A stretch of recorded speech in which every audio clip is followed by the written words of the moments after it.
Legends. And I think part of that might actually be the amount of time that I spent playing like Counter-Strike and League of Legends, because I did spend a lot of time playing those games. And now it's like this revolting sickness that I feel when people mention, would you ever play those games again? And I just want to throw up. It's like it makes me ill. I don't know what it is. It is odd to me. It's probably just as strange to me from my perspective as it is from your guys' perspective. So it's like when someone says that, you know, like I've described Dwarf Fortress mode for years as like playing D&D with 200 dwarves and you're the DM. Because when you're playing Dwarf Fortress in Fortress mode, you are crafting a narrative in your head about these dwarves, for those dwarves, right?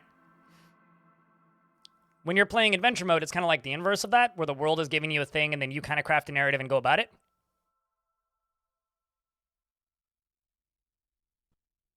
And it's fun because there are no other people.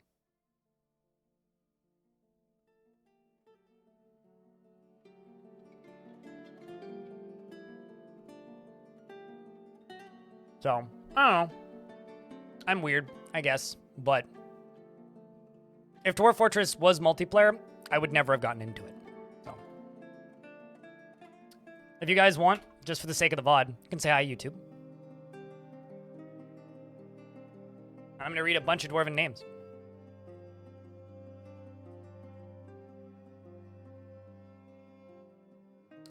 I read this, so I started reading Bielskai's sentence, and then Orange typed in their sentence, and it overlapped with Bielskai's sentence, so I read, I am only a child, but I've always preferred immersing myself in beers and fucking around. And I was like, what? Into solo games, especially like Unreal World and DF, like, I play competitive stuff with friends, but I don't care enough to try to win. Yeah, I would agree. You feel like multiplayer is only usually fun with a couple of beers and...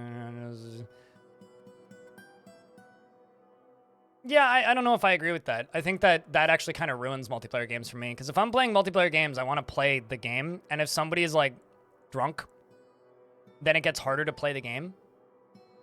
For me. So I don't know. I think if I'm going to drink, I'd like to drink. If I'm going to play games, I'd like to play games. They're different activities to me. I'll watch a movie and drink, but that's different.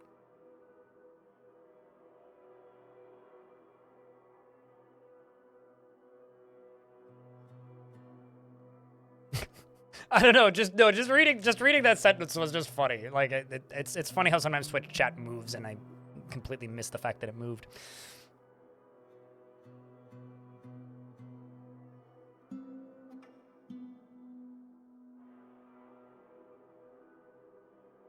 Sure, fair enough, Martin. I mean, I'll play games with other people. I just don't go out of my way to play games with other people.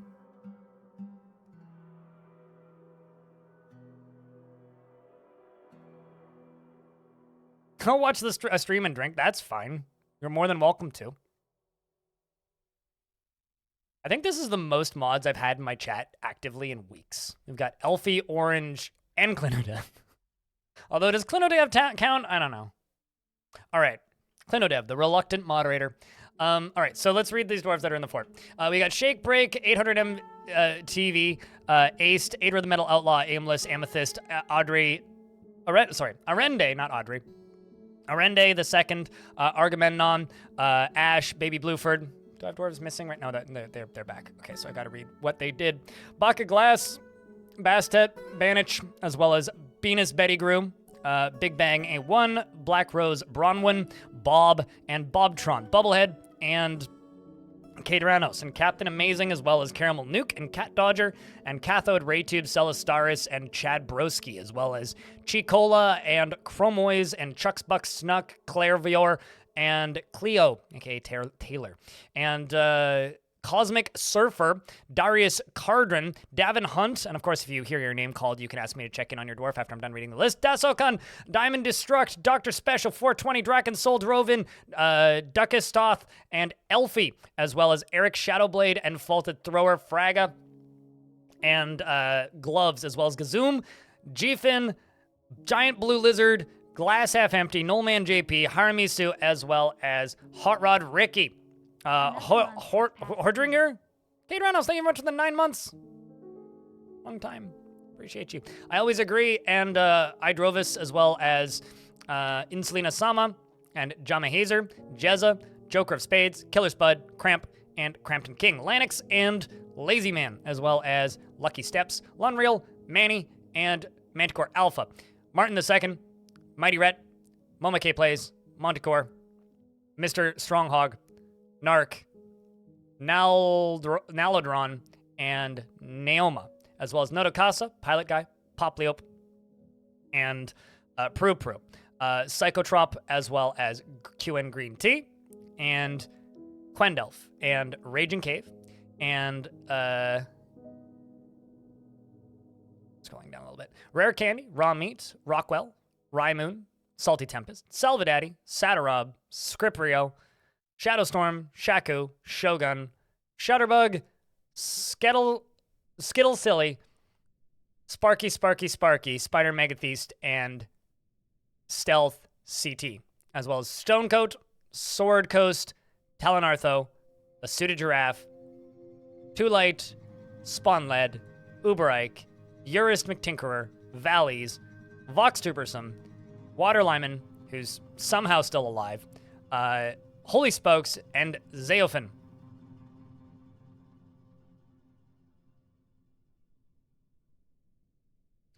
You are, in fact, still the mayor. Are you causing trouble? You never really caused trouble. I mean, you, like, have been pretty consistently... What's the word? Yeah, you don't have it. Yeah, you've been pretty consistently requesting maces and not allowing me to sell maces, but I wouldn't say it's been trouble. It's been training my weaponsmiths, if anything. Shutterbug. You are actually a very happy little dwarf. Currently, you were rained on, but you remembered communing with your god, which makes you happy. You want to be with family, be with friends, and you want to get martial training, actually. The problem is you don't have much family left in the fortress, although your younger sister is actually in the military, aimless. So perhaps I should throw you into the military with your little sister. Which squad is your sister in? Because that would kill 2 needs with 1 dwarf. I lost you. I know you're here somewhere. Miller. Wouldn't it be ironic if if Aimless is in one of my...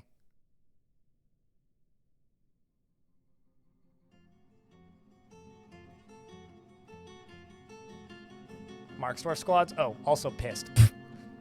Mountain of Rage. Well, I mean, that checks out. I'm actually going to remove Aimless from the military because of how pissed they are. Even though they're an expert hammer dwarfs. And they've killed 2 goblins. I'm going to give them a break.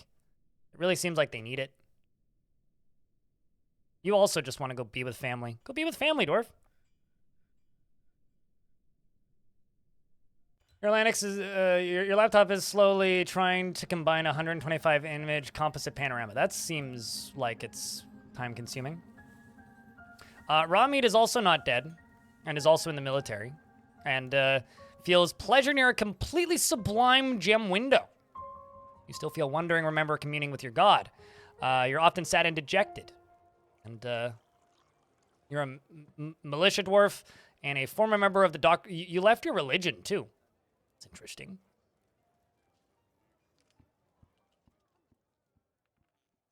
Bastet probably posted eyes emoji. So you feel euphoric due to inebriation and can be very happy and optimistic. You're content after being near a waterfall. Apparently your dad's still in the fort. Your mom hasn't arrived, if you're assuming your mom's alive. You worship a bajillion gods. You've killed nothing, carrying a pick. You want to pray to your god, pray to your other god, pray to your other god, acquire an object, be with family, and be with friends. So you have a lot of unmet needs, which kind of sucks.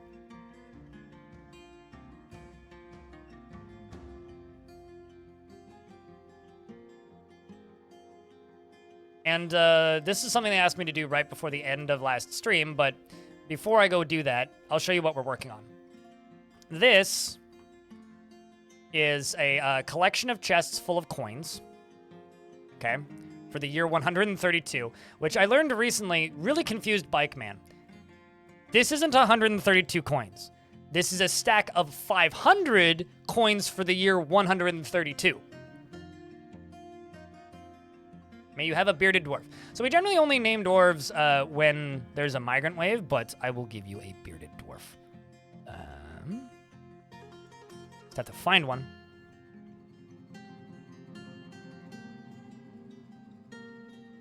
Barsco. You are a competent engineer. You're focused. Most of your needs have been met, believe it or not. He rarely develops negative feelings towards things after seeing a goblin's dead body. He takes no pleasure in his talents and appearance and feels a strong need to pay back any favor done for him. He rarely is jealous and tends to form only tenuous emotional bonds with others, has a tendency to consider ideas and abstractions over practical applications, and he likes to brawl. He is distracted by, he's disturbed by this as he values quiet. So, at least in the abstract, prefers to present himself modestly and has an active imagination, and he generally is quite confident of his abilities when undertaking specific ventures. And he needs alcohol to get through the working day and does not mind being outdoors, at least for a time. Dreams of creating a great work of art and personally strongly believes that a peaceful and ordered society without deceit is best. Sees perseverance in the face of adversity, bullheaded and foolish, and values tranquility and a peaceful day. And values family and doesn't care about nature one way or another. Dreams of creating a great work of art. You don't actually have any family in the fortress, which is unfortunate. You are a member of the cult of amethysts.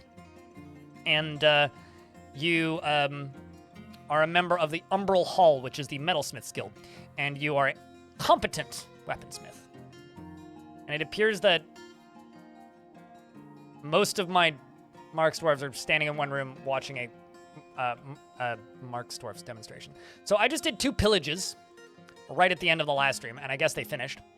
So the first pillaging went down to here. So the goblins have been, like, attacking me on and off, and I finally said enough's enough. So the Sly Theater is reaching out and attacking the Hail Demon, the Poisons of Indignation at Helm's Climates. The dwarf Crampton King, Mute Boats, led the attack, and the defenders were led by the goblin Sumitsu. Crampton King outmatched the goblin with a cunning plan, and the attackers had a strong positional advantage in Helm's Climates.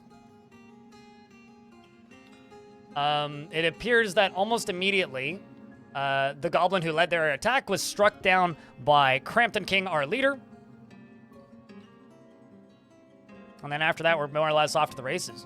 Struck down a second goblin by Cramp, and then they Pointy Rock of Artifacts looted treasure. And then the second pillage attempt at a different location, we'll look at the treasure afterwards, went to a different goblin pit. The Sly Theater attacked the Fed Nightmares of the Poison of Indignation at Ruthless Lucid. Ash 4459, Warpaths Wire Patches led the attack, and the defenders were led by the Goblin Olongu. Ash clashed and immediately killed that, or rather, the Goblin Olongu was struck down by Raw Meat, because Raw Meat clashed with him. Aimless took down Atu Pool Evils, and it seems that Libash took out the Goblin Nago King. So we killed a bunch of goblins. Minimal losses. You just noticed you're a doctor, which means you have a really nice bedroom. Killer Spud.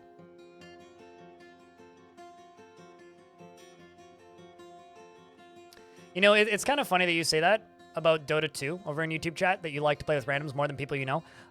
Playing games like that with people you know ruins friendships. Makes me not want to hang out with those people anymore. I just lost friends that way. Even Bobtron took one down. We seized livestock and treasure. Okay, so what livestock did we get? And what treasure did we get? 25 iron arrows, a rope reed sock, lion leather water skin, copper bars, and Drathla leather leggings. That's where the giant Cody came from. As well as some Gorlak bone earrings and a Gorlak bone figurine. So I have a giant Cody now. So apparently the goblins have giant Codys.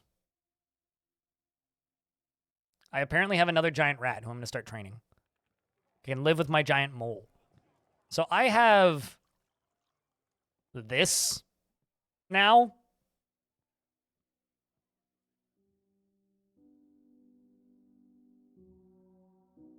Which is kind of funny.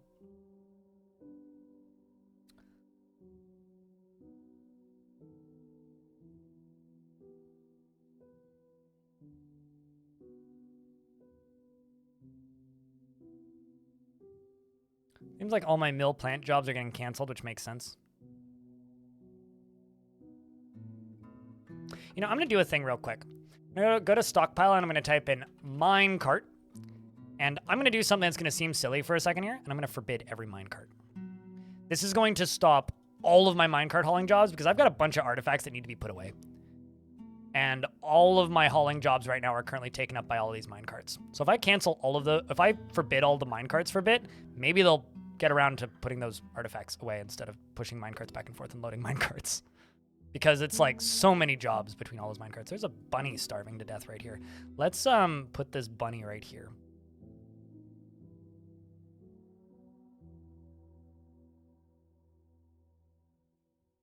Good evening, Nayman. What exactly is a Cody? It's like a monkey thing, isn't it? They're kind of cute. It's like a raccoon monkey anteater. I don't think that's an accurate statement, but like, that's what they look like. They're kind of cute.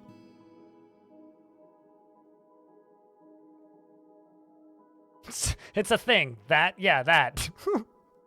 I like them too. Yeah, they're cute little animals. I've definitely seen them at zoos before. Or in zoos. Also, Killer Spud, since you're in the YouTube chat. Killer Spud, you are very happy. And this is your bedroom. So all of the doctors get their own office and their own bedroom. And you share it with your wife, Narc. And you feel affection after remembering getting married. Is your wife also happy? She feels bitter after wearing old clothing. Remembering wearing old clothing, not currently wearing old clothing. Well, at the very least, you have a absolutely blissfully wonderful bedroom, which has rose gold floor, a gold chest, and a gold cabinet, your own rose gold table, a black bronze bookcase, and your very own rose gold throne.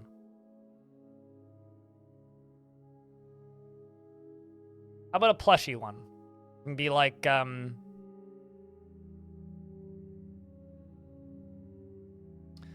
much quicklime do I have? Only 10. Okay.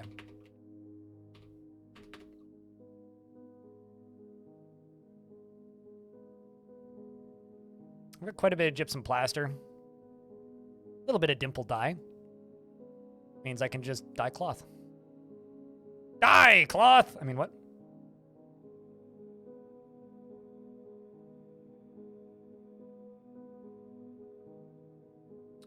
Okay, so I need to make a woodworkers guild because they're demanding I make one. So I need to find a place to make a woodworkers guild. I also need to unforbid all of these bolts. Let's just go to ammo, which is the top one, and I'm just gonna go through and unforbid literally everything.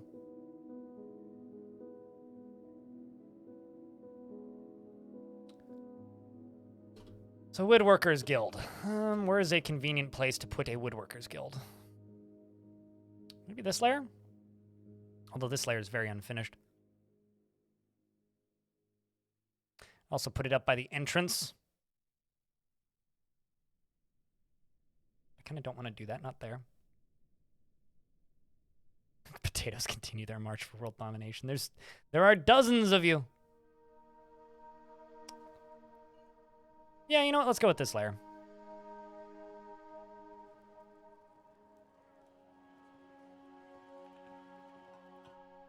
Although I kind of don't like them having to walk across this.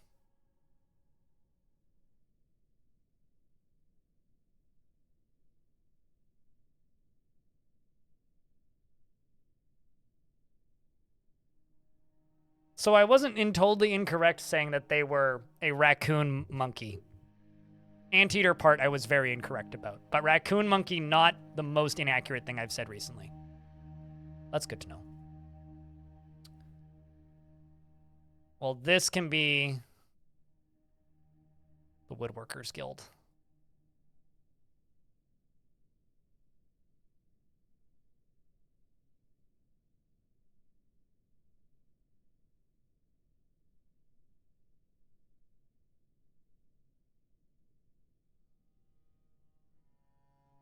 So, something that I'm working on with this fortress. This down here is going to be the front door of the fort.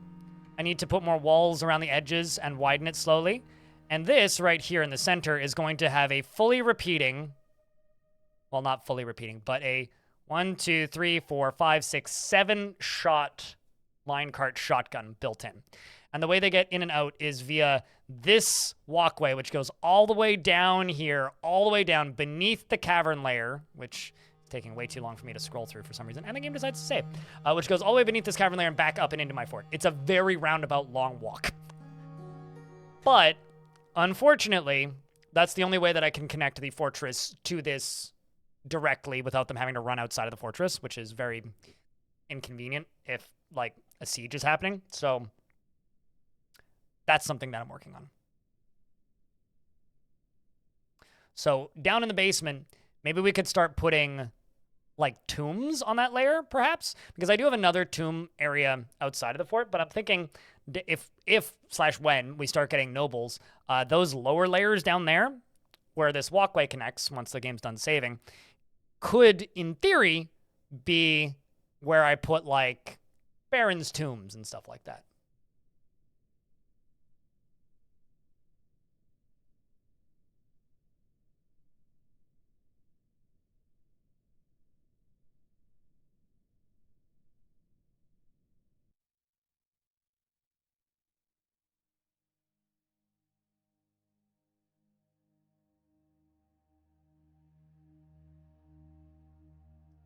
There we go.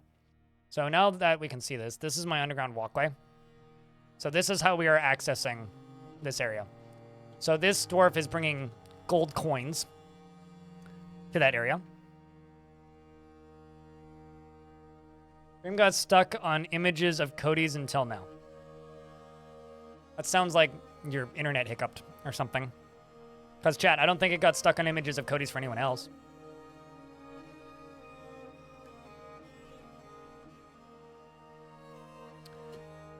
Then they drop the coins off, and then they run back. And the coins are what we're going to be using for ammo. So it's a bit of a walk. I haven't dropped any frames, so weird.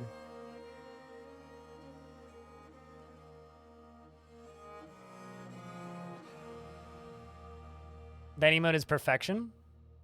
The best emotes come from silly interactions like that with chat. So yeah, it's a long walk for them. It's not optimal, to put it simply. But it is, at the very least, a way for us to get that thing done and get it filled safely. Because we are making a lot of coins. I also need to check something. Go back over here and scroll all the way to the bottom. So all these items that need to be put on display are the lowest possible priority jobs. So drinking, all of this construction now, all of these repeating jobs, and then these put items on display. I'm really hoping that putting items on display gets done sooner. I'm also going to go to labor, standing orders, chores, and I'm going to set it so that kids literally just do item hauling, specifically. We're going to do this for a little bit and see if they can get that stuff put away. And also labor operation, it's fine. Let's see what the kids end up doing for the next little bit.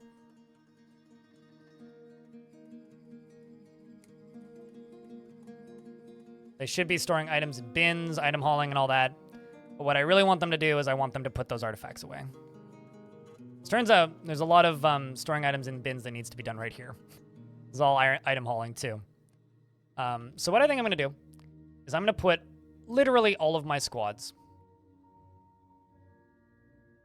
off duty. Literally all of them.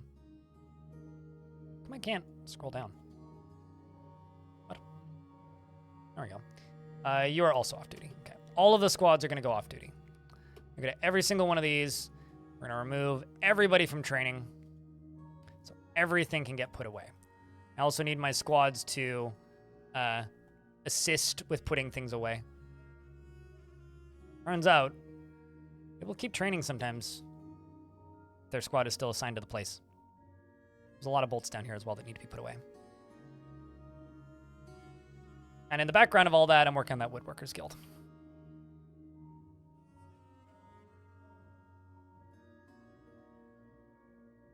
Yeah, like Stone said, there's worse places to be stuck.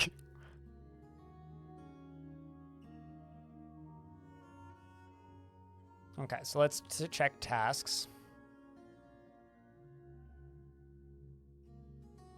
See if anybody's putting item on display. A lot of storing items in bins. Well, let's let them put everything away. I really like that they put their armor and stuff onto these spots. It's cool. It's one of my favorite things that they do in this version, is actually using the weapon spots. Well, they're still in individual combat drill. I see, because they've got a train order. Get them out of that as well.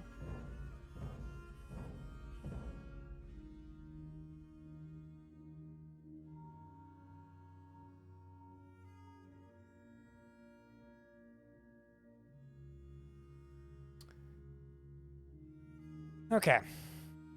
Now let's see. Where are we at here?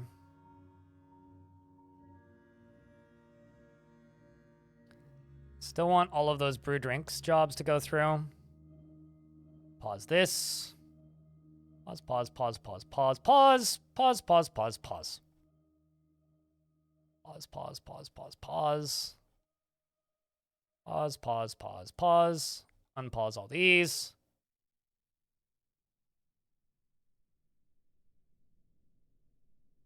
So they should come finish these up. Which they are. Then scroll down to the bottom. Things are being pen pastured. Pause that.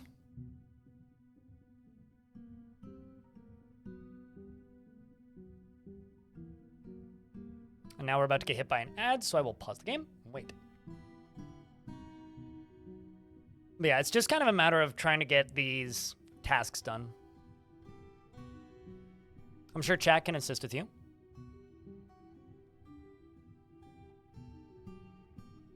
D&D character creation is something that I had some knowledge of at one point, but is probably very out of date now. That and, like, you know, something you need to think about on a more often than not basis to be aware of and wrap your brain around. And I haven't done that in a very long time, so something that I know very little about, if I'm being honest. Also, because we are in a ad break currently, something you could help me out with, chat room, if you would like to assist the stream, is you could go leave a like on the YouTube stream.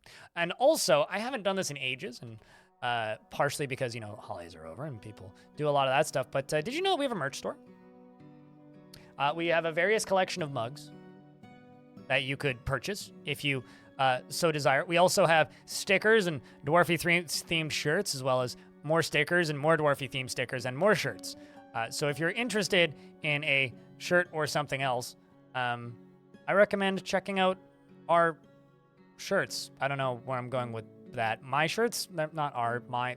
Anyway, do you want to just like get a minecart certification sticker for the back of your laptop to confuse other people for no particular reason other than you can? Well, I recommend checking out one of these minecart stickers. Anyway, that's all I really got to say. The ad's over now, so let's go back to playing Dwarf.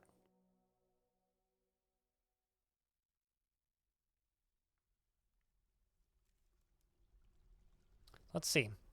Are they actually getting to that? Dwarves are brewing stuff.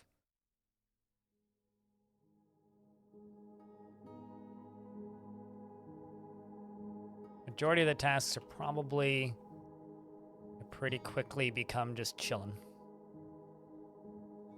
Most of these dwarves need a break anyway.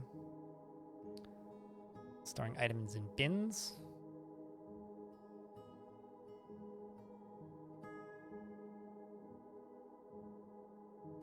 It's kind of funny. There's just like cheese in there.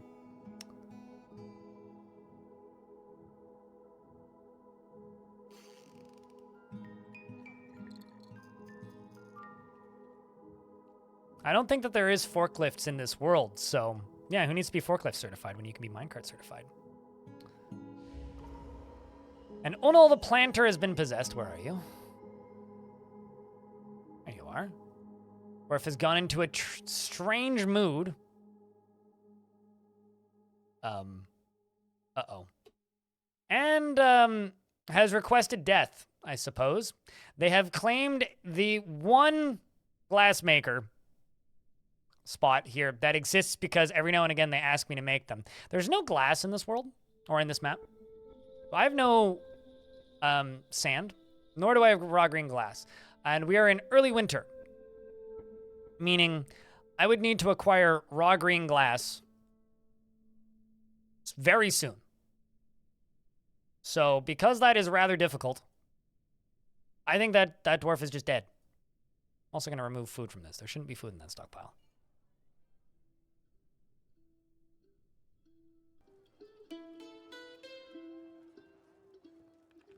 Fortunately, it's not a named dwarf.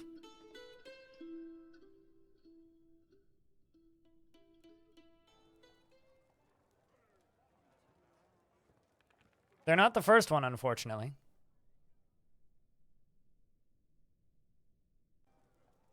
Who has chosen death. All right, I need a food storage area that is inside the fort as well. That is something else I need to work on.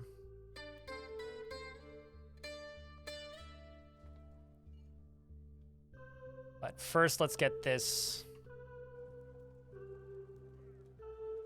pile of bodies removed and work on this. That's diorite. Why would I wall the dwarf in? It's not going to speed them up. If anything, that would probably slow it down. I could deconstruct it to make them die faster, but no, we'll just wait. There's literally no reason to wall dwarves in. If anything, I would say that's probably an old strat. It's not like they're going to starve to death any faster. One of two things is going to happen. They're going to go berserk, in which case there are more of my dwarves than them. That dwarf isn't military trained, so they will just die if they go berserk. Somebody might get an injury, and that's fine. It's an opportunity to train my doctors a bit. And if they go melancholic, it's not going to speed up or slow down the process. So if anything, I would actually argue walling them in would slow down the process, because if they go berserk, you have to wait for them to starve to death. And if they... Oh, Venus Betty Groog's given birth to another girl. Plenty of children that dwarf's had. And if you, you know, just tell the dwarves to... So I could tell the dwarves to... or I could just... If I locked it in and it goes berserk, I have to wait for it to starve to death. If it goes melancholic, I still have to wait for it to starve to death. So it doesn't matter if I wall it in or not. It's not going to speed the process up. There you go. That's what I meant to say.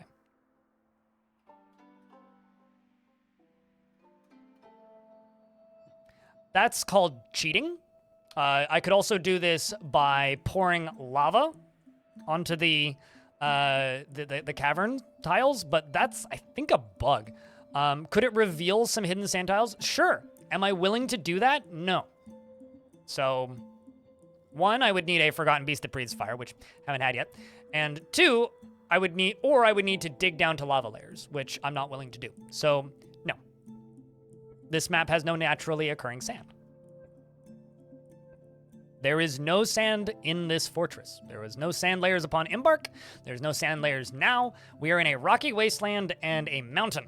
Rocky wastelands have dirt, and nothing grows there. Mountains have dirt, and nothing grows there. What part of me stating I have no sand in this fortress? I think I'm aware of what I've purchased from traders, Julian. There is no sand in this fortress.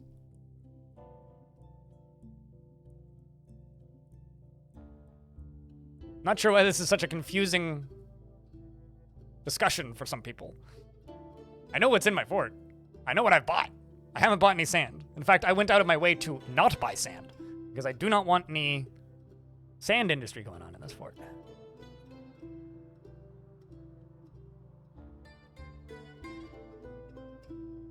Nope, not an option. Shadow Absorber. It's like, could I have imported some sand? Sure. The traders come in summer and fall, and we are in early winter. If they decide to have a strange mood, sure. That's okay. I have no interest in doing sand in this fort. That is their problem, not mine.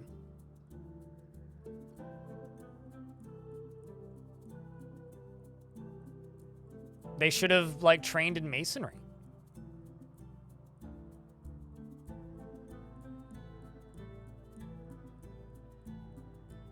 Like, if they're trying to change their career paths, this is a great place for them.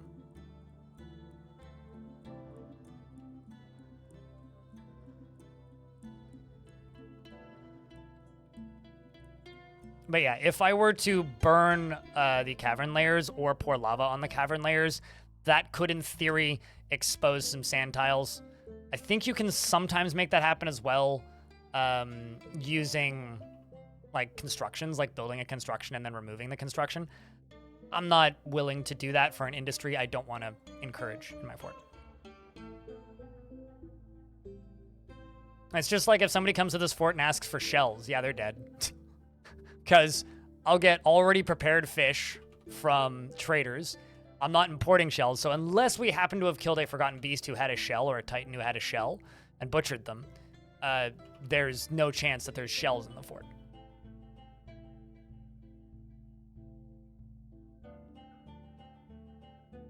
Similar kind of thing.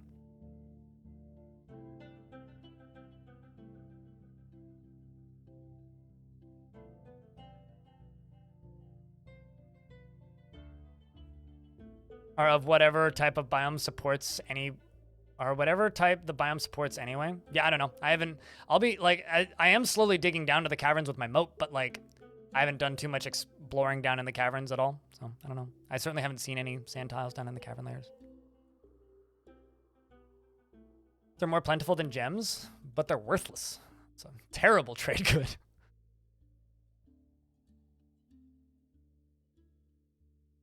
I mean, you can, but... Same with bones. Bones are very similar levels of worthless. I'm going to put some wooden supports in here out of ginkgo wood as a way of showing that this is the Woodworkers Guild.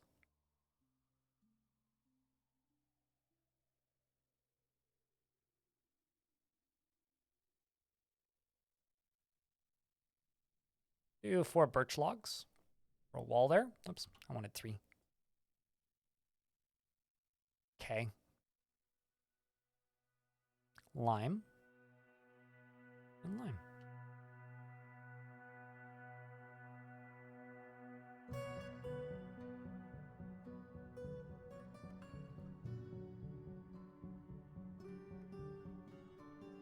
Worthless, I tell you, Celestia. Worthless. It's not actually worthless. It's not bad value if you have good quality crafts, but it's not a bad trade good. But you have to be somewhere where there is stuff to actually fish for, right? Which, there is no surface water on this map, so that's a bit of a redundant cause, I suppose.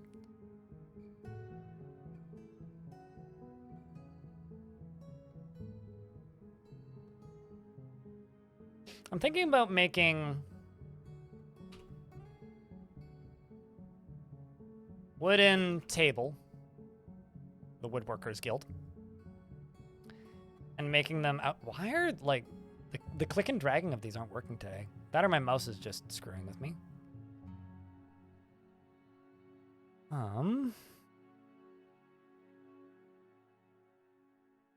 Make them out of tower cap.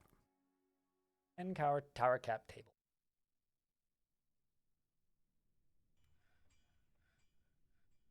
Yeah, I do have a tutorial for the mist generator.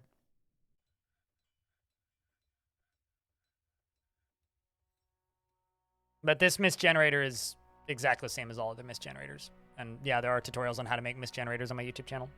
To the point where I think I'm the person who popularized them after the Steam release.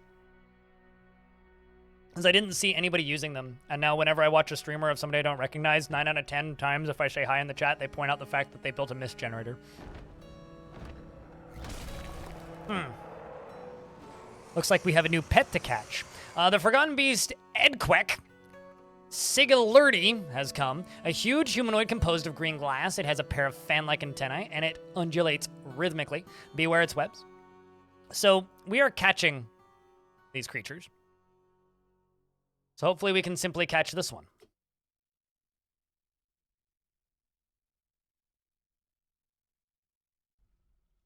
Throw some stones. Be a shame if you were to slip and fall. Glass is actually pretty strong. Web generator now? We got plenty of... I'm not going to be using any of the Forgotten Beasts for right now. We're purely collectors. I'm not going to completely change my priorities because one dwarf, because one creature can shoot webs. It's not the first one that can shoot webs that I have. We are catching them. We were kind of like spitballing the idea yesterday of maybe digging too deep eventually with this fort. And when we do that, excuse me. And when we do that, basically making them fight Forgotten Beasts. Have like a Demons versus Forgotten Beasts arena or something. The only place with no glass? Yep. No, you can't. Because you can't butcher non-organic creatures, and that's a non-organic creature, so it can't be butchered. I can't harvest its materials regardless, so it doesn't help us.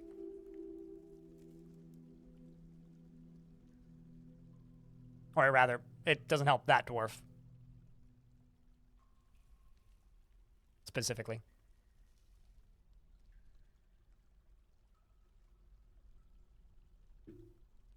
You're sure that the web shooting ones will help against help? Yeah.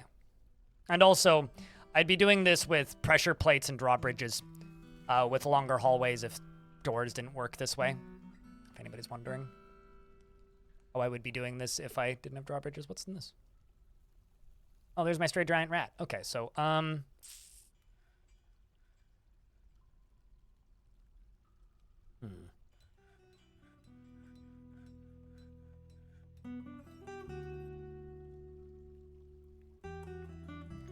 going to make a little pen pasture area right here. And this little pen pasture area is going to take the giant mole and the giant rat. Let's jump up to here. And I'm going to make this in, just a corner. This is going to be my Woodworkers Guild.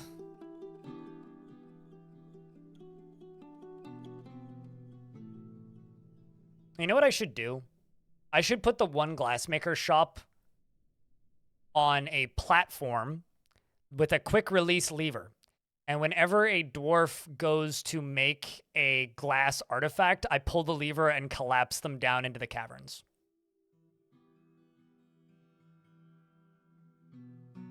Plans for the future. Okay, so let's go Woodworkers Guild. There it is. So the value they need is 6,000. Let's accept this. Devious, yes. Absolutely diabolical. I have statues. Yes, I do.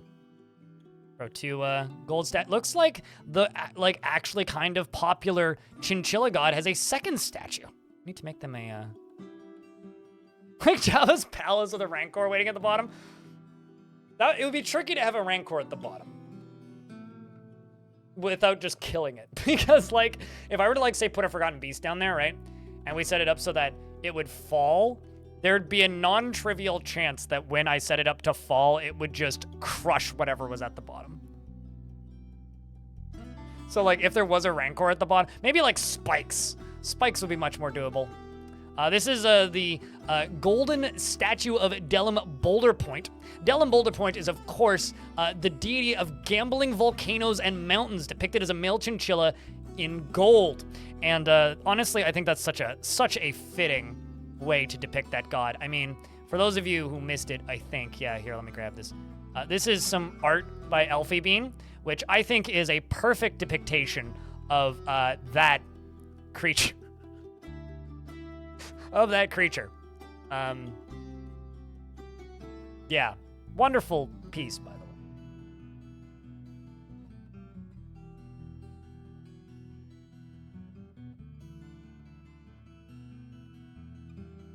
So frankly, I think that this image is so good that Elfie should just go make her own store and sell that as a print, because then I'd buy one.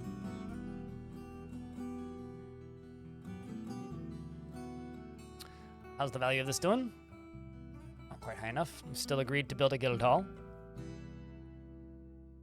Throw a bookcase up there in case they, I don't know, want to look at it or something. Throw a bunch of engravings. Throw a bunch of engravings. Throw a bunch of engravings. Throw a bunch of engravings against these walls.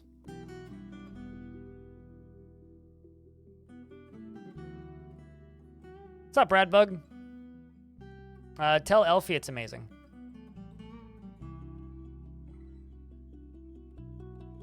We're trapped in a tunnel after the collapse. Unlock the inner door. The collapses might actually destroy the door. I'm not 100% certain. Maybe. I don't know.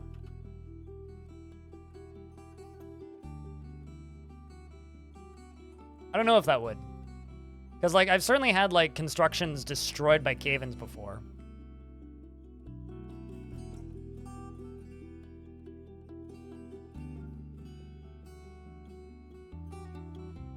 It is actually extremely ironic that after all the discussion of me not wanting to bother with glass, it's just like, oh, by the way, glass. That is quite funny. I'm going to try something. Put this thing into a stockpile briefly, and let's see if that gets this job done. Because they are really refusing to put these artifacts away, which is weird.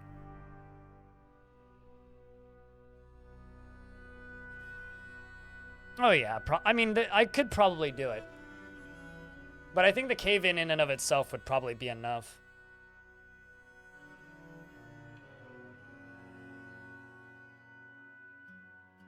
I don't know. These dwarves are often sometimes cruel. Is something that I've learned about this faction in my time playing it.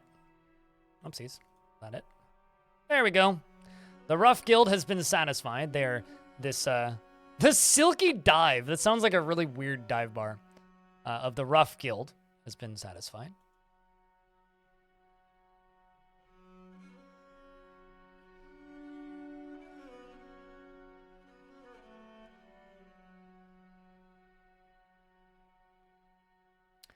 And you know what? I'm actually going to go back to this layer right here. And let's make a kitchen. Because well, rather not kitchen. Let's make food storage. I currently don't have anywhere to store food, really. And so I've just got stacks and stacks and stacks and stacks and stacks of food storage items, like, in individual spots, and I kind of don't want that. So I'm just going to make a doorway here, and this is just going to be food storage.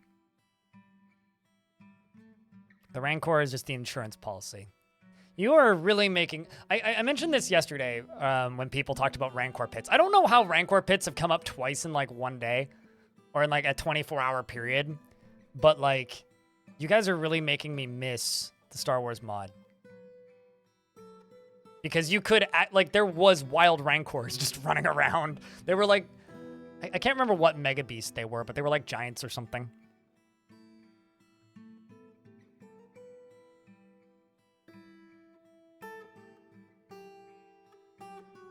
Totally normal topic of conversation.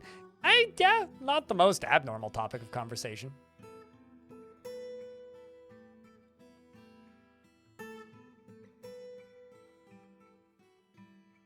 One of the funniest lines of dialogue I've ever read in a video game, though, was playing the Star Wars Overhaul mod and just reading, the so-and-so, the AT-AT has come. A giant mechanical beast with I can't actually remember which one's an AT-AT and which one's an AT-ST. Anyway, it was the giant four-legged one, which is literally a bronze colossus.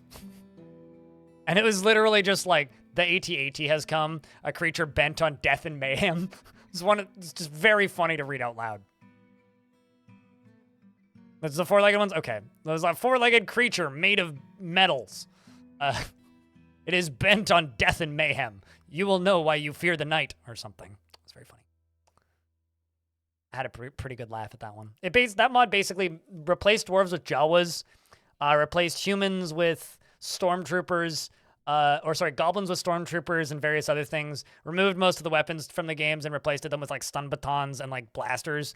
Crossbows became blasters, and did way more damage, and then replaced every single wild creature with droids, basically. And it had like a custom world gem parameter that would just generate desert worlds for you, which was fun.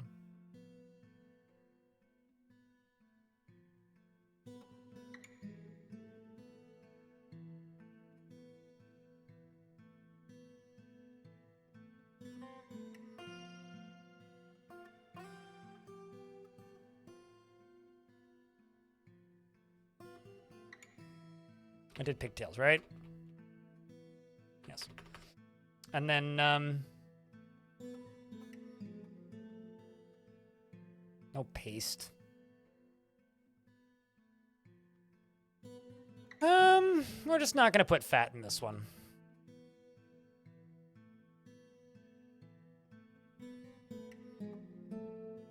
So a lot of food is gonna come up here in a moment.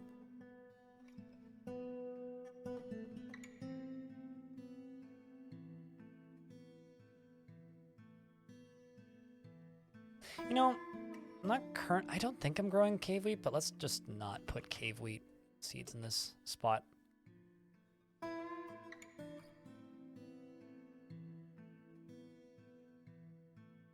So many random seeds. Okay, so let's just go to my kitchen menu and go to seeds.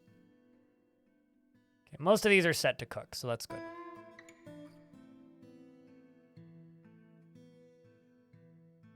And stop cooking cave wheat seeds. Although I am going to grab this and I'm going to erase chunk right there. I'm going to pave this chunk. With olivine, why not? We're going to put some kitchens in there.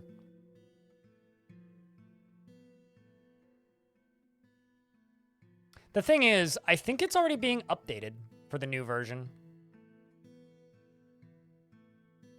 I think. Hold on, let me check.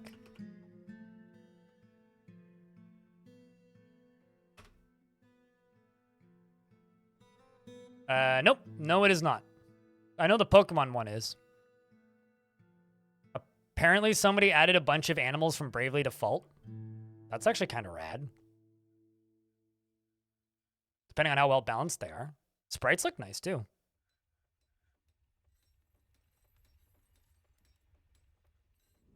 That's cool. I've never played Bravely Default, so I just know it has nice pixel art.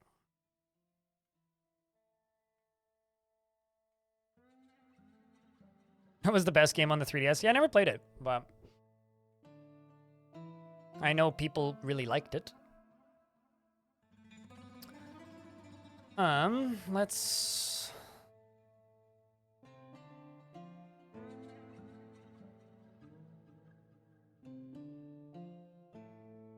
Kitchens. Let's go with gold bars. Gold bars. Of course. Gold bars.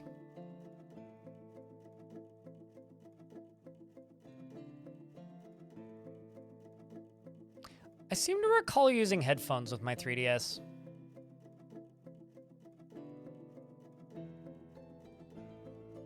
I like that the gold bar kitchens look almost the same as mica kitchens.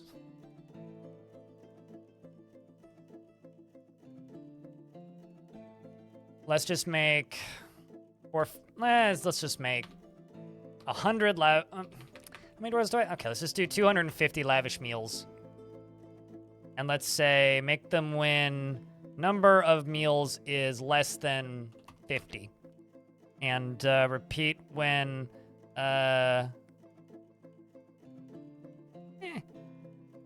unrotten cookable items. Solid items. Unrotten cookable items is greater than 200. We'll do that. Let's check this monthly.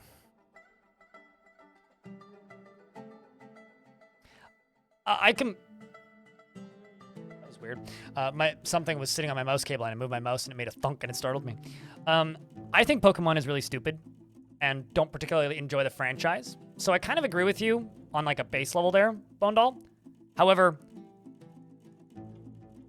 I will tell you this. It is very, very, very, very, very, very, very funny reading graphic descriptions of a Pikachu shredding somebody to pieces. There we go. That dwarf goes stark raving mad, so we don't have to worry about anything. It is very funny to read that. I will never stop being amused by that sort of thing. For the same reason that, like, you know, the Rise of the Mushroom Kingdom mod, which just lets you play Dwarf Fortress in the Mushroom Kingdom, which is, in fact, being updated for version 50, along with a custom tile set and stuff. It's just taking a while. It's quite the mod. But that mod is so funny.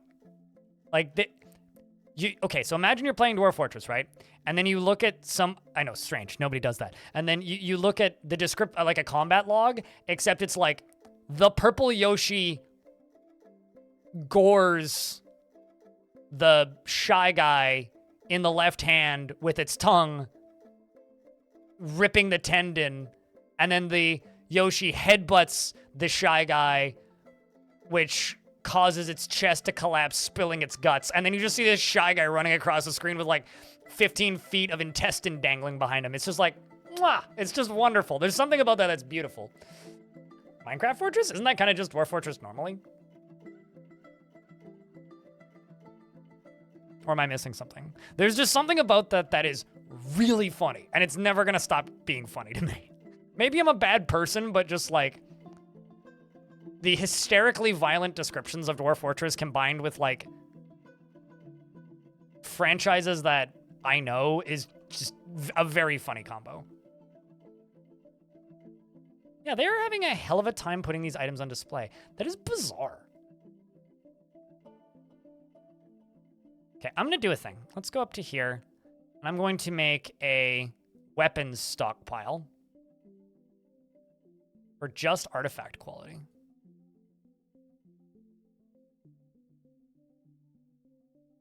But yeah, I mean, and that's also the beauty of mods too. Just like if you don't want to play it, don't.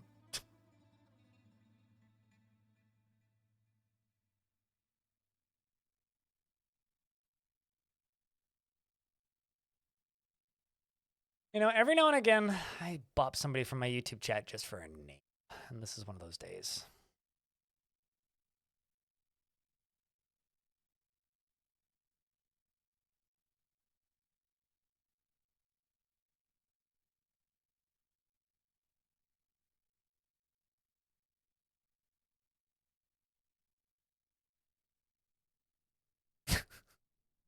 Just, is there Thomas the Tank Engine sprites for Open Transport Tycoon? Does that exist? It's on Steam, which makes it really easy to reinstall and then remember how bad you are at it and then uninstall immediately, which is about how often I play that thing. Let's see. I'm going to deconstruct these and see if these artifacts get moved up here.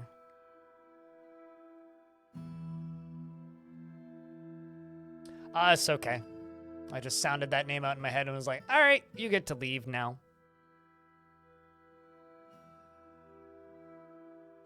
Anti-Semitic usernames are not going to be welcome here anytime soon.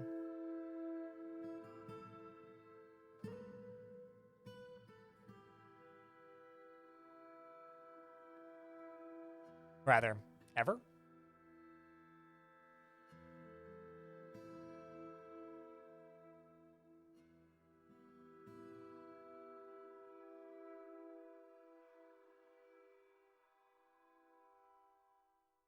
There's a GitHub repository. Cool.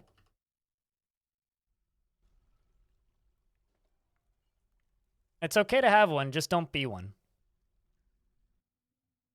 I'm going to go through here and do up new floors for all these, because this is all going to be paved olivine.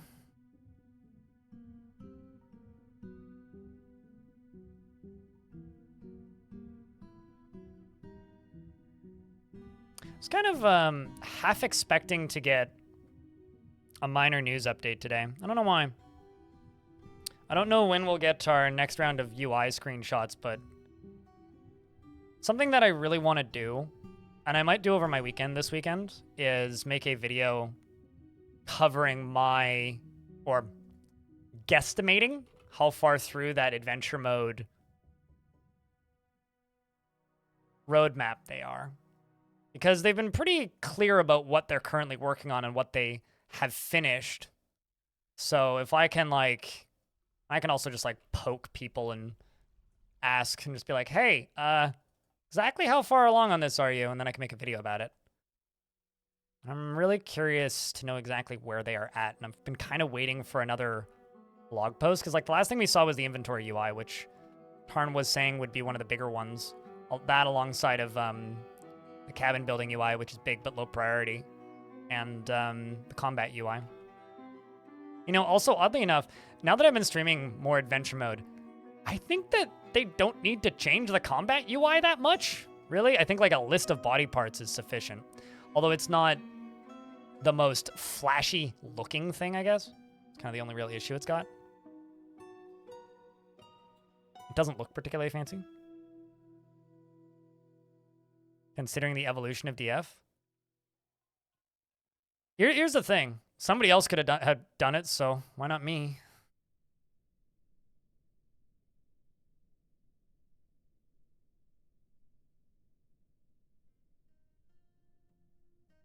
You can be a Richard, just don't be a dick.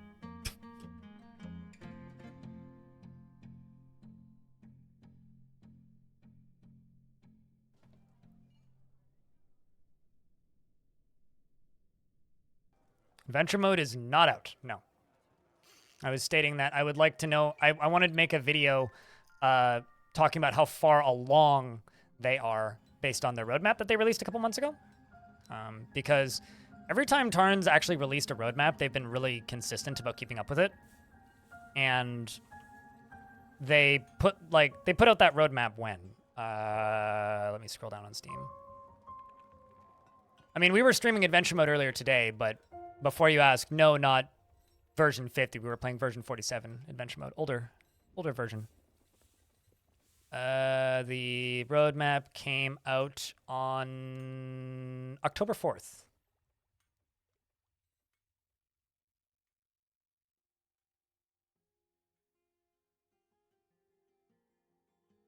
Alana, thank you very much for the raid. How was your stream? You guys rimworlding today?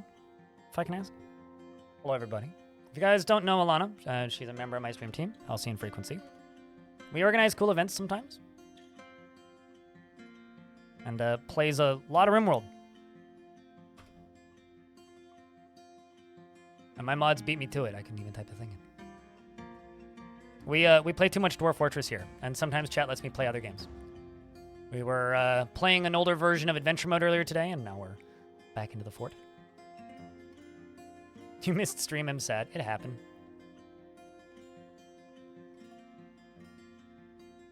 You're preoccupied with other activities today. But thank you very much for the raid. It means a lot. Happy 7-month streak. 25 months total. What's up, Taylor? What's up? Long period of time, 25 months. Don't let anybody ever tell you otherwise. What's up, Tumbleweed? As well as Toadies. That's going to be confusing when I say Toady 1. Blue Squid, hello. And Hagamon as well. What's Jess doing? I'll be honest, I haven't been on Twitch at all. Nor have I watched other people's streams at all, basically since TwitchCon. Just been busy with... Between real life stuff and, you know, being a casually professional alcoholic, there's really nothing else to do in life. Second part was mostly a joke.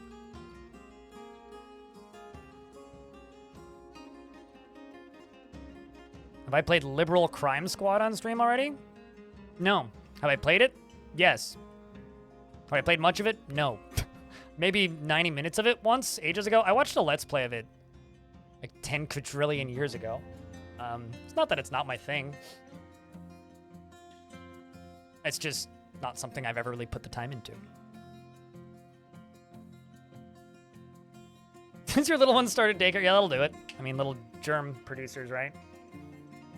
Every time my mom runs a school for young kids, and whenever it's school season and I go over to my parents' house, my mom's like, all right, stay 5 feet away from me. I'm like, okay. It's like, no hugs until school season's over. I'm like, all right, Mom.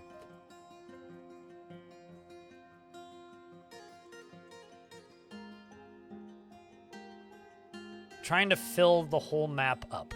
Well, we are building this. I would never attempt to fill a whole map up in Dwarf Fortress, but we are building this, which I realized the other day was kind of quite literally a microfort, just not in a microfort map. Because I got this kind of crazy spike embark that just goes all the way up and then all the way down, which is something. What's LCS? Liberal Crime Squad, not League Championship Series. Two very different things. I generally just assume that people refer to Liberal Crime Squad when are referring to Liberal Crime Squad, not League Championship Series. Liberal Crime Squad is a game where you play a bunch of liberals doing liberal crimes in a very political roguelike-ish game made by Bay 12 Games before they made Dwarf Fortress. And this is the entrance to the fort, which currently is full of dead goblins, which I probably should remove, which has a built-in crush platform for when we finally start getting bigger goblin sieges. I've been yelling at the goblins recently by, showing up and stealing their stuff. So hopefully they'll attack me with a bigger army soon. I feel like I need to, increase the size of things. Yeah, my opinions on abbreviations are known. So I'm with you, but I fortunately can decipher what LCS means usually when people say LCS.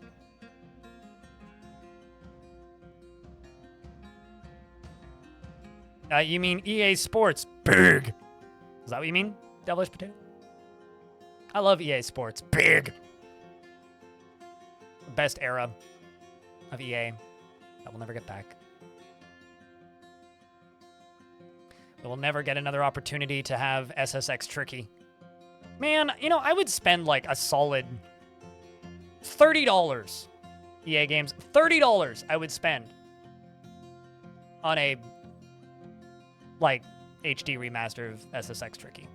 I would spend $30. Ballista or two?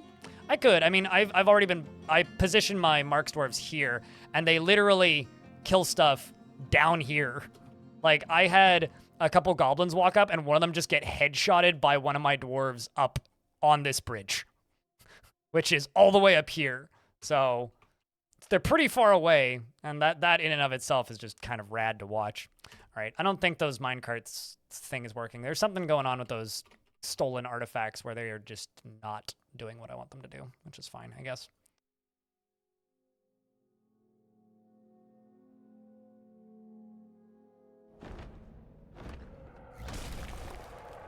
I mean, you could type in liberal crime squad. Anyway, the giant Ugu Asnamzogast. Unless you're at a phone, in which case then I kind of understand it. But if you're sitting at a keyboard, just type in liberal crime squad. It takes you 2 seconds to type it out. Almost unparalleled. A gigantic human creature resembling a human, almost unparalleled in size. So this is Ugu Tongue Castles. Ew. Values peace over war and respects the development of a skill. Sure. You have 2 family members, a mom and a dad. You're 37 years old. That is a young giant. A dabbling wrestler. Not carrying anything. I'm going to assume that everybody is assigned to here and turn this on. I'm going to station as many of my squads as can station right here. As you go outside. Well, that's fine. Okay, well, in that case, I will station them all out here. It's going to take them a minute. Cramp the wrestler, who has no weapon. You're going to go wrestle that giant. Bet you are. Here come the rest of them, slowly. We've got Kumil the Mace Dwarf, who's got their trusty silver mace. We've got English the Hammer Lord, who's got their trusty silver warhammer. We've got Momake Plays, the Great Swords Dwarf, as well as Black Rose and Giant Blue Lizard. It's odd, he doesn't look giant, nor does he look like a blue lizard. And it appears that the giant is already fighting with my dwarves. Over here, he has a sword. There it is. So it appears that my dwarves are doing quite well and dodging many a strike from the thing. And the most recent hits from the Mace Dwarf strikes the giant in the fourth finger in the left hand with his bismuth bronze shield, tearing the skin and bruising the bone. The force bends the left hand. The Mace Dwarf bashes the giant in the head, fracturing the skull. I have a feeling they're going to kill it rather quick, which they did, in fact. And I'm quite impressed, but also not really, because I was expecting it to go that way. They then run back inside to put their stuff away, and I tell them to throw the giant's corpse into the garbage masher on the detention level. And then over here, I'm actually going to go to this thing, and I'm going to go to body parts, and we're going to dump everything. We're also going to go to corpses and dump everything.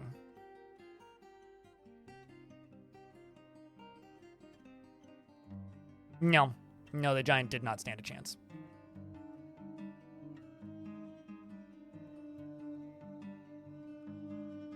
It's kind of not really a fair fight, I would even say. Yeah, I could throw some ballistas up here. I feel like throwing ballistas up here would probably just be a waste of metals. Maybe catapults, actually. Like, I mean, along here I could do ballistas. Yeah, I don't know. Maybe would be a decent excuse / way to train ballistas, but right now I'm just working on my shotgun over here.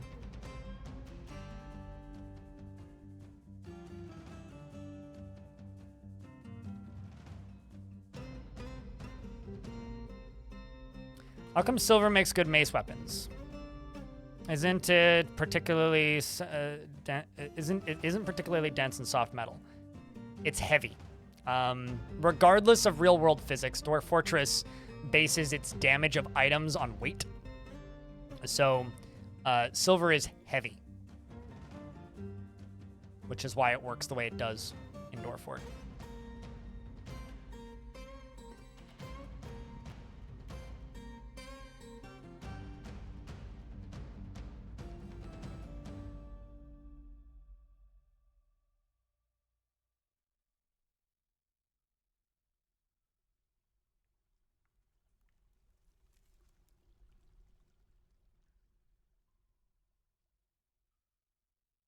Do you have a Finnish metal band you like? You could have made that a much shorter question by just asking if I have any Finnish metal bands that I like. I've seen Creaturekeepers twice. Does that count? I feel like there's... I know of a number of bands that have Finnish members but aren't specifically from Finland. Creaturekeepers is probably the one that stands out the most, though. Off the top of my head. I'd have to, like... The thing is, I don't specifically... Like... I think this must be, like, just the fact that I'm from Canada, but I feel like people from Scandinavia, especially Scandinavian metalheads, are particularly fond of their local bands, like bands that are from their country, right? I'm particularly fond of Canadian metal bands, so off the top of my head, I can name a bunch of Canadian metal bands that I like, but when it comes to Finland, it's like, okay, they're just Scandinavian metal bands, and then, like, I'll listen to a band for a while and then find out, oh, they're from Sweden. Oh, okay. Like, I think I listened to In Flames for like 4 or 5 years before I learned that they were from Sweden. So it's like, I don't know. Creaturekeepers is the one that pops into my brain immediately, though.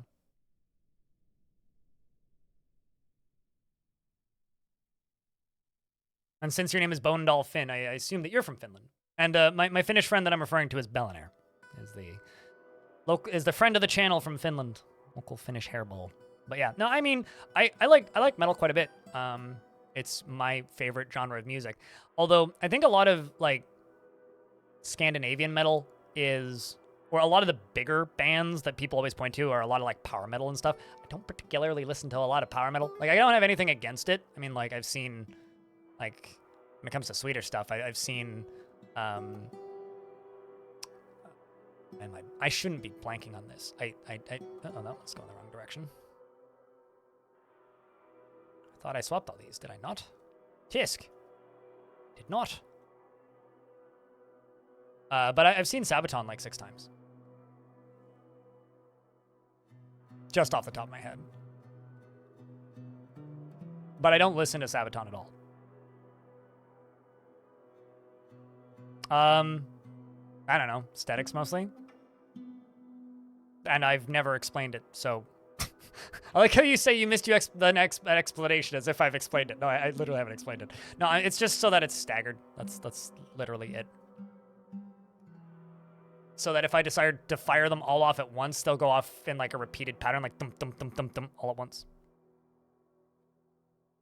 You want to expand? Neck of the Woods.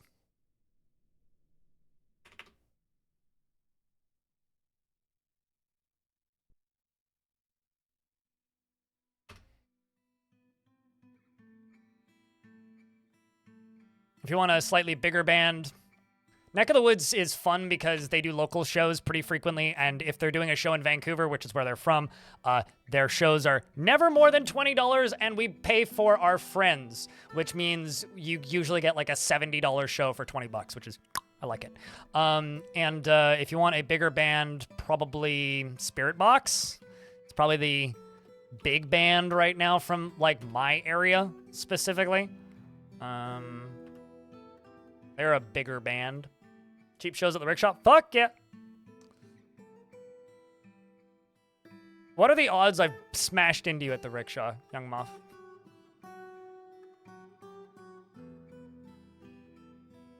It's probably not 0 if you know what the rickshaw is. It's possible. What's the last show you saw at the rickshaw?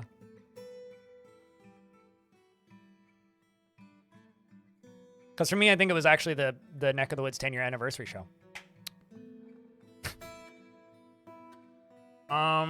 Those are just 2 off the top of my head. Worm Witch is good.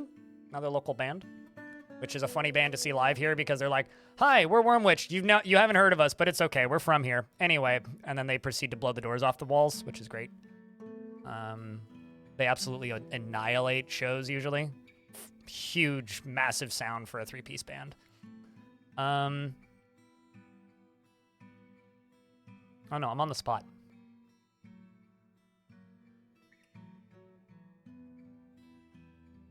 Can't listen right now because Apple to Watch DF. Yeah, that's fair. Just unforbidding jobs. Wait, what? Did they put all the items on display? Okay, never mind. They still haven't put the items on display. Okay, so let's try this again. Let's try reassigning this. Because they can get up here. That's not the issue.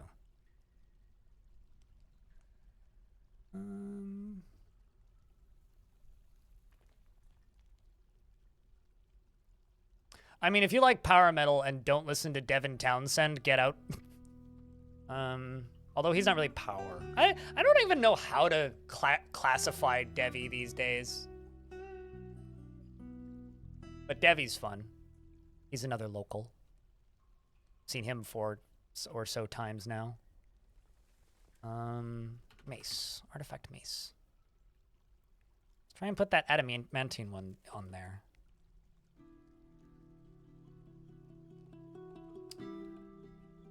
Devin is Devin. Devi. Yeah, heavy Devi. One of my humble brags in my life is the hotel bar that I'm unfortunately a regular at. Because I don't know if you're ever fortunately a regular at a bar, but the hotel bar that I'm a regular at is frequented by a guy named Munesh who played keyboard for Strapping Young Lad for multiple tours during their heyday. He played keyboard and then drums for them.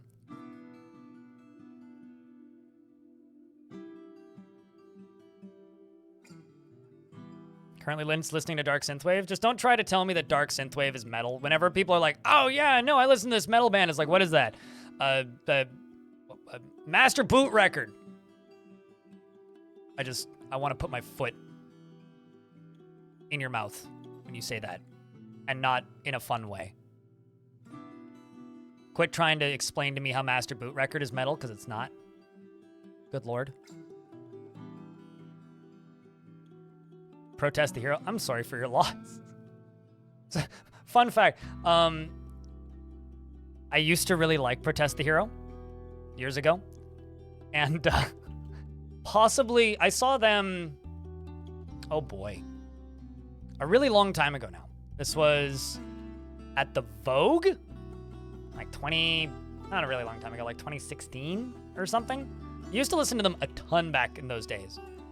And it was one of the worst shows I've ever been to. They stopped playing a couple times and yelled at the crowd. They were rude. They were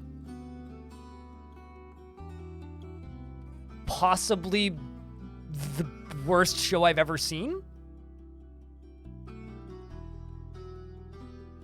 And I refuse to acknowledge their existence in a positive manner these days. I still like some of their songs, but that is the most, like, demolished I've been as somebody who was a really big fan of a band in my entire life. It's like,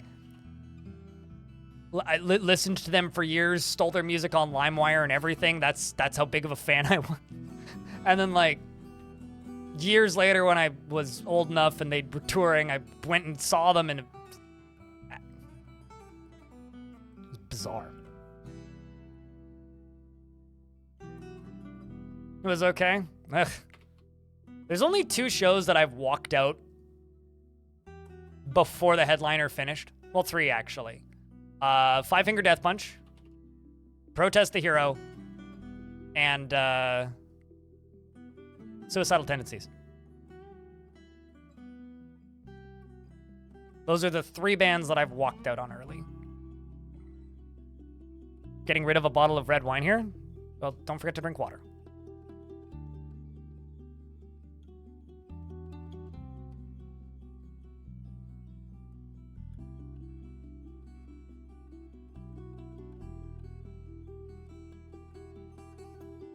Still trying to think of like local Canadian metal bands now that I can recommend that like aren't dead. Not dead, but like not producing music anymore. If you like thrash, look up Torify. They're hysterical. Vancouver Island band. Actually, I saw somebody randomly in the grocery store not too long ago in a Torify shirt, and I was like, I'm not gonna say anything. But I like Archspire. I've seen them once. Thoughts on Lamb of God? I like seeing Lamb of God live. I don't listen to Lamb of God. Lamb of God, to me, almost, not quite, but almost has the Metallica problem of their music just feeling bleh. Like overproduced in a way. So I don't not like Lamb of God. I just don't go out of my way to listen to them.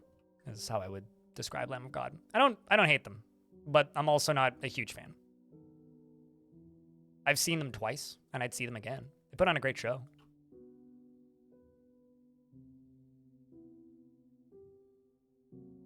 Ow.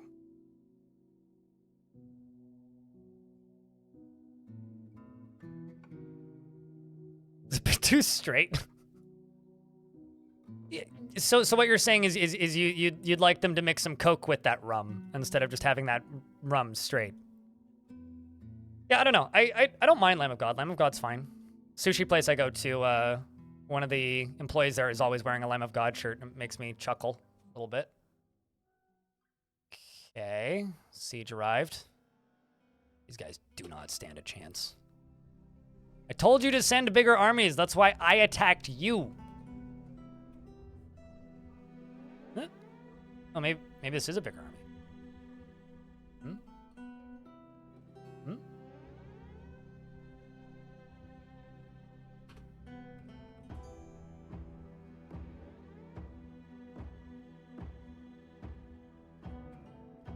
Let's wait for the dwarves to get inside. Gotta push the last minecart out.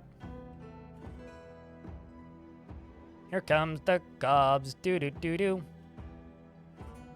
Last 2 minecarts. All their trolls are stealthed. Tarn doesn't feed trolls. We've been over this.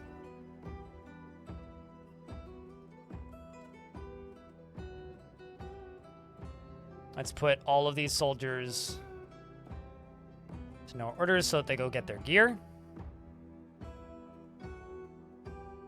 Stealth CT, I need you in the fort stat.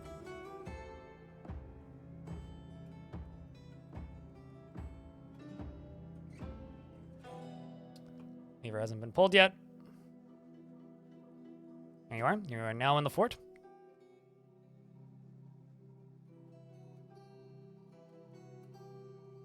Send them up here. Send them over here. Send you and you back here. Send you up here. And you back here.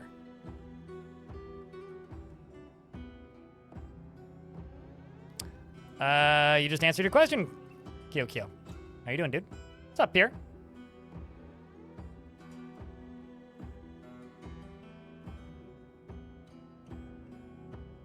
Let's see, were they able to get bolts? Mostly. Some of them are still grabbing the stuff. The ones out here, I'm assuming, all have their stuff. Yep, good. No, it's okay. I was just gonna verbally tell you. Steal artifacts from the previous fort and capture as many beasts as possible and build this cool-ass fort. And wait for adventure mode to release.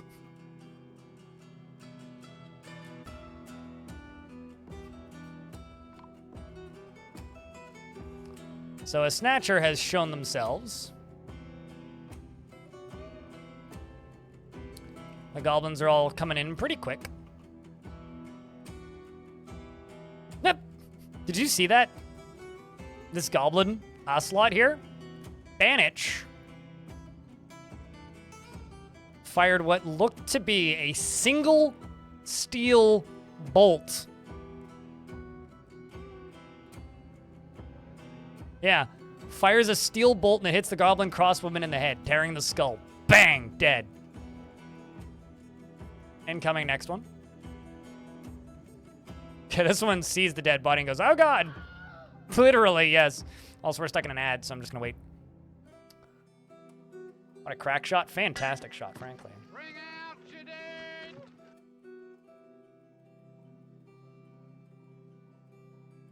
Trying to think of other Vancouver metal bands that are good to recommend to people.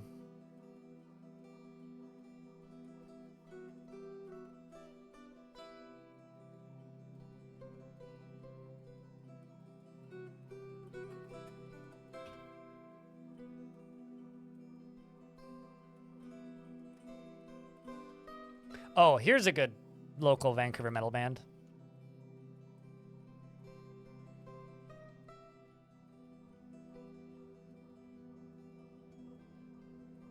Don't judge them by their name. They rock. They're also one of those bands that like never tours. They've put out 2 albums. I own both of their records. They pressed barely any of either of them, and I own both of them. I bought both of them used at like local record stores. They are awesome. They're a 3-piece band. I've seen them a couple times. I'll also plop this in the YouTube chat for anybody who wants it. So go check out Hashtaroid. Terrible name, but fantastic band. I saw them once with another Canadian band from Quebec called Dope Throne, and another Canadian band called Hell on Fire, which was fun. Our queen is a bow dwarf. She picked up the bow but wants to carry bolts. And you can't see a way around. Force her to pick up a crossbow. She shouldn't be able to pick up bolts if she's picking up a bow. Well, it seems like killing those 2 was enough to make the rest of them split. We literally just like 2-tapped 2 of them and the rest of them just left. So, you know what? You go tell your masters of our strength and then try and fight us. Oh, never mind. Actually, hold up. I just need you 2 to kill these guys. There we go. No. There we go. They're backing up. No. Back it up. Back it up. Back it up. This guy's just bleeding a lot. I think he's dead. I mean, heavy bleeding. Look at this. Crutch required. Yeah, I can tell.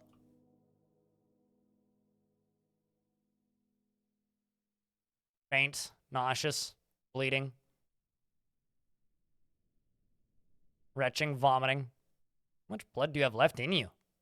There you go.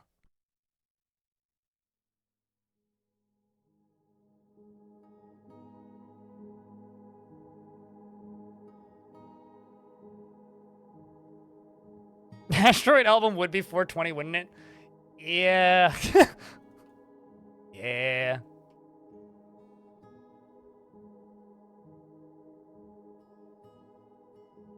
But trust me, don't judge a book by the cover with that one. They're not just like some crappy stoner band. They are like absolute rockers. They're great.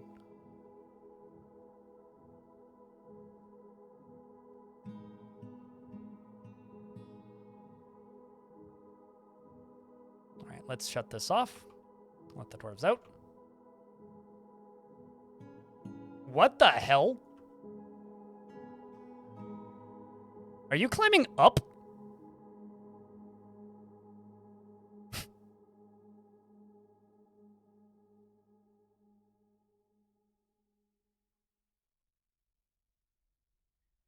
Well, they're shooting bolts at him. In fact, it's about to get hit by a steel bolt. Has now been hit by multiple even more steel bolts. My dwarves are firing at him. I'm just gonna send the spicy vulgarity in. He's in pain. He's getting shot at from multiple angles with bolts. My dwarves are running past him to pick up bolts. One of my other dwarves just jumped over top of him, and then they show up and stab him to death. Perfect. He lost his head, so they beheaded him.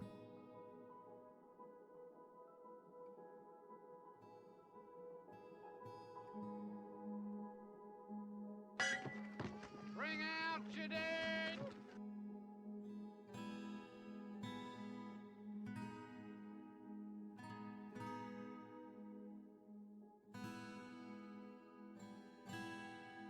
First man to scale Boob Mountain.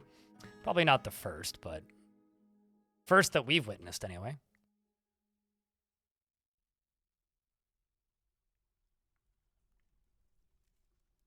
I really hope that they start sending bigger sieges. I might... There's something I'm tempted to do with this fort that I haven't done in a couple forts. I might turn the difficulty up to hard. Because this fortress is already extraordinarily well defended. And I think that this fortress would be a lot of fun if I put it up on hard. So you know what? What say you, chat?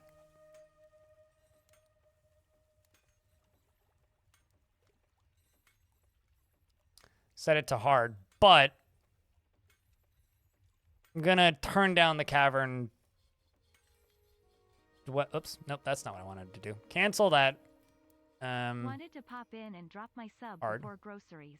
Love you, blind. Keep doing what you do. Gold Bludgeon, thank you very much for the 13th month. Welcome back. And go buy your groceries. And appreciate you. Thanks for helping keep this channel funded.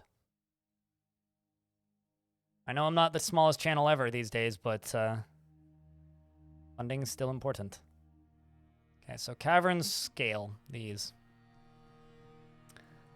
Let's do 10 and 15.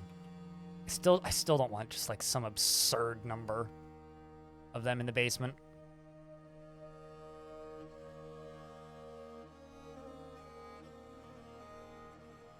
With remarks Dwarf set up, setting it to hard wouldn't even give them a challenge, right? You don't know. You don't know. Oh, also something else I'm gonna do is invasion cap. All right, so invasion cap regulars attack 1. Invasion cap monsters attack 1. 10. Invasion cap regulars attack 2. Invasion cap monsters attack 2. 20. Invasion cap regulars 120. And invasion cap monsters 200 and 500. Give me big sieges. And let's do 150 for regulars. And let's do... Yeah, we'll leave that at 20 and 10. So I've not just turned it up to hard, we've cranked the numbers up even more.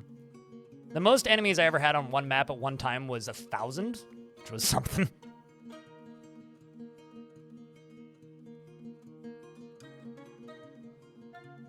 Watching stream and interselling. Shockingly, do I feel I really do feel I have never seen this film, but damn, this cast is diverse with some super heavy hitters. Interstellar is a fantastic movie.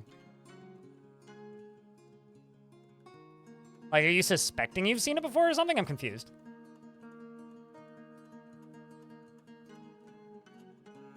Was it laggy?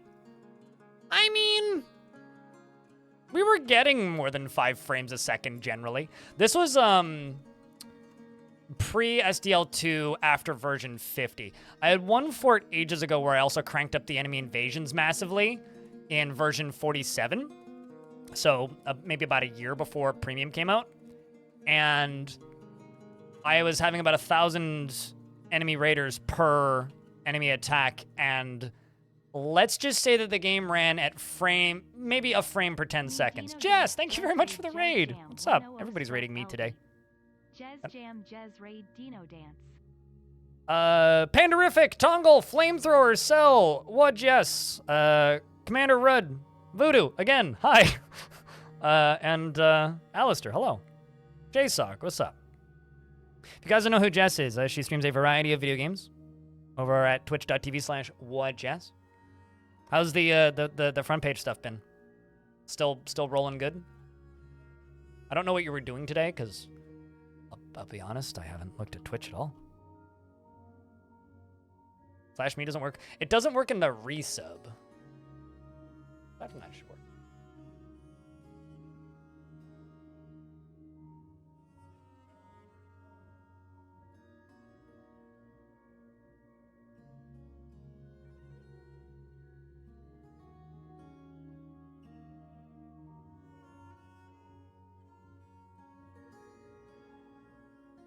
Yeah, resub message. Raid messages, it would work. But you just missed a very, very, very quaint little goblin siege that we got. Unfortunately, one of them got headshot, and the others were also traumatized by such a horrific event that they ran away screaming. I also have noticed that I need to strengthen the defenses at the top of my walls a little bit because one of them climbed in. But I hope your stream was good.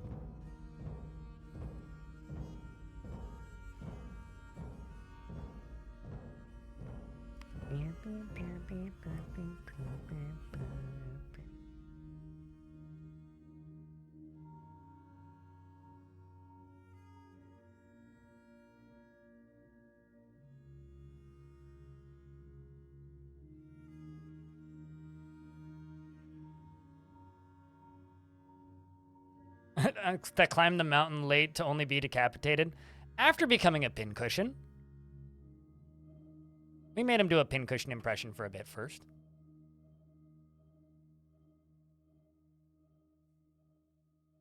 So you're up there every time you look? Yeah, I mean, I glanced at your stream, or at your channel the other day, and noticed the overall view counts on your VODs are kind of big. Kind of jelly, to be honest. But happy for you. Hopefully you're getting noticeable traffic from it. Front page is a fickle thing, because it's like, sometimes you just get tons of traffic from it when you get it, and then sometimes it's just like no discernible difference, and there's like no in between. It's like sometimes people just like just have a day and decide to look at the Twitch front page, and most of the time they don't.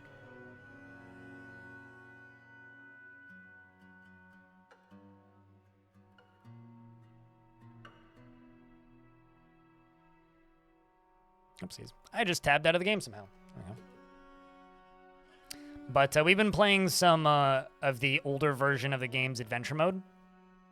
And it's been an interesting experience as chat gets to experience adventure mode for the first time.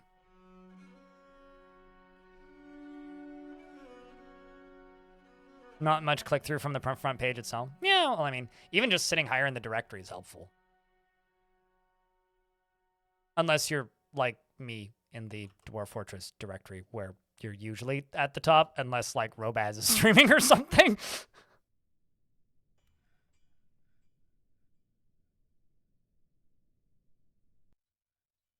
It's like, unless there just happens to be some much larger streamer streaming the game, I'm usually at the top at this directory. I'm kind of spoiled like that, you know.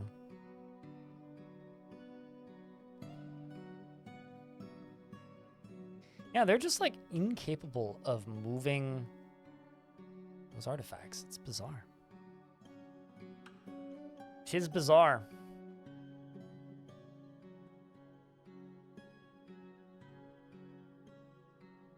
Should really just sell all of my arrows at some point.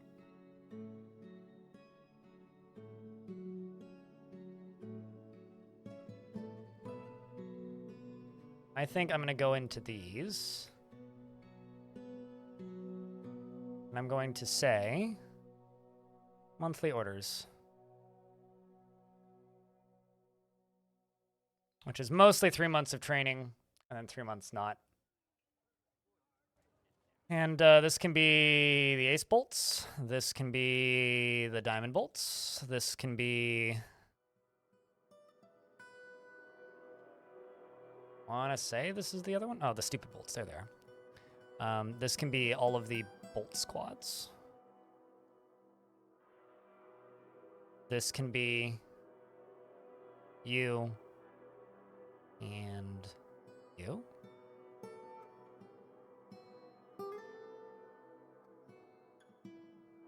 You can be here, along with these guys.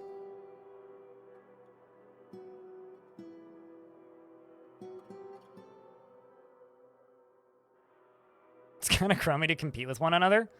The reality, I think, is if you started streaming... Like, chat, you guys can yell at me if you think I'm wrong here, and feel free to tell me if you think I'm wrong. But I think what would happen if Jess or somebody else from my team started streaming Dwarf Fortress is people would just watch both. And probably just yell at me when something exciting was happening in your stream, and vice versa. That's probably what would end up happening, if I had to bet. But maybe I'm wrong. I don't know.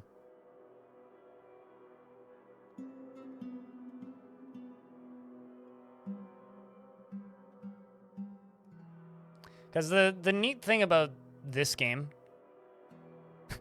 Sure, Pandarific. The neat thing about this game as a game for streaming is...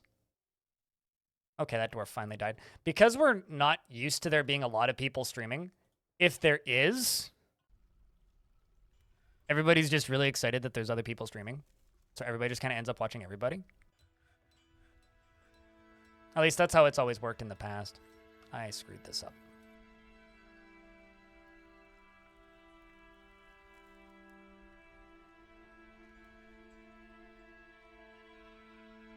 But yeah, I don't know. I would actually argue that it's probably a good time to stream Dwarf Fortress just because you have front page, but also at the same time, what's the word?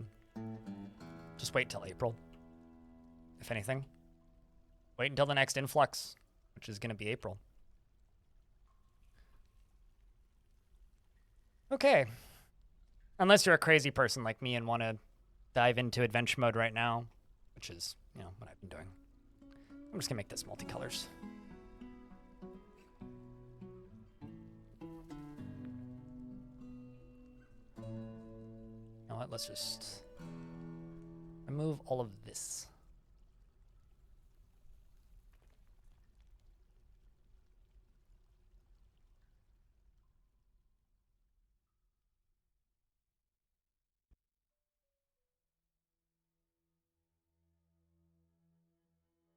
But I mean, it's no different than like you and Alana both playing RimWorld on the same day, right?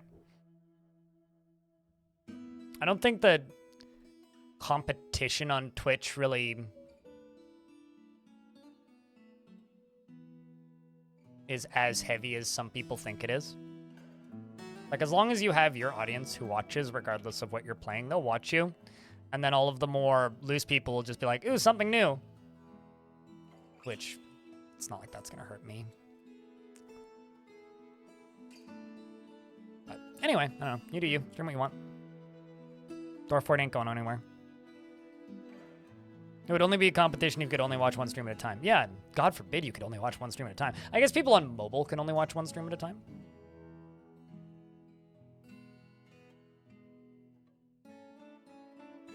Sure. I know what you mean. Do know what you mean. But I think Dwarf Fortress has that weird side situation of it is a game that people are looking for people to stream it, right? Yeah, Bastet, you little creeper.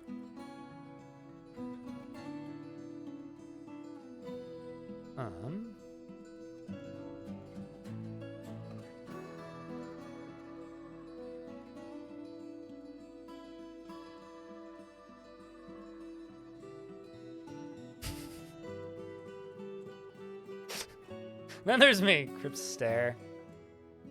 I keep screwing up my own emote. Crypt Glare. There you go.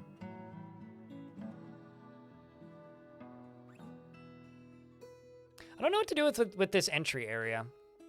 I mean, I guess I should put the trade depot up here.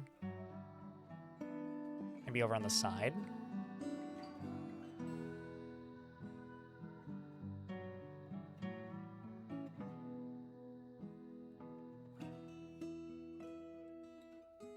Is it bad that when I say creeper, I don't think about creepers from Minecraft? I think about, like, creep from StarCraft? Maybe it's just because of the era of life I come from. Chinchilla God statues. I was kind of thinking about maybe a library. Caveman Doc, thanks for the first pack of subs in, I don't know, a couple hours probably. Been a while since one of those went off. Cheers, dude.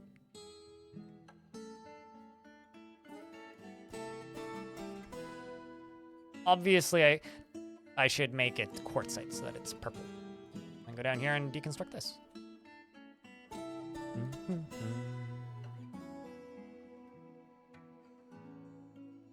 I really need to clean my mouse wheel again.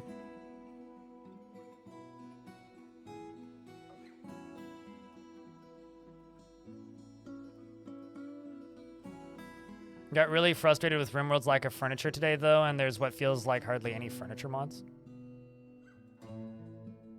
I think it's because, I mean, the game is designed around strategy, right? And, like, min-maxing strategy, right? So because it's designed around that, people want to play it like that and not play it as, like, a design game. I mean, even Dwarf Fortress has kind of a painfully limited amount of furniture, but, like, there are so many random little crafts that you can put on pedestals that you can still make rooms look interesting. Kind of regardless. All right, we have a migrant wave chat, so if you don't currently have a dwarf in this fort and you would like a dwarf, yell at me. We're going to give a dwarf to Jess, because she just raided us. What, Jess? Is given to flights of fancy to the point of abstraction, is assertive and tends to avoid crowds. She has little interest in joking around and is quick to form negative views about things. Generally finds herself to be quite hopeful about the future and occasionally overindulges. She is often feels lustful and tends to be a little tight with resources when working on projects. Isn't particularly ambitious and often acts with compassion. Generally acts with a narrow focus on the current activity and blows out her breath when she's annoyed. Becomes very rigid when she's angry and she starts to drone when she's exasperated. She chews her lips when she's nervous and she laughs in a unique way when she's nervous. Needs alcohol to get through the working day. Personally disdains the law. Sees guile and cunning as indirect and somewhat worthless. Respects the development of a skill and doesn't see the attainment of knowledge as important. Dreams of crafting a masterwork someday. You worship a god named Seth Sutaroseuja. Whatever that is. You remember the Ashen Order. I need to look into that religion. I've seen a couple dwarves worshiping the Ashen Order recently. What is that? The Ashen Order. There it is. Worships the god of death. Oh. So you worship Seth, the fated dust of urns, which is the god of death. So, cool.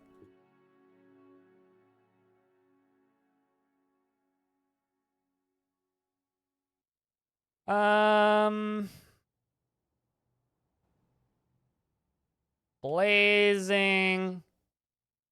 Actually, you know what? I'm just going to give this next one to Alana. She also rated us today.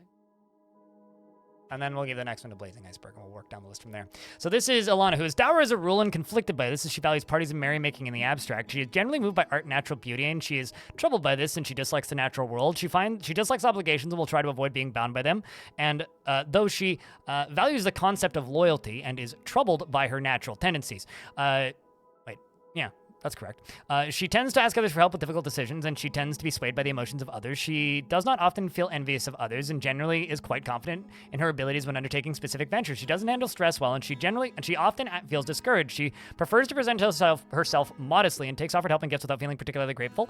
And she generally acts impartially and is rarely moved to mercy. And she tends to be a little tight with resources when working on projects. And she likes to brawl, and she has a greedy streak. And she tends to be a bit stubborn in changing her mind about things. Is somewhat quarrelsome and bothered by this as she values friendship. That last one is like me more.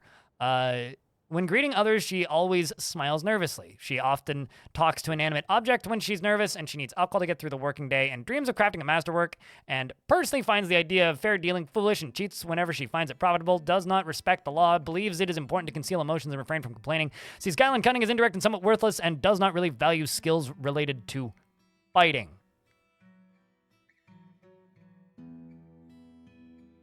And most of her, she has some family in the fort. Uncle Cat Dodger. Next up is Blazing Iceberg. Blazing Iceberg. Blazing Iceberg, a strange floating cube made of ice.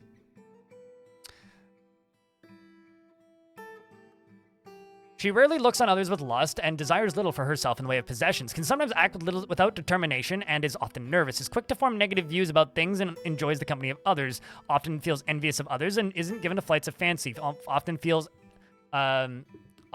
she tends to form only tenuous emotional bonds with others and needs alcohol to get through the working day, dreams of raising a family and personally sees no value in holding back complaints and concealing emotions, and doesn't respect a society that is settled into harmony without debate and strife. She's a member of the Cult of Amethyst. And worships Cal. Wasn't Cal the chinchilla? Hold up, let me double check that.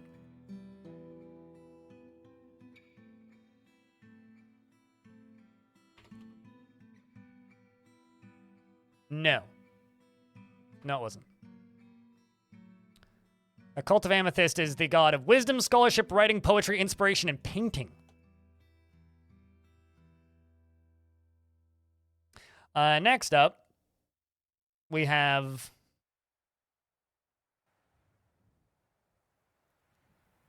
it depends on how much you pay attention to your dwarves. I think the dwarves have much more developed personalities if you slow down and pay attention. It's just easier to not slow down and pay attention in Dwarf Fortress. But I'm not going to ramble about my main character thing in Dwarf Fortress again, so. Tujuhu. Aqua Wall is your last name. It's a waterfall. She isn't I can read. She doesn't generally think before acting, and she often finds herself changing her mind to agree with somebody else, and she is often sad and dejected, and she seeks out exciting and adventurous situations. She can easily fall in love or develop positive sentiments. She is rarely happy or enthusiastic, and she is conflicted by this, as she values parties and merrymaking in the abstract. She tends to form only tenuous emotional bonds with others, and she likes to take it easy. She is not particularly interested in what others think of her, and she has a sense of duty, and she needs alcohol to get through the working day. Dreams of raising a family and personally considers craftsmanship to be relatively worthless, does not care about friendship, and doesn't really see the point of working hard. She has some family in the fortress, including Salvadaddy, who is her dad, actually. Next up, we have another peasant. This peasant is going to go to Kath Far over in the YouTube chat. This peasant presupposes success in any ventures requiring her skills to what could be considered blind overconfidence. She is dour as a rule and does not generally respond to emotional appeals, tends to think before acting, and she tends to reveal personal information. She tends to form only tenuous emotional bonds with others, and she lives a fast-paced life, and she often feels lustful. She is quick to anger, and she is stubborn. She is quite comfortable with others that have a different appearance or culture, and she does not go out of her way to help others. She needs alcohol to get through the working day. And she dreams of raising a family and personally respects the development of a skill and finds the pursuit of knowledge to be a waste of effort, sees merrymaking as a waste, and views loyalty unfavorably. And dreams of raising a family. Worships Ninur, who is yet another god. And you're a member of the Doctrine of Judging, which is the most popular religion, which is the god of laws, basically. Next up here, yet another lady dwarf. This lady can go to our friend here in chat. Devildon. You're a dabbling wrestler. You've dabbled in wrestling. She's a pessimist and tends to be wasteful when working on projects, is slow to anger, and does not easily hate or develop negative feelings. She isn't particularly curious about the world, and she is trusting, and she tries to do things correctly each time. She is somewhat fearful in the face of imminent danger, and she sometimes acts with little determination and confidence, generally acts with a narrow focus on the current activity. When she holds her breath, she's nervous. She holds her breath when she's nervous, and she needs alcohol to get through the working day. Hasn't killed anything, so I don't know how you've trained wrestling in the past. Dreams of mastering skill personally, sees tranquility and peaceful, values tranquility and a peaceful day, and finds the pursuit of knowledge to be a waste of effort. You have 13 dwarves in your fortress and 30 other residents that are not dwarves, mostly monster hunters and musicians, due to finding caverns within a week of starting your fortress. Oh, yeah, that'll do her. But those will only show up if you have a public tavern. That seems to be the end of the migrant wave anyway.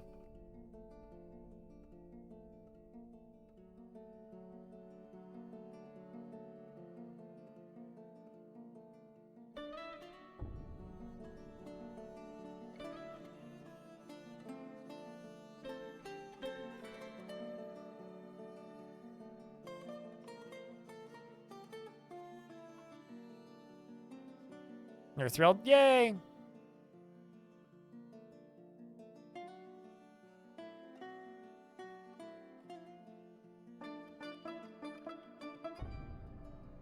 Did I ever open this door? No, I didn't. Jeez.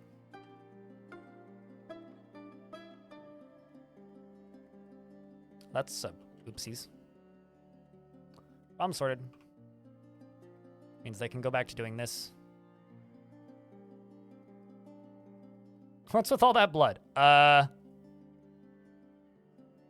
Don't mind it. It's nothing important. Anymore. I suppose it was at one point, but...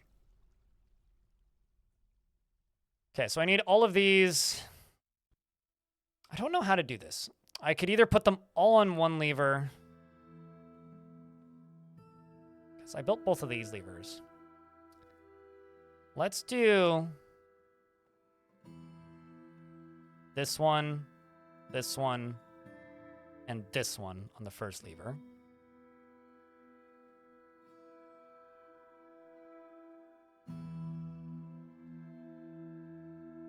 Shot 1, 2, and 3.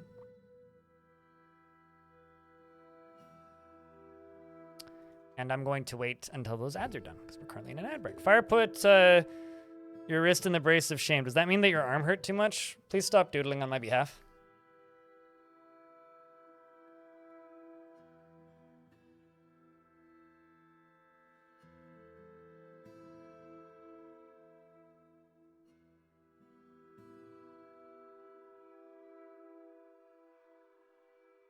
This is madness! Madness. This is Stoned Hobo. This is Hobo. This is Hobo. Yeet.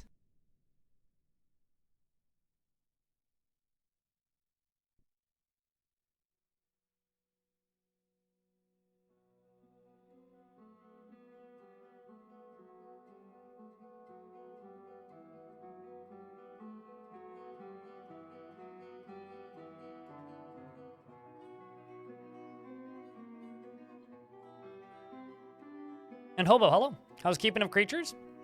I was just reading a post on Discord. We've got a couple of friends, or pets, if you will, and apparently a bunch of troglodytes, including a bunch more troglodytes. Is there more troglodytes? No. Okay, I think I should just get the spicy vulgarity to deal with these troglodytes for me. Apparently there's also a crossbow in there, like a goblin crossbowman, and I have no idea how. All right, well, I got to deal with some troglodytes. Hold up. Very important task must be completed here. Love the minecarts. Minecarts are creating so many hauling jobs, it's ridiculous.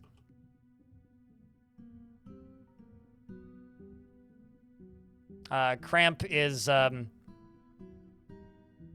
removing the living capacity from these troglodytes. Although I'm actually kind of, so I just would like to say shoutouts to Cramp. Cramp got some sort of injury, which means he can no longer grasp things.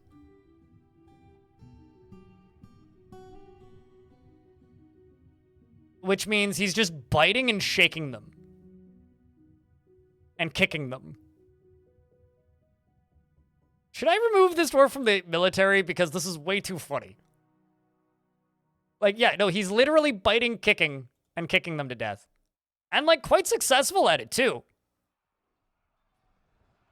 I mean... like... biting, kicking, flailing, thrashing... and doing a damn fine job at it, too. I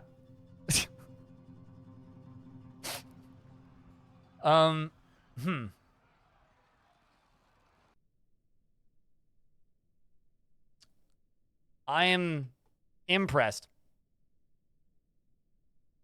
He has no shoes, but, like, fortunately, he's got his armor equipped.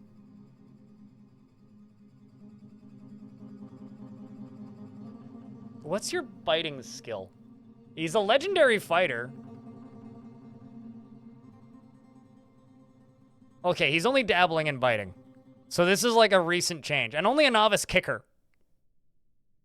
But he just like... kicked... Okay, so he kicks the troglodyte in the head, bites them, and then shakes them around until they die. He's literally just like running up, roundhouse kicking a fool, and then just like biting him and shaking him until they die. That is amazing. He only knows,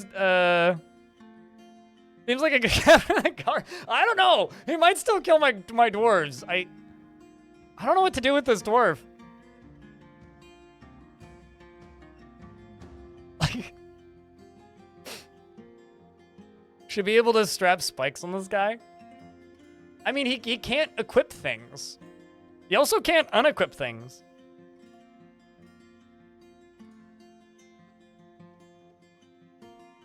That is really funny.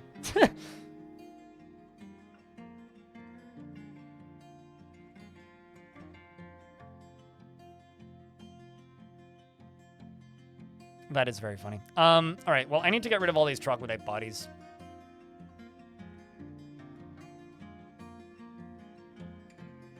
Before they scare the crap out of my children.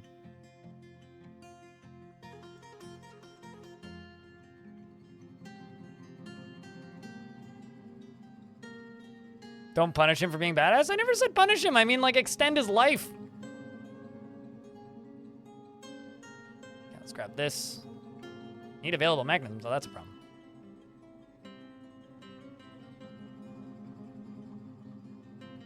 What's up, Revival?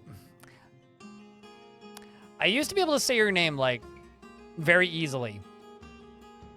But now I can't for some reason. I'll just say Rev. That's easier. What's up, Kazoom? Biting is a skill. Miscellaneous object is my favorite skill, which is using random crap in the environment as a weapon. The skill. It's literally the skill of using random crap in the environment to kill stuff. Which is fantastic. Let's make 50 of these. Make them all out of bro.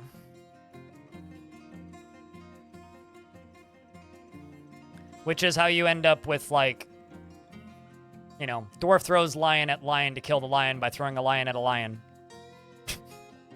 And stuff like that, which is one of the most classic pieces of Dwarf Fortress fan art. Here, let me see if I can find this. Dwarf kills lion by throwing lion at a lion. Here it is. This is one of the greatest pieces of Dwarf Fortress fan art. This is like 2008, though. And... God, can I just say that Reddit's image viewer is terrible?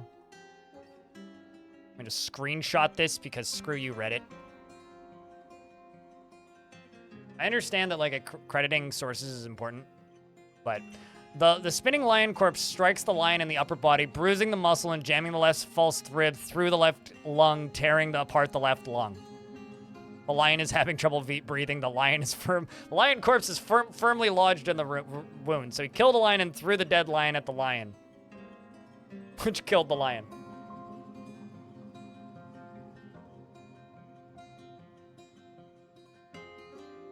One of the greatest pieces of Dwarf Fortress fan art.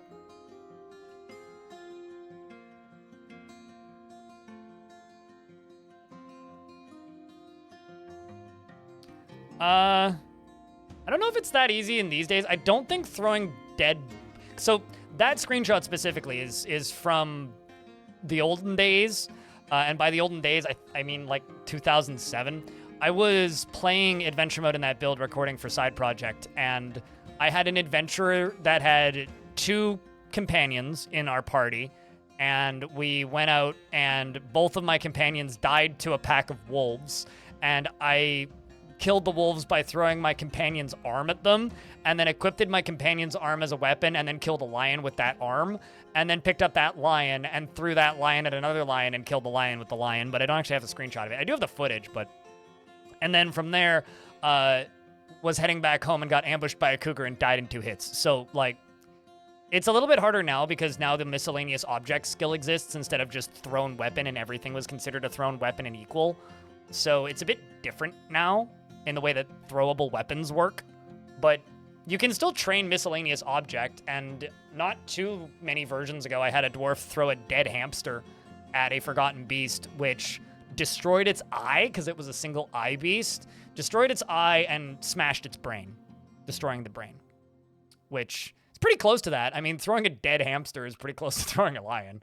Maybe even funnier in a way. What'd you die to? Dead hamster? Thunk! Bonk. Except head explodes. So, dwarves have a pretty good throwing arm. Basically, I guess the moral of the story is you really don't want to play baseball against a dwarf, because if they hit you in the gut with that ball, you're just dead. There's just like, I don't know, a 4-inch wide hole in your stomach now.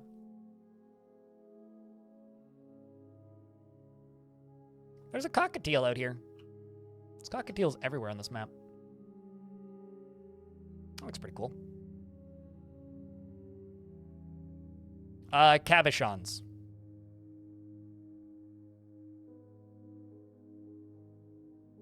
Or large gems.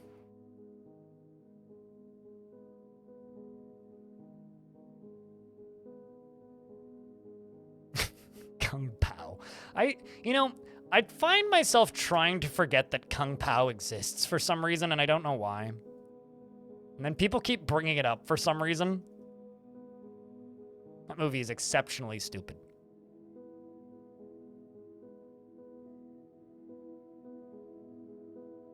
One day I will animate that anime-level explosive hamster headshot.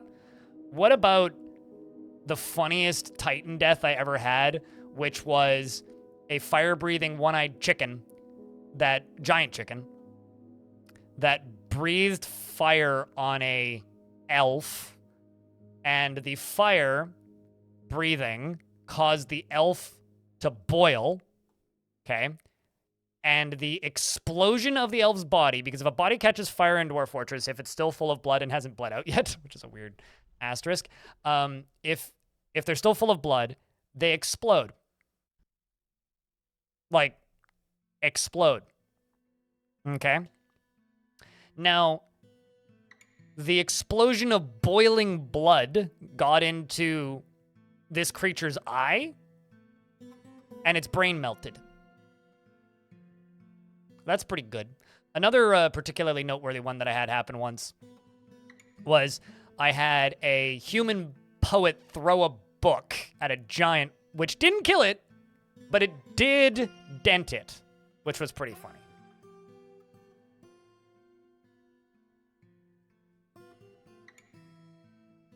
That doesn't sound very dwarfy, Blundermoth, gotta say. All right, well, let's get... Actually, how much black bronze do I have? 10 black bronze bars. How much coke do I have currently? 655. Excellent.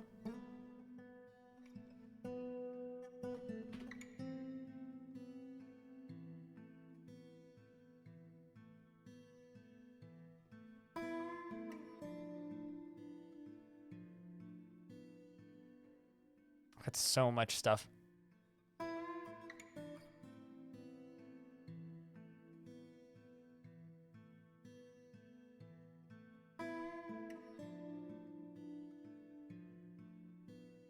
Chat, guess who's calling me? Dallas. I'm gonna pick up this phone call off stream and then yell at them. 2 seconds. No, no, no, no, no, no, no! No! No!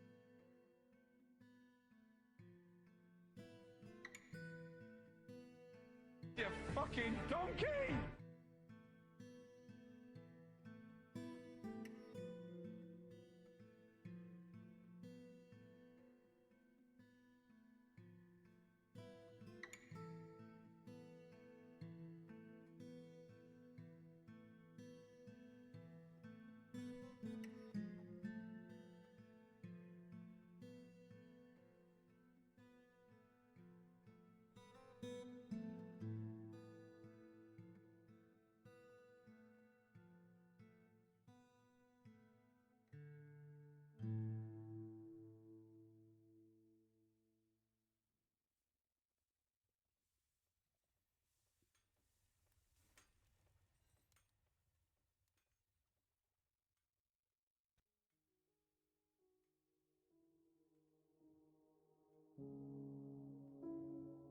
Getting harassed by an ex-ISP. She's just, I literally picked it up. It was a different person than I got earlier today, and I was like, you guys need to stop calling me. And she's just like, it's really difficult for us to do that because of how our system works. I'm like, I don't care. You need to stop calling me. Extended warranty on your Amazon gift card. At this point, if it would make them stop calling me, yeah, actually. New phone? Tell them you got a new phone number? No, I'm just gonna start reporting them. That's what I'm gonna actually start doing. Okay, well that shit's frustrating.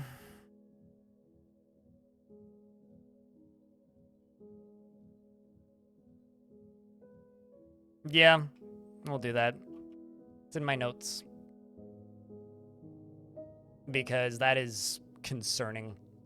Long story short, on the 10th of every month, I get a phone call from them. But usually, they call me once, and I usually just ignore it and they don't call back. This is the 4th time they've called me today.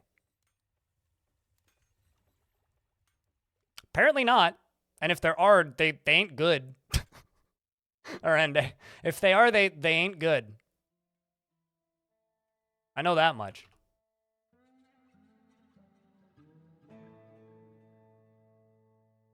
It is the 4th time today that they've called, yeah. What's up, Nick?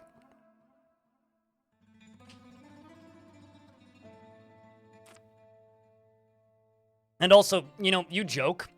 I might actually get a new phone number so that they leave me alone. Talk to my province about that. I don't think so. That or they don't care. One of the two. Who knows?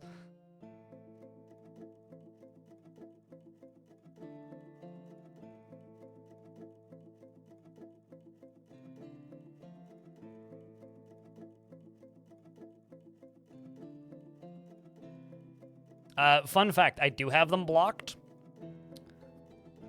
But what happens on my particular phone when I block a number is it tells me blocked number is calling. And I get a beep. And so it only vibrates once. That's all that my phone can do. But, yeah, no.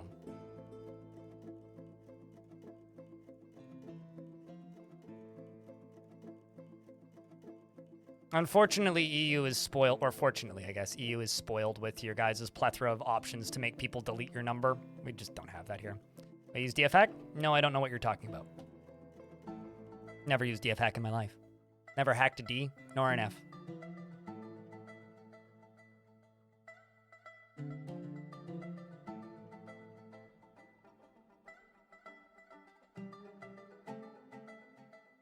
Yeah, no, I mean, I have no problem with these poor customer service people, which is why I literally was just like, I'm gonna say this as politely as possible. Please stop calling me. Like, this is the 4th time today. Please stop calling me. Like, it's not their fault. They're just doing a job. But, like, she also got my name right, so I was polite to her. If you get my name wrong, I'm not polite to you. It's like 9 out of 10 times these call centers are, like, mostly people in India or here from India. Because actually, I know where there's a call center here. But not most of the time, they call me Georgery. And if I pick up a phone number from anybody and they call me Georgery, I instantly hang up. Because it's like, come on. Here's a good use for dumb AI bullshit that nobody needs. Give your call centers, like, an explanation on how to pronounce somebody's name before they call. That's a use for dumb AI that nobody wants. Georgery, yep. I don't know where they get the George out of it, but...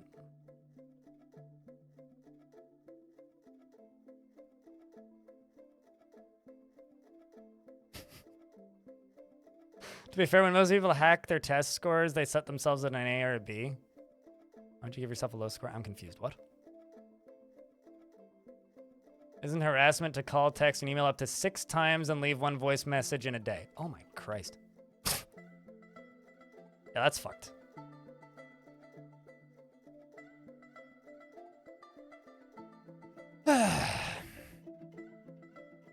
Anyway, not thrilled about this, but unfortunately there isn't much I can do aside from yell at them. But I am starting to consider getting a new phone number. Which is how you know it's bad, is when you're like, man, what if I just got a new phone number and didn't need to deal with these people anymore?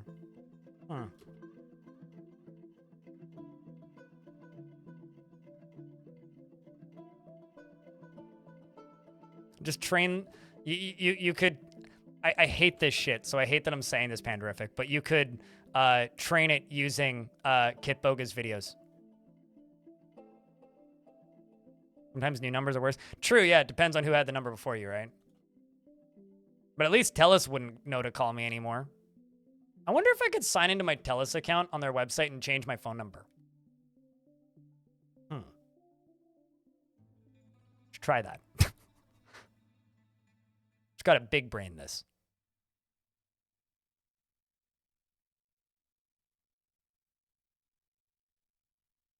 That was definitely a real person who just called me. Unless we consider people who work phone lines to not be real people, which I think is pretty dehumanizing. Direct doors. Modern problems require modern solutions. Yeah. You know, it was kind of funny. The last phone number I had, once every 6 months or so, I would get a phone call from somebody asking for a volunteer fire department in Saskatchewan. Because my phone number was 1 number different, but it was the difference between a 2 and a 3. So I'd immediately know who it was, and I'd know what number to tell them to call.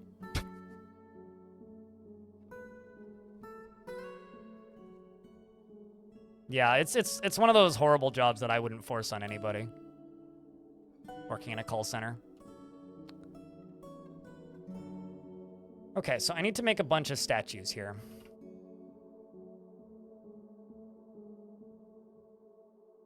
Damn, I got a lot of rose gold. Let's make 20 rose gold statues.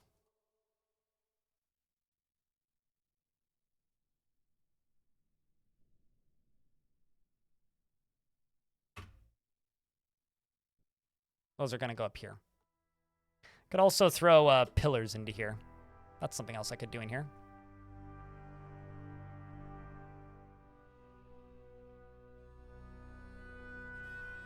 Just trying to think of ways to make the front door look cool, you know?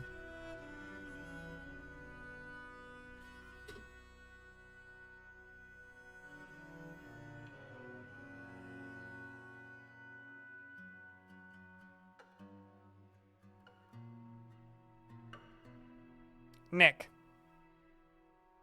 What's this?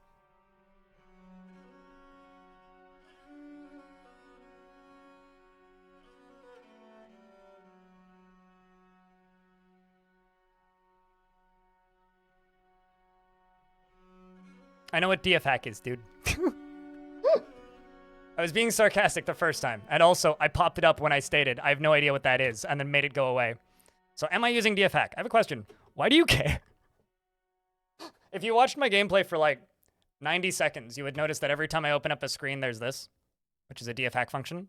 Every time I click this, there's a DF hack function.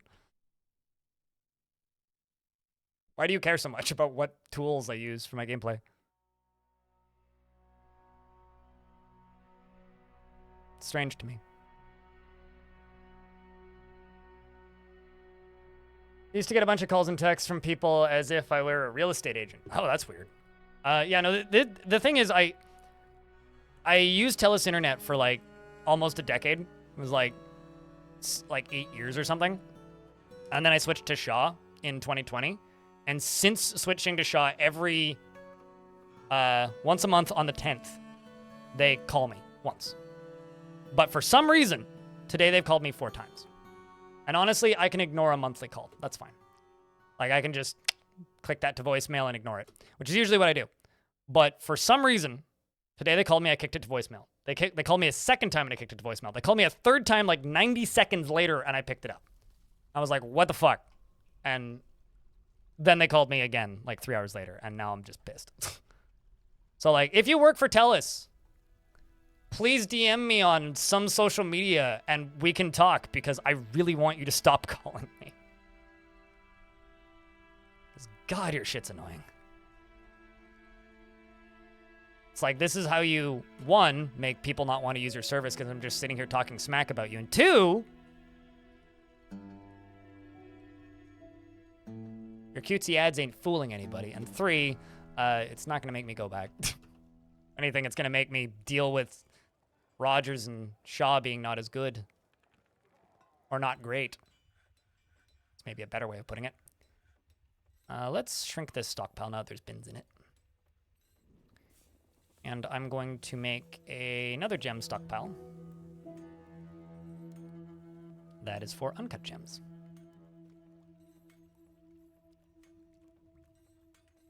Rough.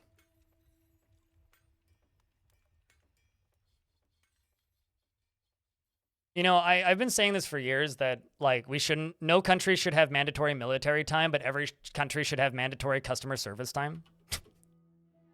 And when I say that, whenever somebody who lives in a country with mandatory military time goes, nah, and it's like, I'm mostly joking, but also, like,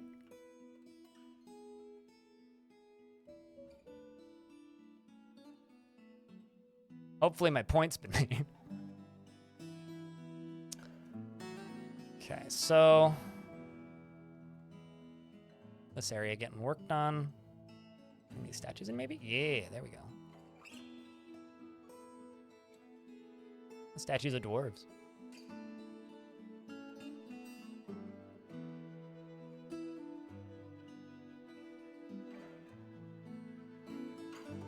I think in some people's case, yeah. Because if you are unfortunate enough to live somewhere that's threatened by other surrounding neighbors, then yeah, I guess I could see why you would have that take. Okay, so Nick, I have a question. Are you in my chat purely to evangelize DFHack? Because, like, we're well aware of DFHack here, right? I've played this game for over 10 years, so I'm well aware of DFHack. I've played this game for a bit. I'm endlessly perplexed by people who just go around on Twitch and are like, hey, are you using DFHack? You should use DFHack. It's pretty easy to discover DFHack if you're playing this game actively, and it's one of those things where it's kind of like going into somebody streaming a Bethesda game and saying, hey, are you aware that you can unlock all of the Xbox achievements? Or, sorry, all of the Steam achievements by going into the command console and typing in one line of text? It's like, sure, yes, you can do that. But telling people that you can do that and then telling them that they can do that is repetitive and annoying. So, welcome to the stream. It's good to have you. But just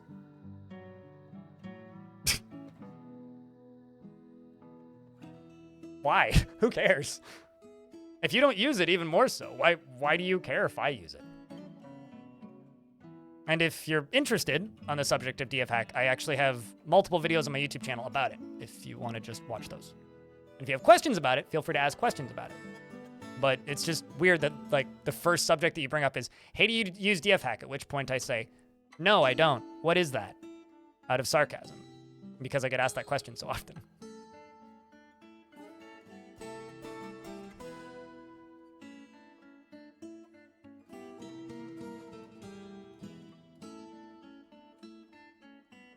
It's like I'm trying to figure out what is more common. People going around asking me if I use Linux or people going around asking if I use DF hack. I think at this point it's DF hack. Okay. And it's all good. It's just kind of funny to me. Okay, so where's the peak above this? That's high up.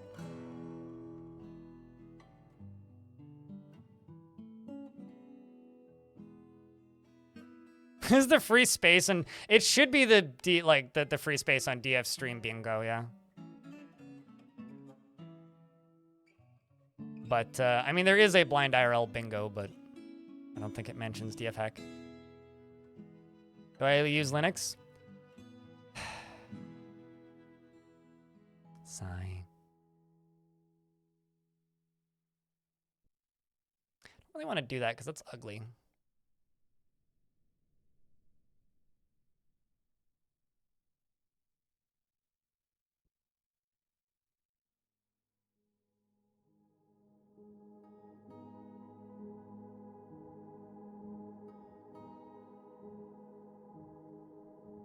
I guess we could just do it this way. I noticed, Voodoo.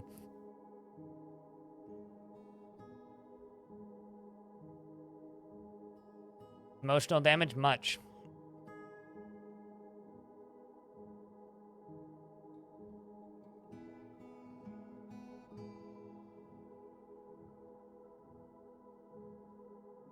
I should make a banner scrolling up down saying, yes, I use DF hack and no, I don't use Linux. As somebody who's like got problems with his eyes, visual distractions on stream is the worst. We're in an ad, so I'm gonna pause.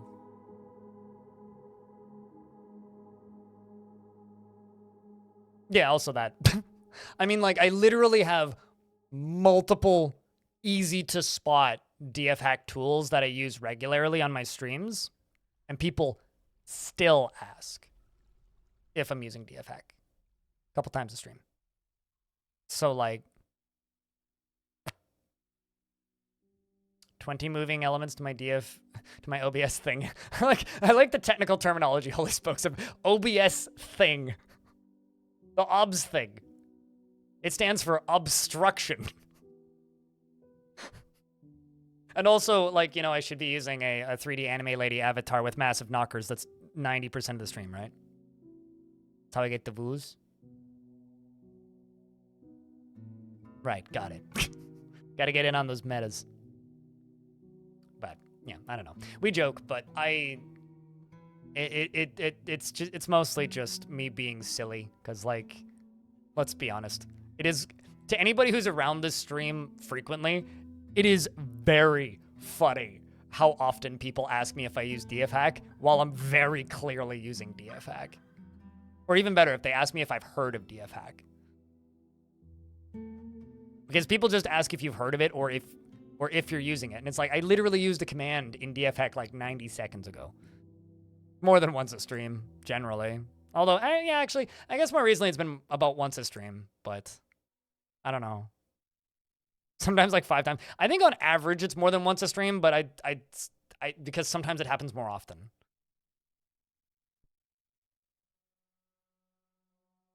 I mean, I almost never use Stone Sense, so I don't know about that. I actively dislike Stone Sense.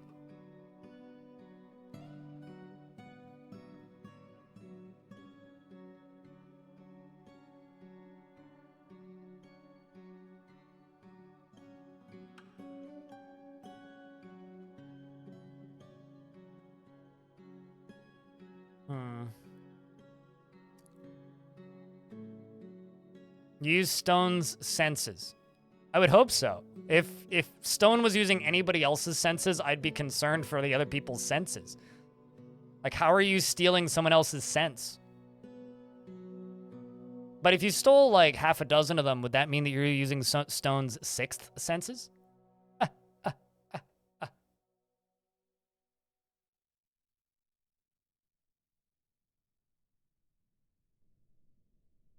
I don't think Dwarf Fortress will ever win anything on the Steam Awards because Dwarf Fortress is kind of a quiet game. It doesn't really make huge waves and splashes unless there's hysterical bugs, and those don't happen very often. And now that it's a, air quotes, known quantity in a game that some people play, I don't think Dwarf Fortress is going to get the meme kind of marketing that it has in the past ever again. So, I don't know. I kind of doubt that we're going to see anything like that really ever again.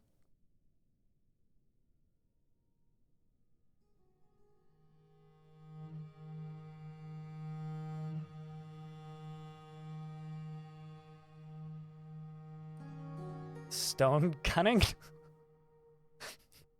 It took me a second, sorry.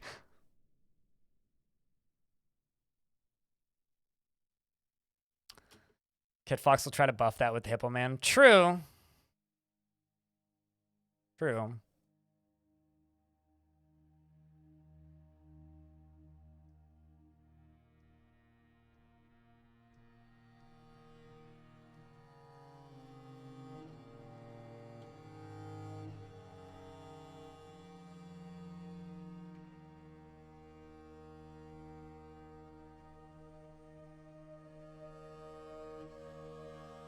And Qin Green Tea wants you to post beers.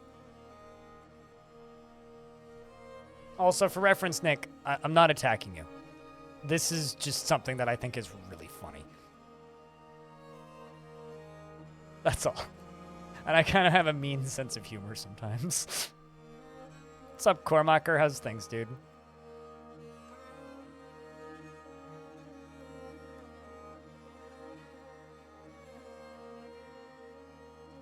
That done. Get all these bits done.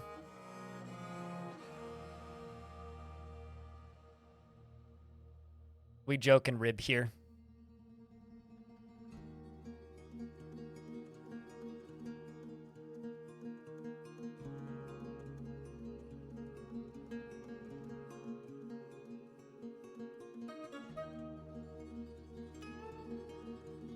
One day you gotta try doing stuff with minecarts. It's easier than it looks, usually, but sometimes it is just as tedious as it looks. Why bridge on track? Stop, minecart, go zoom. Minecart can go over bridge, no issue.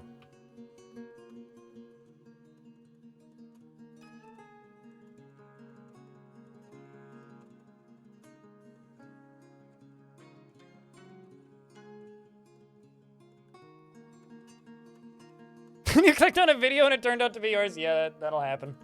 I might be the only person on YouTube with video footage of that mod. I might be, actually.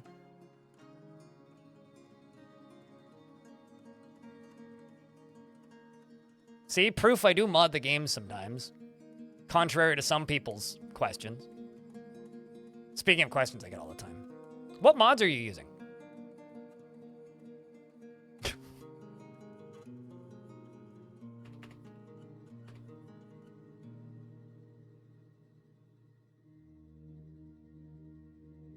I is proper drunk. Well, enjoy being proper drunk. Better than being an improper drunk.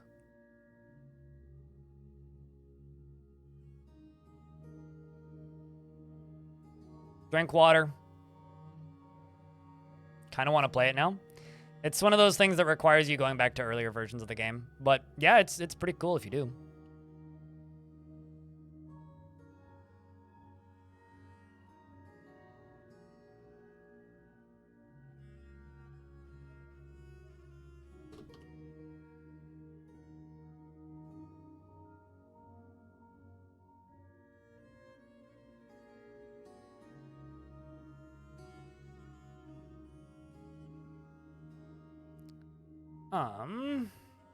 Coins.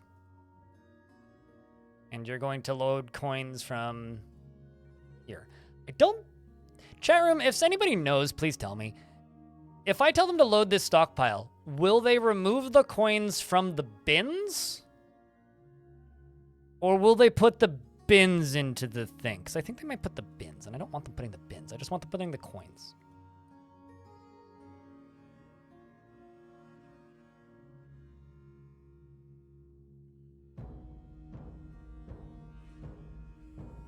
I guess I'll find out in about 90 seconds. It should just be the coins, right? Unless I also permit bins. Definitely not sure. Yeah, me neither. I guess we'll find out once the minecart arrives. Fine. Can always test fire it too and remove them.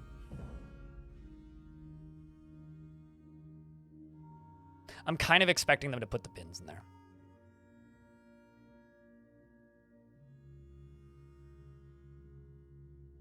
You only try minecarts once, and you killed a cow and 2 dwarves.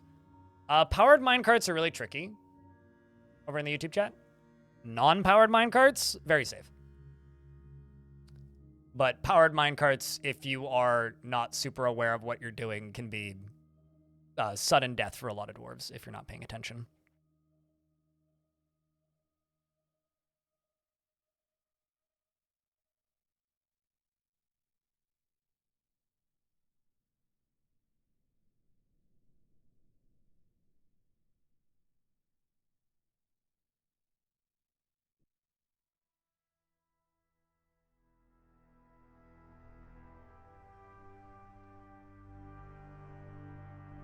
How was the start to my year?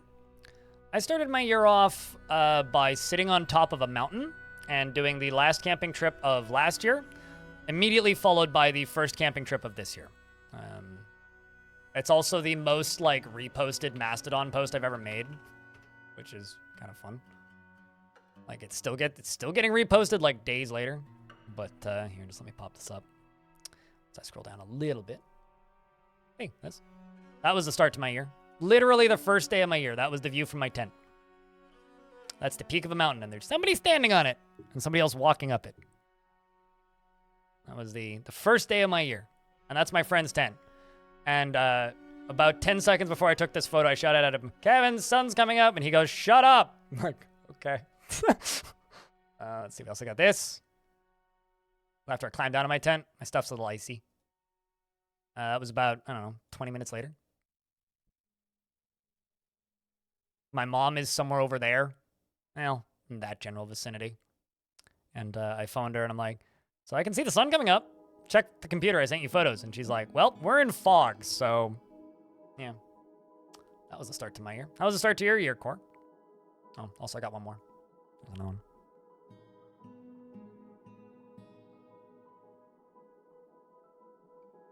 For anybody who's wondering, that is Mount Seymour.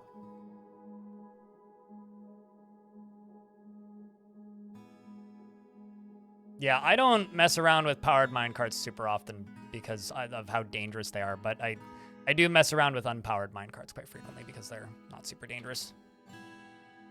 If you are, like, kicking minecarts or pushing minecarts, they're quite safe. If you are using powered minecarts, they are quite dangerous. And maybe quite dangerous is a polite understatement.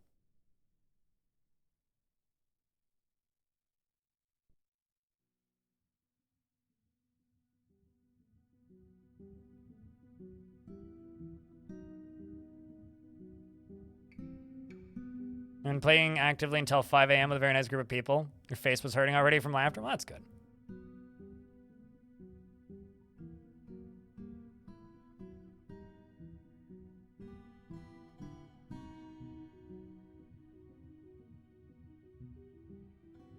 Not on Seymour, no. If you want to see Aurora Borealis, you have to go, like, to actual backcountry. There's way too much light pollution up Seymour. Yeah, to see Aurora Borealis, you have to... I would say you got to go to, like, Golden Ears Park. I wouldn't bother trying to see Auroras up Seymour. You have to go way further than that. I mean, I've been up there on days when we supposedly had auroras and haven't seen shit, so.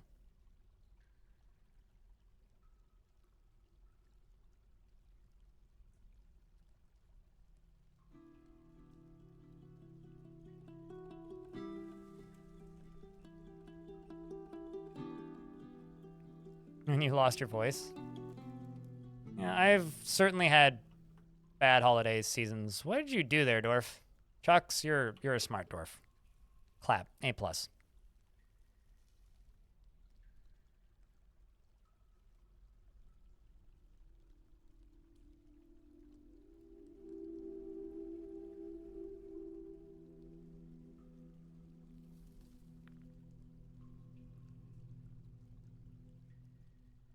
So I'm going to go around the edge here with floors. Expand this a little bit. So essentially what I'm doing is I'm building a platform for windmills that hopefully, if I do this well enough, enemies won't be able to get onto. That's the goal. Because I want to make it baddie proof, but it's going to take a little bit more effort than just this.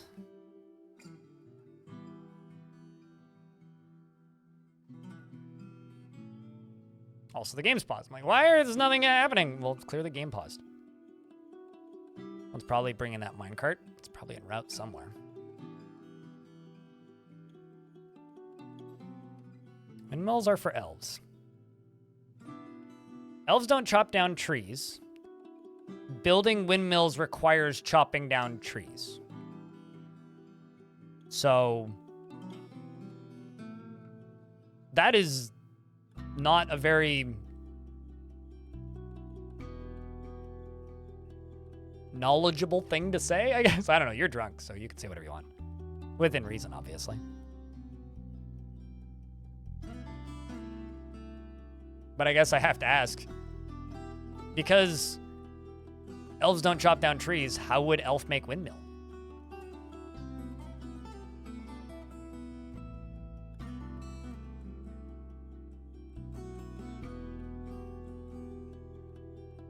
You'll go to your corner by chat. It's all good. I just think that's kind of a funny thing to say.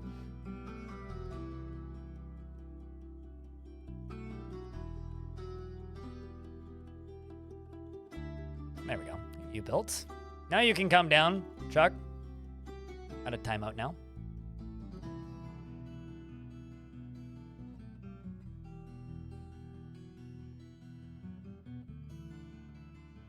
They don't grow windmills. They have no need for power.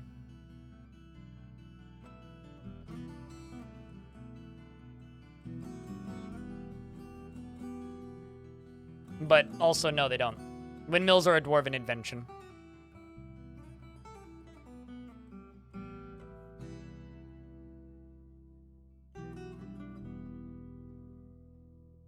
Frame rate decided to go bye-bye for a second.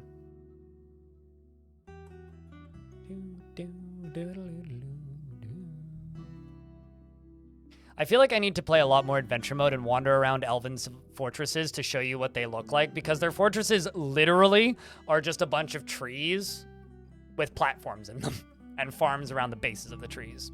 That's it. More goblinish, because there aren't any orcs in Dwarfort.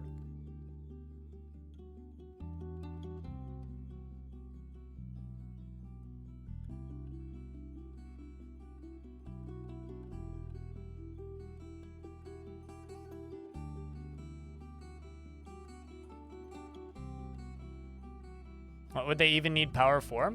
Yeah, I mean, dwarves need power to pump things. Dwarves only need to pump things because they need to pump lava and sometimes water. Elves don't dig in the construction of their forts, nor do they make pumps. Like, elves are basically just like religious tree hippies. I may have to quit without saving. Fortunately, though, we're only 12 days into summer, I think.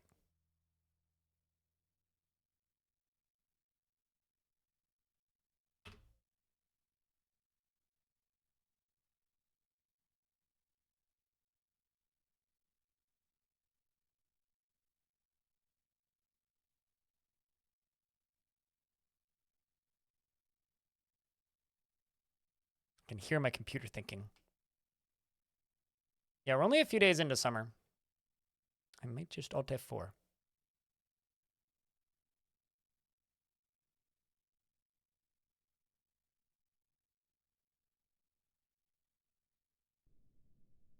Well, there's more coming soon.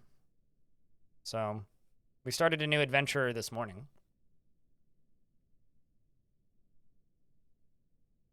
I don't know what you're talking about, Francesca. What?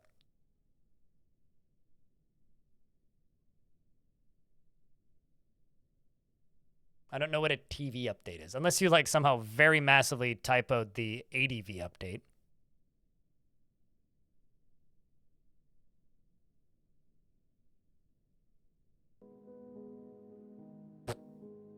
Well, this is the second time that this has happened in this fort, where the frames just disappear randomly. I don't know what it is. Weird. So knowing that we're only 12 days into this month, we Glad just to had a see you're save. Still going strong. I just see me still going strong. Not dead yet. Not irrelevant yet. Well, maybe irrelevant, but not dead yet. I'm just going to Alt F4. Relauncher.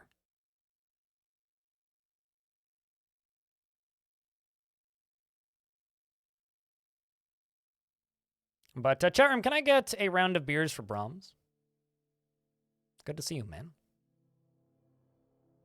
I don't know. I've been doing this for 10 years. It'd be stupid for me to stop. Yeah, there we go. I lost 11 days of time.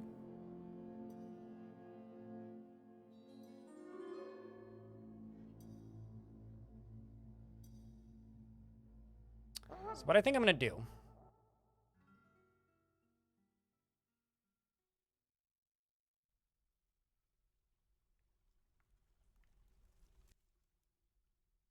Stick that out.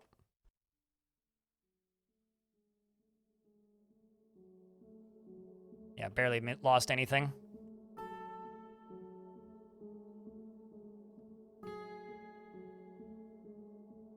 This will stop them from having to run up and down there.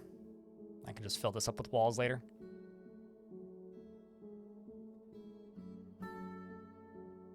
In fact, I can dig through this.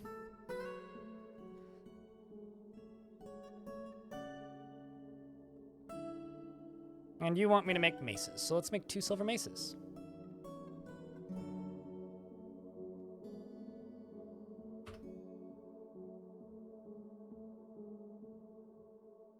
But thank you for keeping that subscription alive, Roms.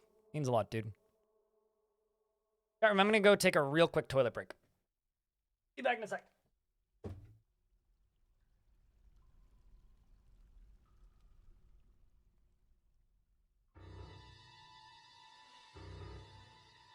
Sandwich!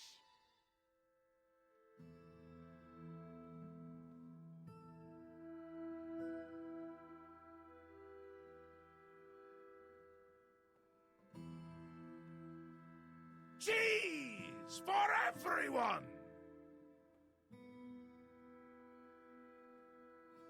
Flobberdobberdoggadoggies?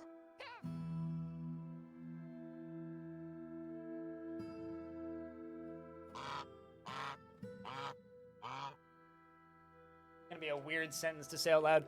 I was just staring at the toilet, and while staring at the toilet, I was immediately reminded of my annoyance of Tellus. I have a question. Does anybody here have any experience with any of those delete my data services?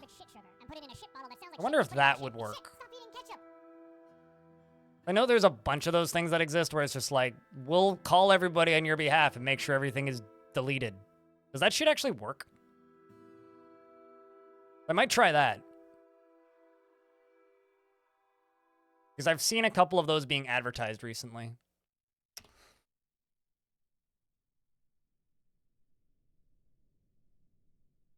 Dig all this out. What's up, Pax Mac?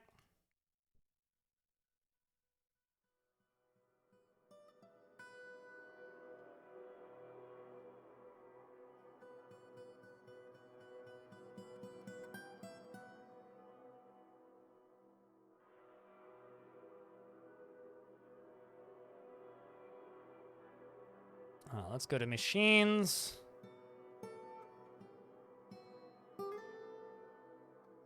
Windmills.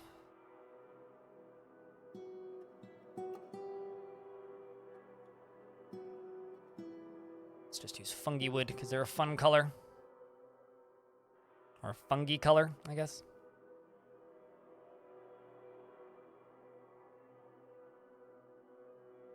Yeah, if anybody has any experience with any of those services, let me know. Because maybe I'll look into one of those as an option.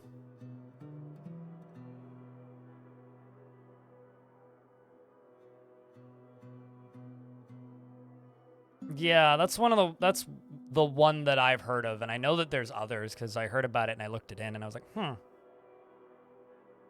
or like looked into it and I was like, and I wonder.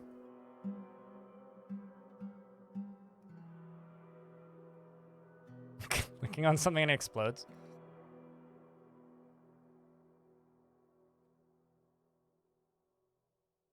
You're gonna go to grad school for your job. What you studying? Back.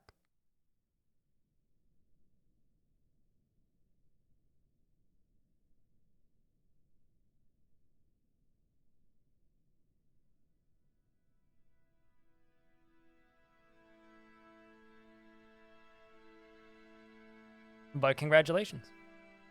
Glad that you're excited to go to school. Oh shit, is it happening again? On the 12th again?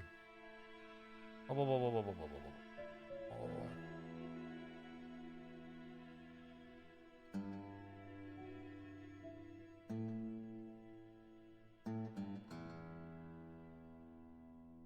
Well, I doubt it's that.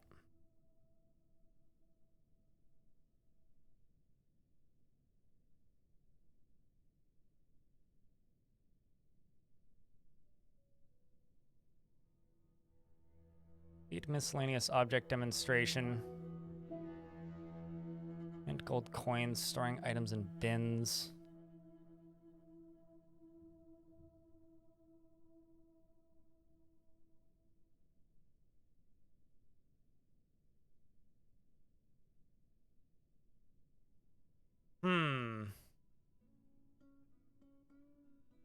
Yeah, that's spooky.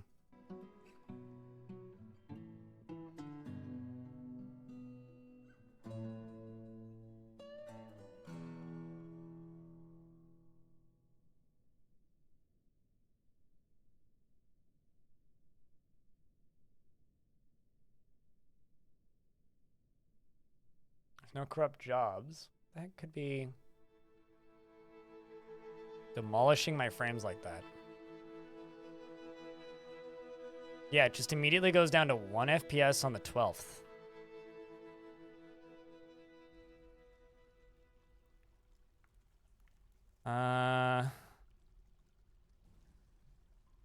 There's a barn owl.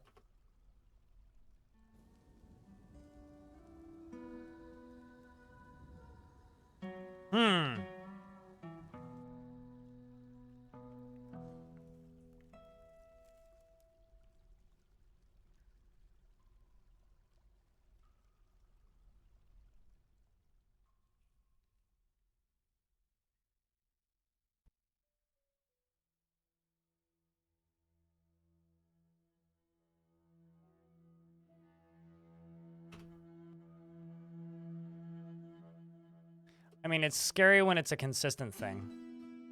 Yeah, there it goes immediately again. Let's pause.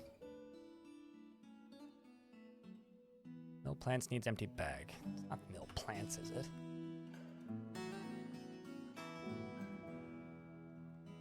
And nuke that mill plants job.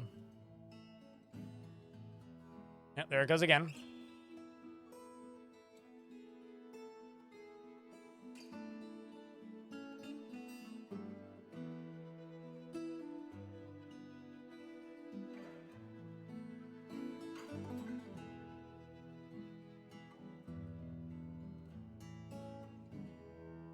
Cancel that.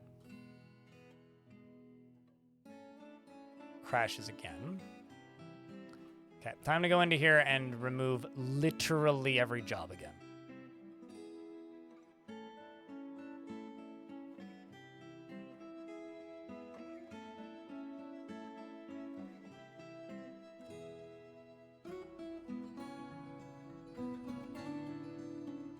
Because if it happened on the same day, then it's repeating. Which means the save's SOL, unless I can figure out what's causing it.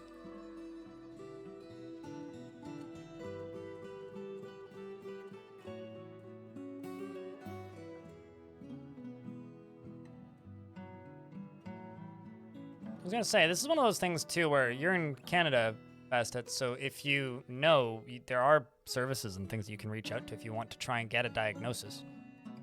Let's try, I'm pausing. Yeah, it's still tanking, but at least, okay, it's not tanking as much now. Oh, there it goes.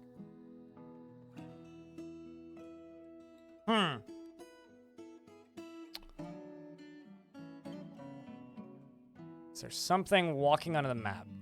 Could be the cave swallowmen.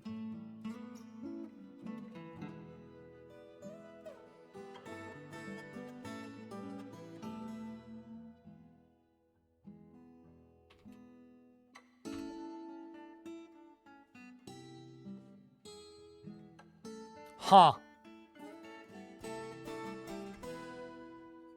Okay, well the frames are still slowing down, but nowhere near as bad as it was before. I think I found my culprit.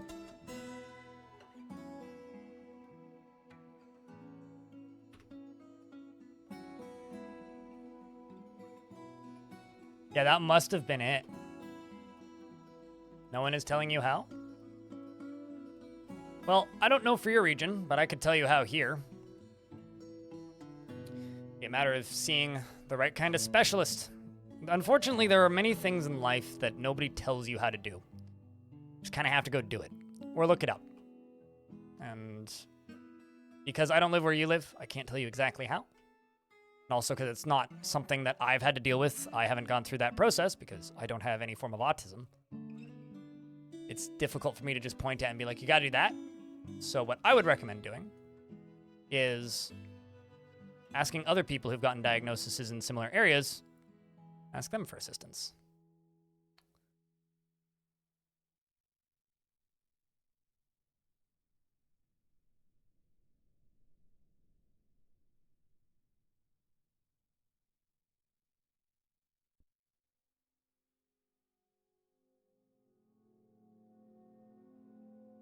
The problem is so few people actually have doctors. And I'd be willing to bet that's problem number one for Bastet but I don't know Bastet that well. Yeah, you talk to your doctor is literally step number one. Or go to a clinic and talk to them. That is their job.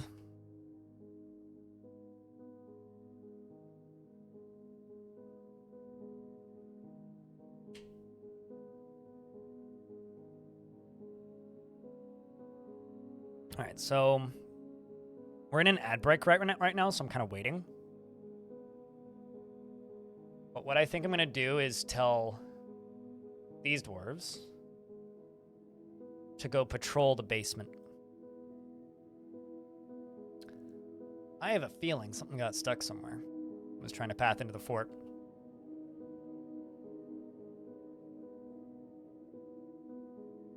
Because I have cranked the difficulty up, so it is possible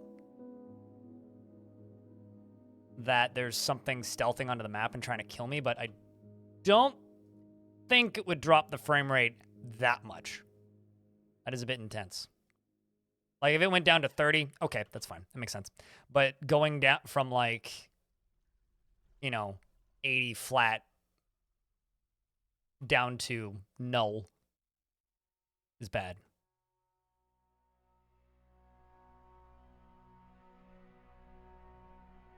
I feel like there is so many issues with medical systems around the world where, like, the net problem is just, like, lack of communication resources for people who are incapable of asking for help. As somebody who is incapable of asking for help for unrelated issues, it's a Bastet's problem. And my issues are also something where there is a lot of resources telling you how to get help. It's something that I wish was more common. 1,000 cave fishmen? Not cave fishmen, but cave swallowmen. But I killed them, so using DF hack, and I think that's fixed it.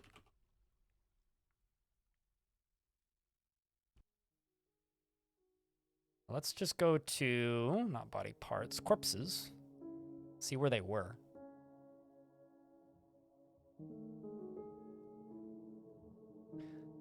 Okay, so they're not stuck back here, I don't think.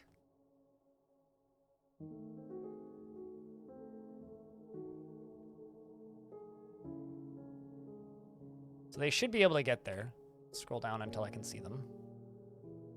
Yeah, they can get there. There's nothing blocking the pathing. I don't think it's a pathing issue.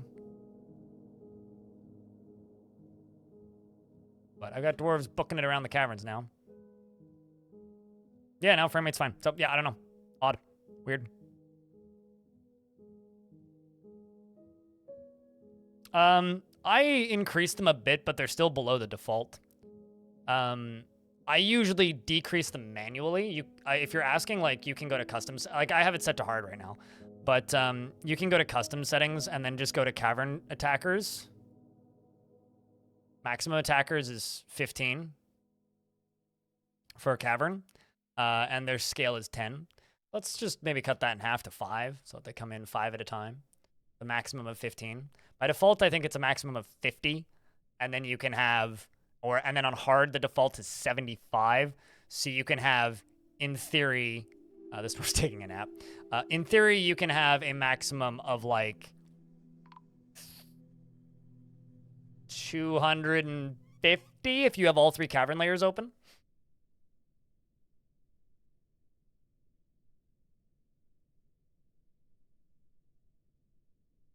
Yeah, that's called mental health problems. That's what your brain tells you. It makes you think that you are a worthless problem, which is why it's so hard to go ask for assistance. Which is also why you should. It's not as short, but I do have a video called My Settings, and I cover that in there.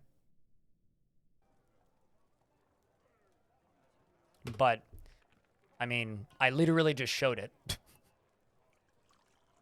Why? What do you mean? Why do you choose them? Like, I just showed it on stream like 10 seconds ago. But like, how do you use them? You go to your difficulty settings. You click on custom settings. You scroll down to cavern dwellers and lower the numbers. Because by default, it's 10 and 50. I usually set it to like 3 and 10 or 5 and 15 or some smaller number.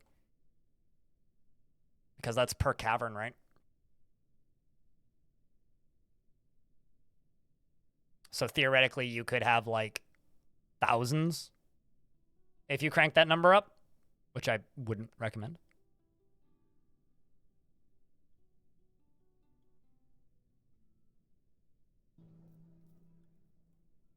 But yeah, Bastet, the brain is a fickle thing, right? I'll also say this. I am not a mental health professional. I can't actually offer you any assistance whatsoever, nor can I tell you what to do. But your doctor can, and that's your doctor's job. So.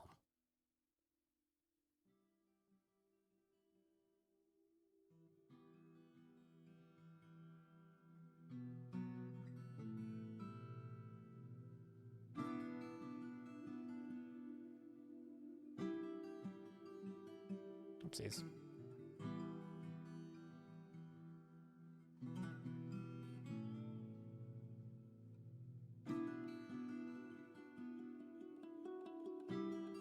Doesn't happen often. I had snow 2 days ago, which was gone by the evening. Like within hours of it snowing, it was gone.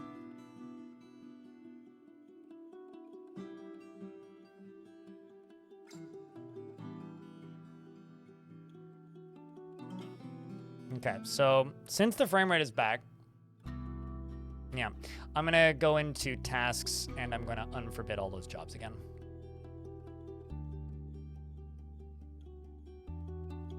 Oopsies, I just canceled one of them and I don't know what it was, but oh well, it's fine.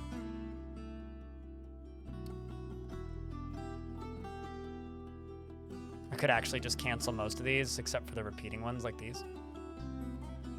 And they'd all just automatically get reassigned because they're all manager jobs, but whatever.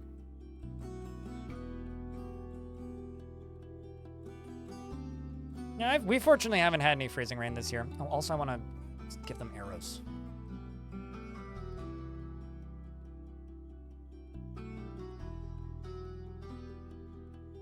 I'm West Coast, Vancouver. Unless you're asking Holy Spokes. Or unless you're asking Pax Mac, rather.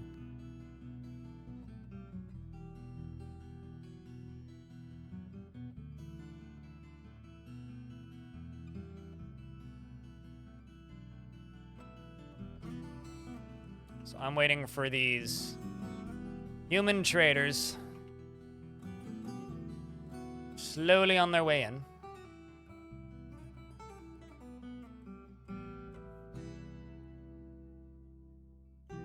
All I know is that the mountain that I hike up got was like 150 centimeters of snow in the last 3 days, which means I can make a snow fort next time I go out there, which I'm very excited about. Whistler? I don't go to Whistler. It's too far away. No, I'm Greater Vancouver area, so I go to Seymour. It's also you have to pay in most places to camp in. Is there any actual backcountry areas in Whistler? If there is, none that I'm aware of. Whistler's too far. In a world where I don't drive, why would I go to the rich hipster place that the tourists go to when I could go to the rich hipster place that's close by that less tourists go to? That's my take. Scott married there. Well, congratulations to him. At least you're not doing the "do you know my cousin in Toronto" statement. It's been a long time since anybody has said that to me. But yeah, no, I go to Mount Seymour because it's nice and close. It's like, Mount Seymour is like 90 minutes on public transit from my apartment, or like a 20-minute drive, whereas Whistler is like a multi-hour drive or multi-hours on like a bus that isn't public transit and costs like $40 each way. So yeah. I'd rather just go to Seymour, which is nice and close, or Golden Ears Park, which is also nice and close and also not as busy. To me, Whistler is kind of a scam. As somebody who's lived here my whole life, I will just buy everything from them. Thanks, humans. I just gave them way too much value, but that's fine. We attracted no migrants this season. Really? Wild. Because it was added yesterday, so it's brand new. Pack. All right, let's get these dwarves out of there.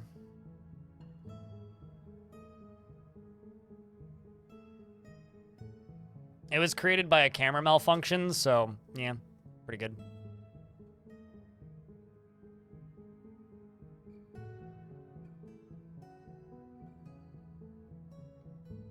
Happy to help. Queen thing.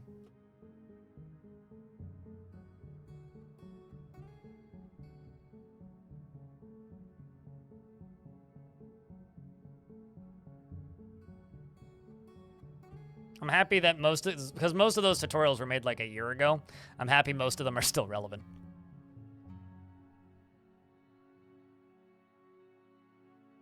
Let's just use Olivine in there. All right, actually, what material did I use there? Rock salt? Oh, you will use rock salt then.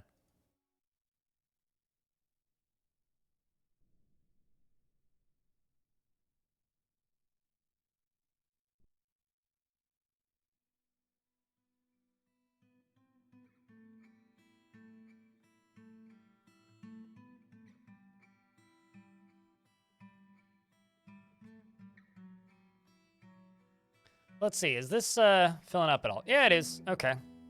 So they do, in fact, ignore the minecarts. Or not the minecarts. They do, in fact, ignore the bins, but I don't know. I kind of want to remove the bins from this stockpile, so what I'm actually going to do is I'm just going to do this. And then, yeah, bins number's still at 0, so they'll probably suddenly come over here and grab all these, move them over to there.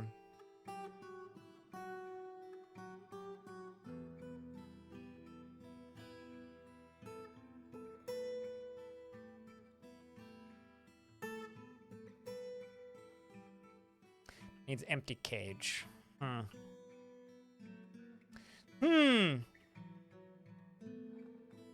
Well, I got an idea for empty cages. See this? I'm going to take prisoners, I'll build a better version of this soon. Ooh, I've got a Drothla. Several Drothlas, even. Those I should actually start taming. Where that goblin? There to goblin. I'm gonna throw this goblin off the edge of this. Troglodytes, I don't know. The Drothlas can get assigned to any trainers. I have a giant bat? All right, I'm absolutely taming that. They're trainable? I can make hunting giant bats? Wow. That's cool. I had no idea. Nani? Can I make giant warbats? I want to make giant warbats. I want to have an army of murder bats.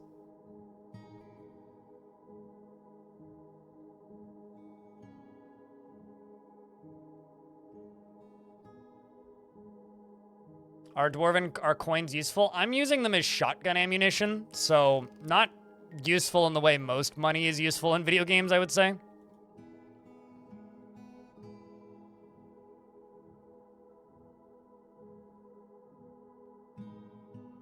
All right, well, this is working. That's good. Am I still making gold coins? Well, I'm not making rose gold statues, so that's good. Out of rose gold bars. Yeah, I'm not using coins as money. I mean, they're an okay trade good, but I am using gold coins as cannon ammo. So, are gold coins useful? Not in the way you're thinking. I mean, like I said, they're an okay trade good. What? You heard me. Using them as shotgun ammunition.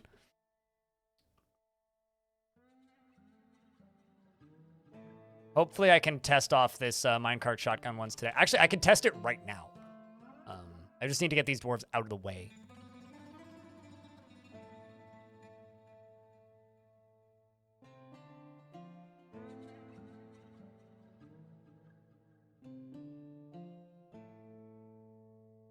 Birdshot? Yeah, actually, that's a pretty good analogy.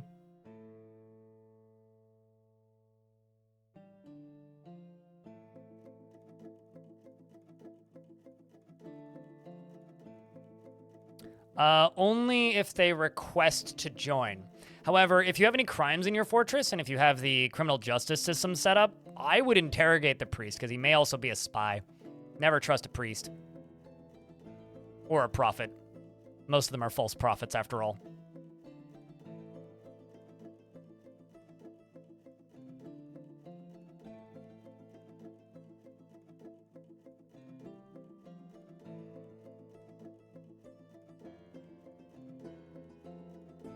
Okay, something I'm going to do. This is a little fiddly, so I wouldn't recommend doing this in your own time.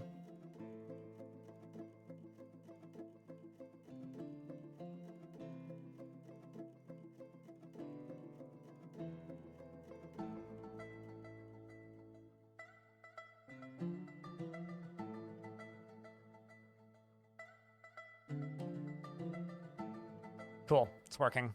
Literally a million dwarves are going to show up here and they're going to dump a ton of coins like right here.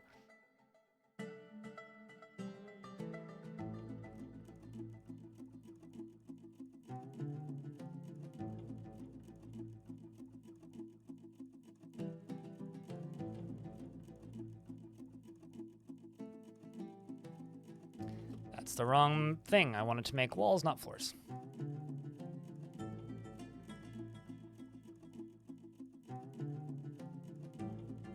False profits.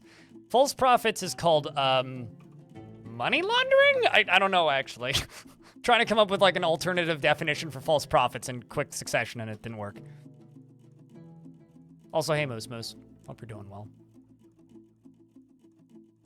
All right, see? We are dumping all these coins right here. There we go.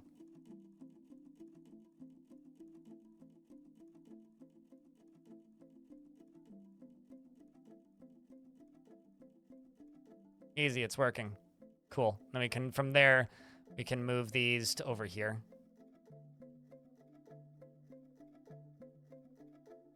And then from there, they can go into the thing. This minecart's only 1% full. So when a stack of 500 coins hits something in the face at, you know, warp speed, it puts 500 holes in them.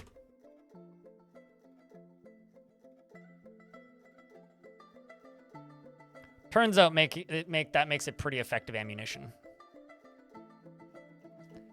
And I'm going to see if I can tame some Drothless. Non-lethal, bet.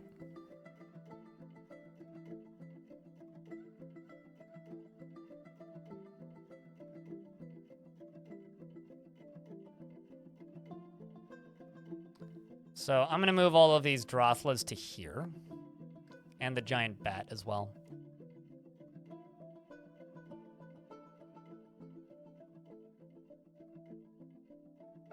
We're also going to allow them to go here, here, and here. But I just made a second one. I thought I was editing the first one. So I made a second one. Surprise.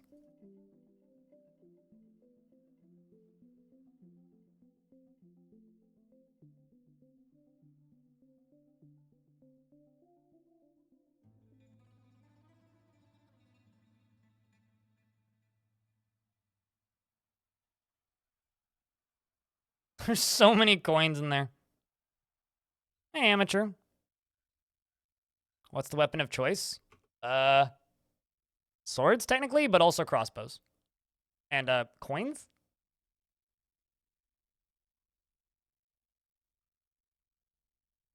This minecart is 2% full of coins.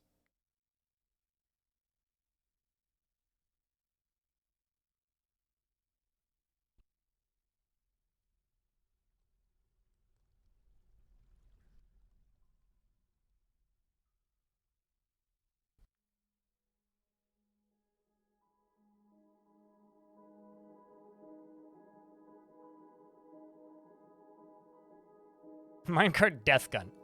Yeah, sure. Definitely.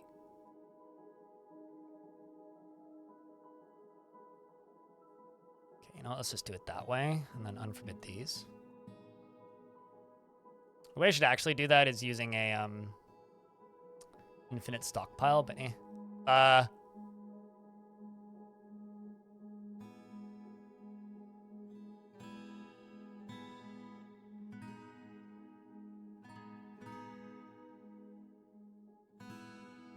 What?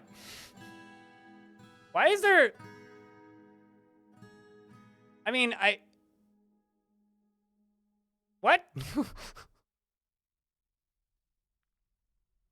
I mean...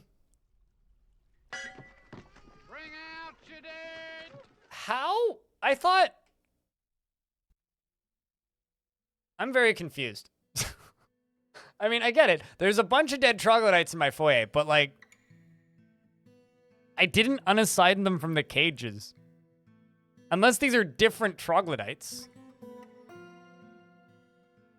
Huh.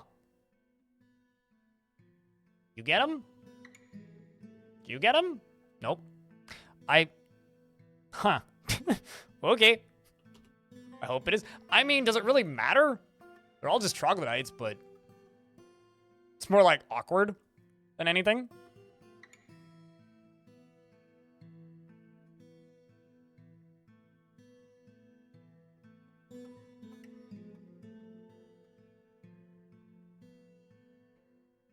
Is honestly, like, my take. It's like, that's just kind of awkward.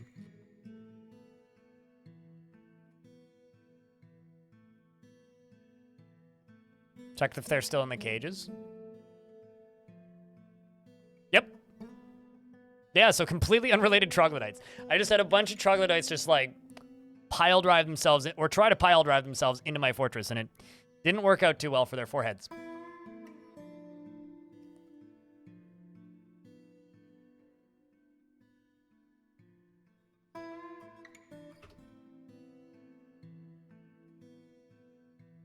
So that's kind of hysterical. Anyways, random troglodyte event? I guess so. They just tried to bum rush the trading depot, I guess.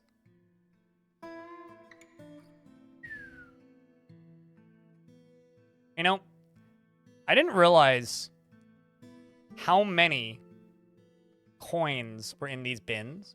So, okay, I guess if you're filling a minecart shotgun with coins, you really don't want them in bins, because I guess only one job can happen to fill it at a time, and it just slows down the filling process dramatically. Because this is getting done so much faster now. Like, if I actually look at this minecart, like, look at the weight of it going up. Like, look at that. Look at that shit.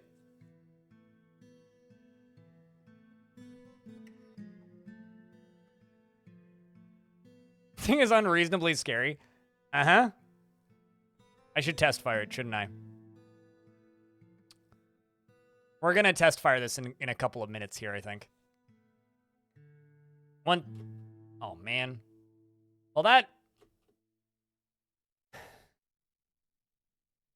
Now there's a dead troglodyte in this stockpile chat room. I'm going to, unforbid these. I'm just gonna run over here and just, like, for temporary sake, just do this. Just make that, and, this, and, that. We'll worry about that later.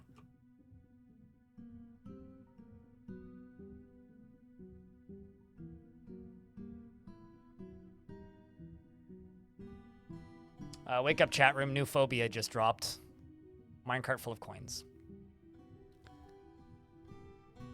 Alright, well, I should definitely let... Oh my god. There's so many coins. Because I think that they can fit 500 stacks.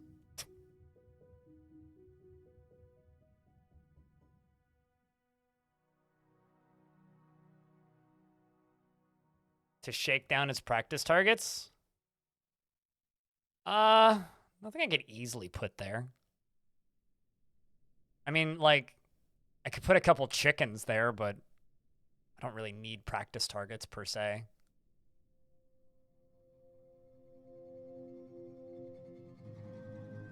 Okay, so these are inactive. These need to be powered or this thing ain't gonna work.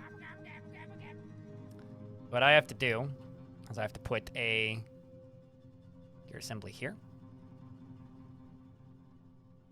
And I have to put a horizontal axle right here.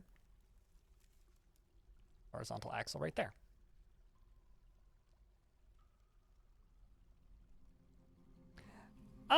It's certainly going to kill the front line of a group of invaders. That part is for sure. Hopefully we get a big siege soon, because the number of enemies that can attack me is kind of ginormous right now. Okay, well, that is, I think, all of the coins I have currently made in there. Which means I can get rid of this. And just set these to be dumped. Not the coins. Just the everything else. How full is this minecart? So this minecart is 21 per... Wait, what? I named the wrong thing. This minecart is 21% full. Yeah, this minecart is 21% full. I know my camera's blocking it, but it is 21% full.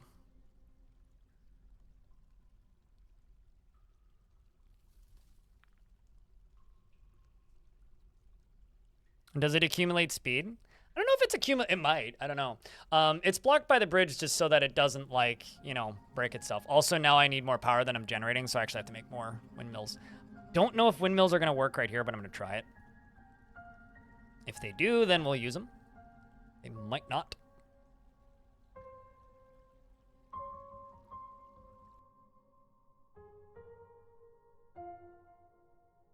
Because of the walls. I can type in apple.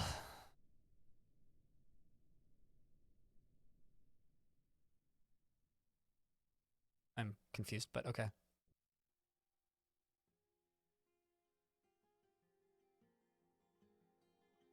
So yeah, these might work, they might not. I mean, I can always extend the platform. I just would rather not if I don't have to, because this would be quicker. So we'll just try and build those first.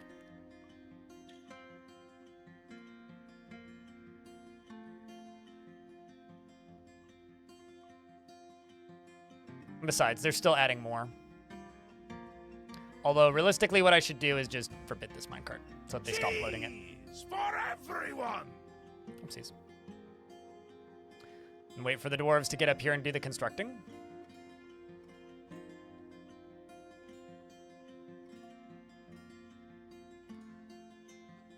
So essentially what's going to happen is this area down here is just going to be a blast zone for all this stuff.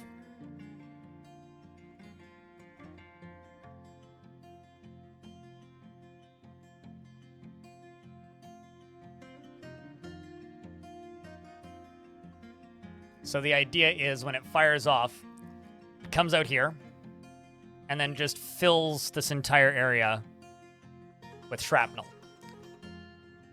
And I should be able to, without too much effort, make 3 minecarts and then an additional 3. Yes. Which is part of the reason I'm using gold. It's one of the heaviest materials that I have. I could also use lead if I had large amounts of lead, but believe it or not, I don't actually have large amounts of lead, so...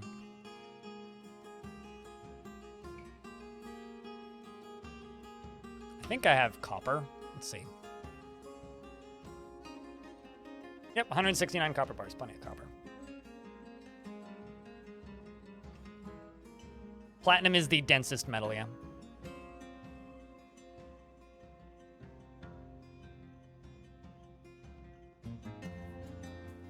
Alright, so we're in an ad break, but I'm just gonna wait for them to construct this.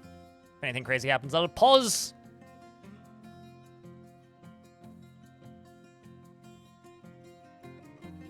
Well, the thing is, Postman Pat, unless you're stuck in an ad, in which case you won't hear this. But if you're not, if you could say I'm not, that would be great. A lead war, because then I won't have to repeat myself. A lead warhammer isn't craftable. You need it to be an artifact. So silver is the heaviest, densest weapon material. So gold is not usable as a weapon. This isn't Minecraft. So like in Minecraft, you can use gold as a weapon, which is silly and very unrealistic. In Dwarf Fortress, you can make silver swords and silver maces and silver warhammers, and warhammers are some of the best stuff for that type of thing. As in firing stuff off and making it go kablooey in something's face, and it's entertaining. Because who doesn't want things to go kablooey?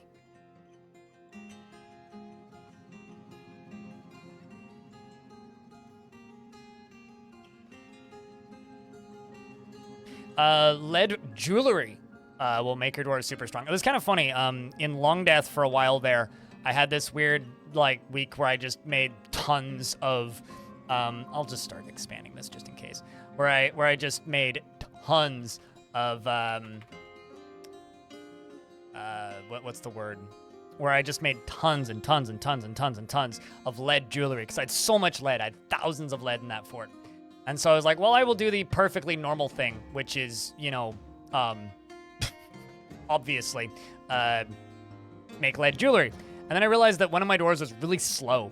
And I clicked on her and examined her, and it said that she was extremely greedy, and she was wearing about 35 lead crowns and about, 2 rings on each finger and multiple bracelets and multiple amulets, and was carrying a scepter, and I'm just like, yeah, lead wheelbarrows are craftable, which is really funny because when they're using wheelbarrows, they just use wheelbarrows, right? So totally fine, right?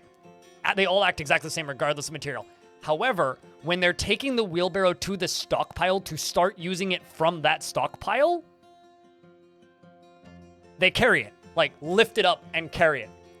So it takes forever for them to actually get to the stockpiles, but once they're at the stockpiles, they work as normal, which I think is really funny.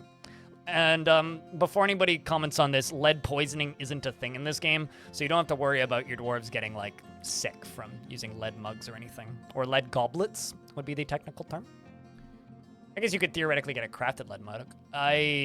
Okay, so I need to make the Farmer's Guild Hall fancier, and I need to make the Metalsmith Hall fancier. Okay, well. This is the Farmer's Guild Hall, right?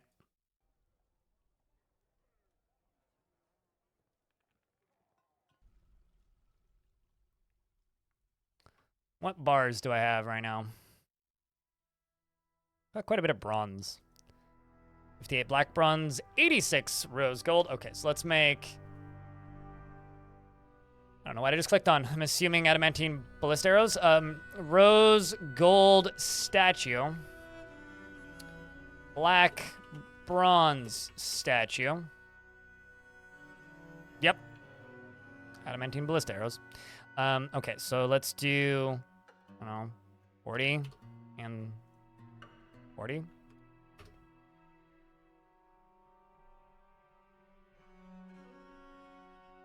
The Goldenrod Grove. Such a name for a place.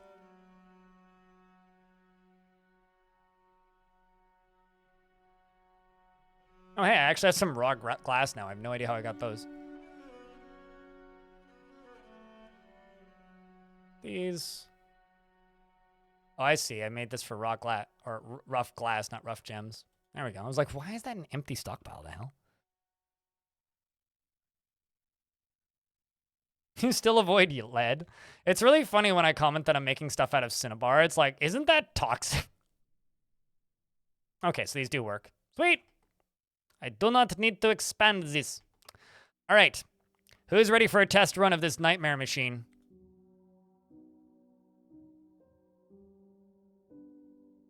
This dwarf is stuck.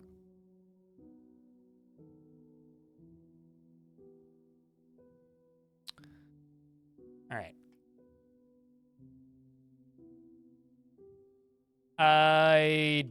No, because lead isn't weapon craftable. Things that aren't weapon craftable aren't weapon craftable. Okay, so literally all I need to do to test this thing is I need to pull this lever. So now I just wait. Okay,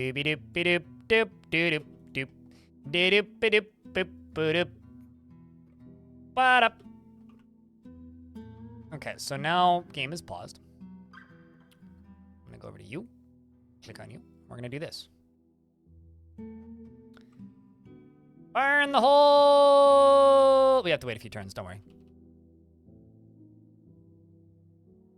Boop. Fire in the Dwarf. Fire in the mountain. Fire in the...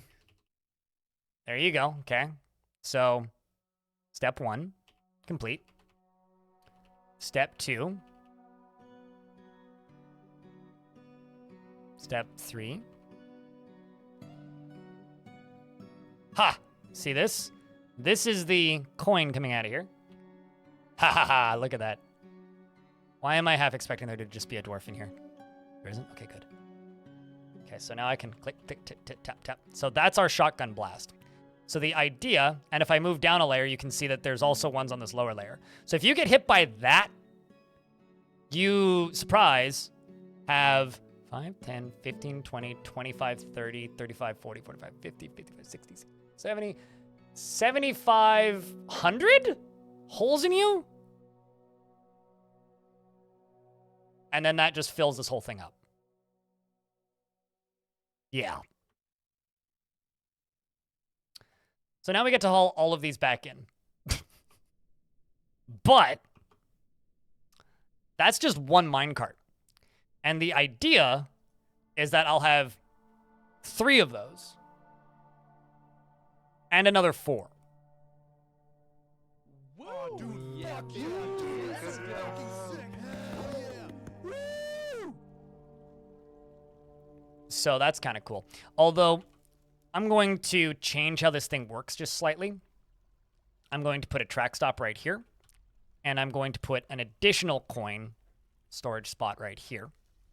And this additional coin storage spot is just going to store coins.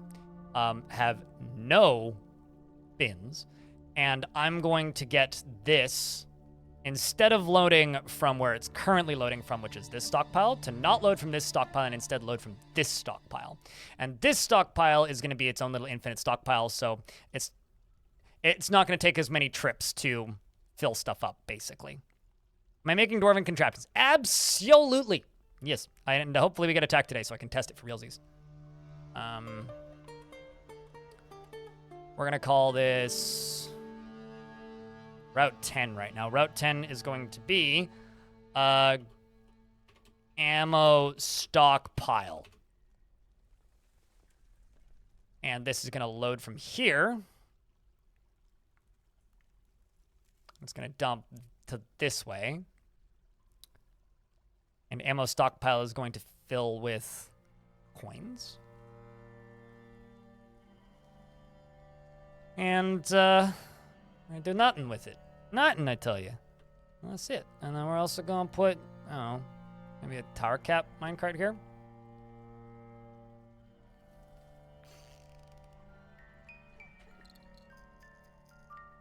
And then, as that gets finished, I can make a second one of these. And the second one is, I guess a bunch of my peahens grew up. Or my peacocks grew up.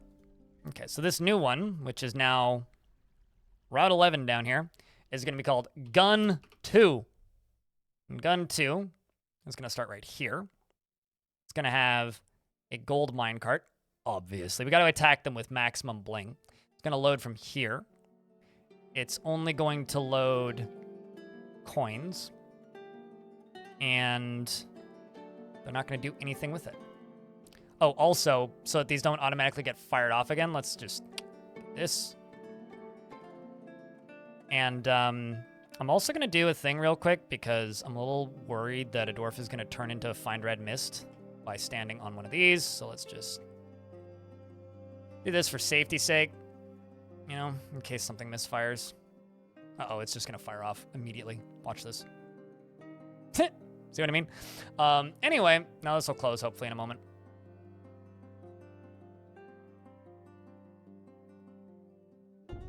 I'm gonna murder them to death with the fancy. So as you see, this fills up here. Then once the minecart's up here, this is gonna start filling here. How's Dwarfy going? Oh, just making maniacal murder traps out of gold coins. How are you doing? You have something to do with in your fort? You're welcome. If you go to the YouTube channel and you look up The Famp, you'll see me doing literally this, but with lava. Lava's just too far away and gold is more accessible, so we're just using gold for this one.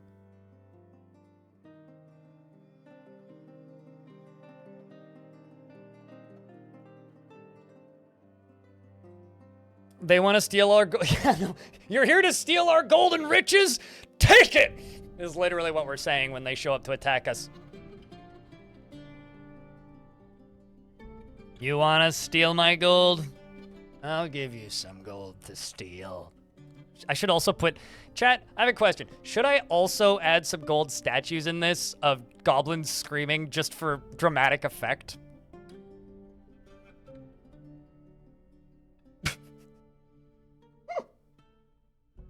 Actually, you know what I should do? I should make gold figurines of goblins screaming for dramatic effect. Hold on. Let's just... I've got some guild halls to bling out first, so we'll work on those first. Once I've blinged out those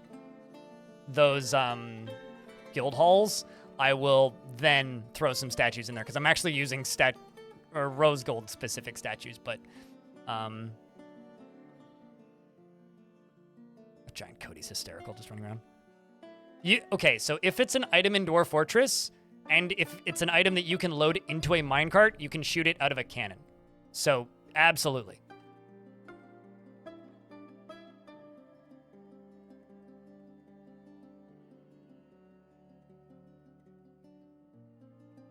It's quite literally that simple. If you can put it into a minecart, you can shoot it at something.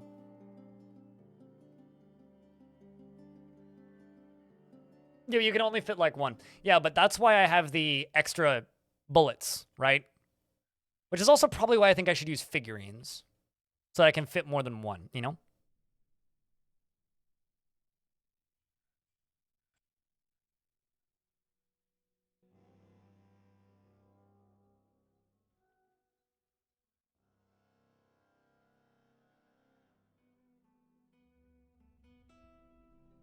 Oh, I was gonna say, where are they?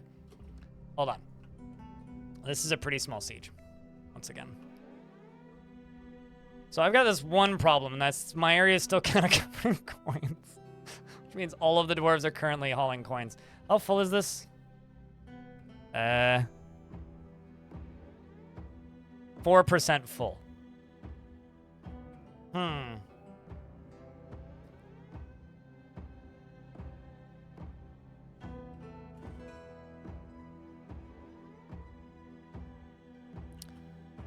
So,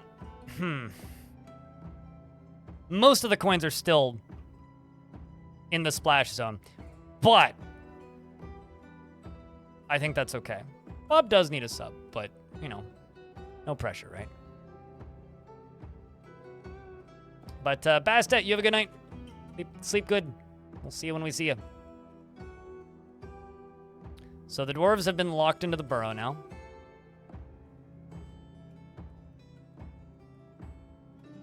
I'm ready to test this. How many Gerbins have walked onto the map since? Not many. Okay, well, that's good.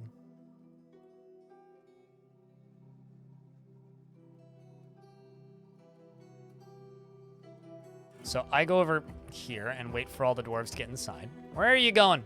Loading cave trap? No, you're not. Elfie Bean, thanks for gifting a sub to Bob. Okay, fine. I guess you are loading the cage trap then.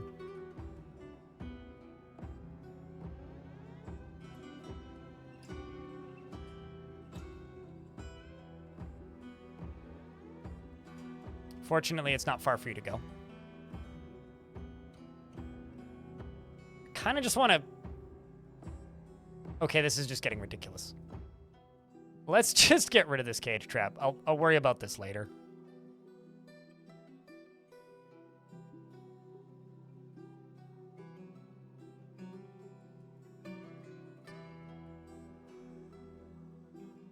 I think I should put a meat grinder in there instead of a cage trap.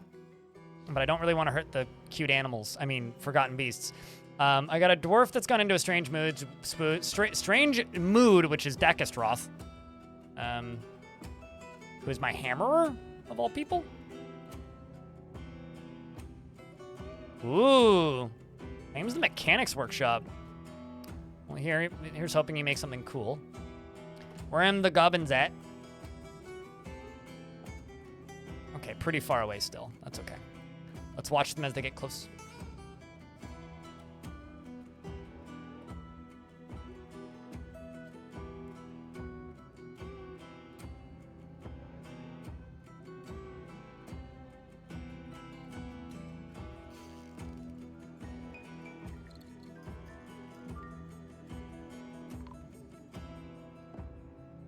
So, there's a Snatcher all the way up and in here.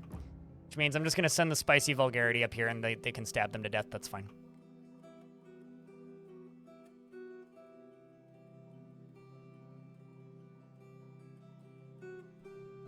Ah, crap. Never mind, it's not going to work.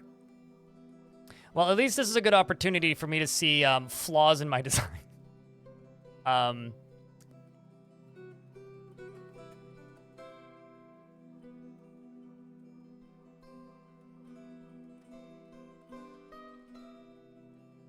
Trying to think, how could I, No,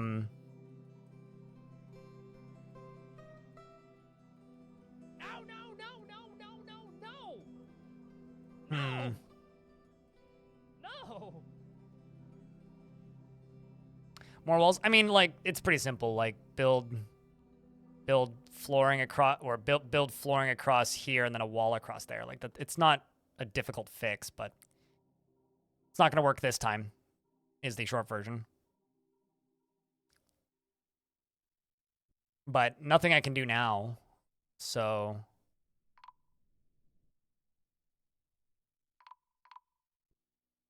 yeah, nothing I can do now. So instead, I will just take literally my entire military and just tell them to raffle stomp these fools in the face. Still not going to be a fair fight.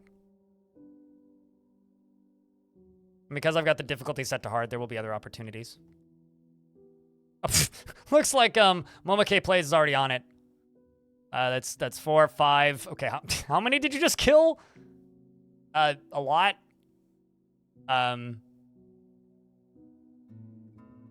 Anyway, that's the siege over. Gives me time to reload. Yeah. Yeah. It's okay. We can let them run. Easy enough.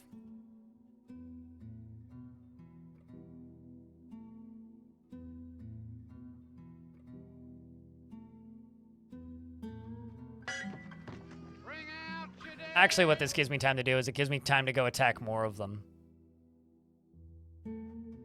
So, there's a really big set of goblin pits all the way over here. He has a sword. No. They're over there and they have swords. I'm here. So I'm thinking I just go attack them.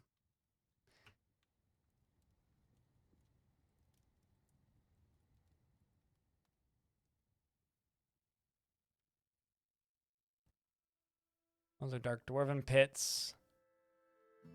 Dark Dwarven Pits. Wait, never mind. Are these all dwarves? Okay, there are some Goblin Pits. But there's a lot of Dwarven Pits. What the heck? Let's go attack Hate Sharks. It's gonna go raid them with this. Well, we're gonna go pillage them with the Spicy Vulgarity. That's what I'm gonna go do.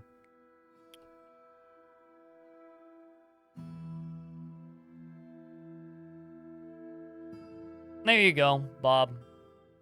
Welcome to back to the people with the emotes. You put animals in a minecart. You can put caged animals in a minecart.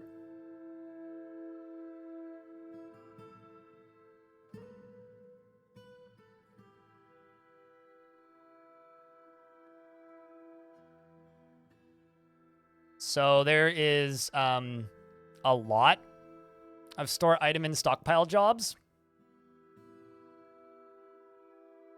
And most of the dwarves are running along the Dwarven Highway in the basement.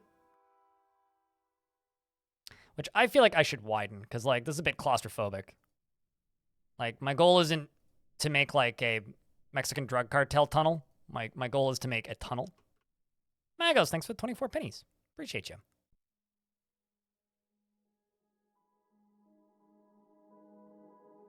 Like a quarter.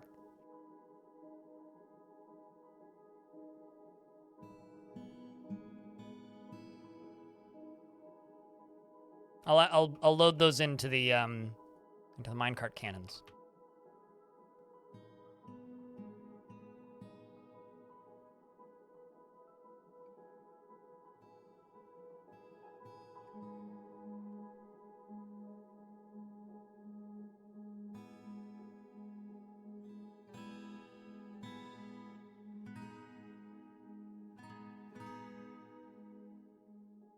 There's gonna be so many things loading stuff up into here.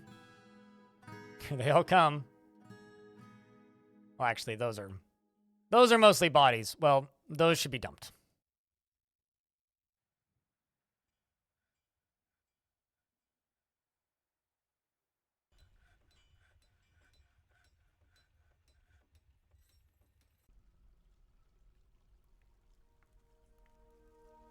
This is going to become an unstoppable monster fort.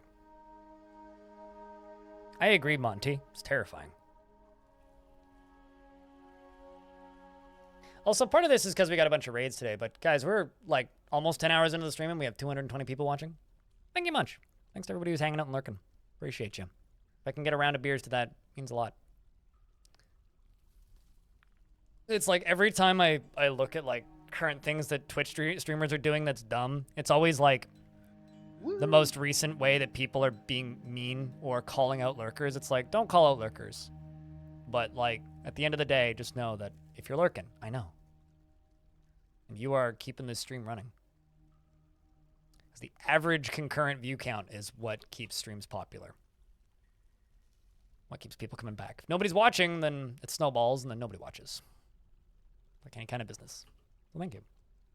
Thanks for the $1, Darius. Appreciate you, dude.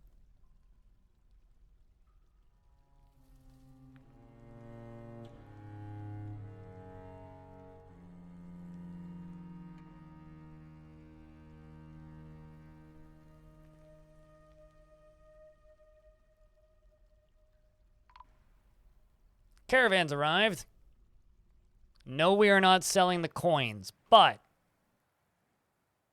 he knows when you're awake. Wait, wrong streamer. He know. Did anybody else find Santa Claus to be creepy as hell when they were younger? Because Jesus Christ, guys. I always thought that stuff was so spooky. I was a little kid. Legitimately, like, mildly terrified. He knows when I'm awake. What? Excuse me? I remember actually asking my mom once if he had cameras or something. And my mom was like,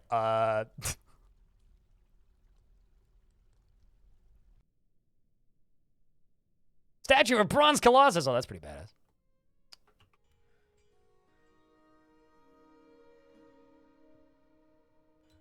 Make a podcast? Hell yeah. Here's Echo. It's kind of funny. We were talking about me doing a podcast that's like relatively recently, and kind of threw the idea out the window at the point where it's just like, well, everybody uses me as a podcast anyways, so like, isn't that kind of redundant?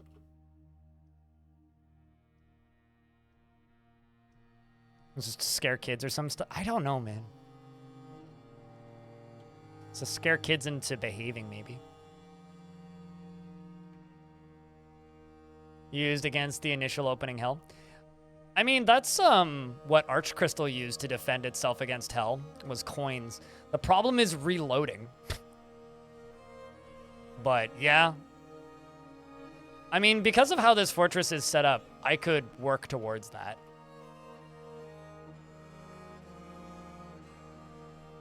I could very likely work, like, rather easily actually work towards that.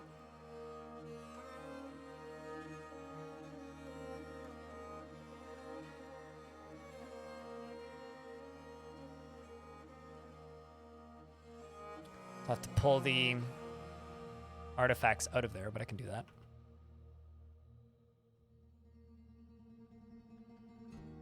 So the Metalsmith Guild, I think? Yeah, it was this one.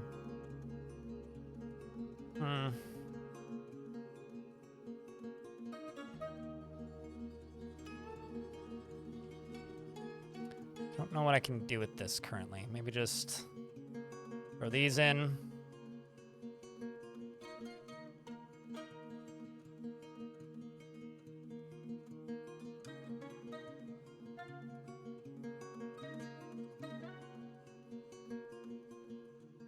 I don't know.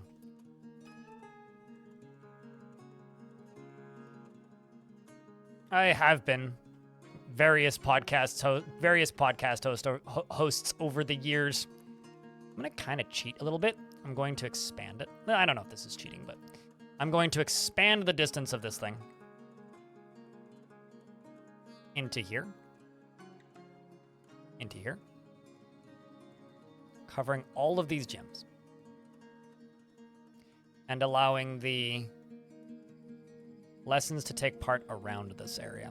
Because I think that including workshops in guild halls is one of the causes of plane pact artifacts. So if I do this, that should fix it. Or should make it so that that doesn't happen.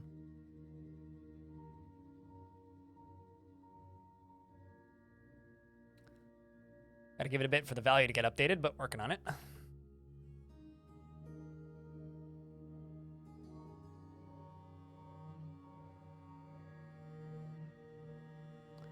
Let's discuss your situation, and I'm going to say, bring me wood, please.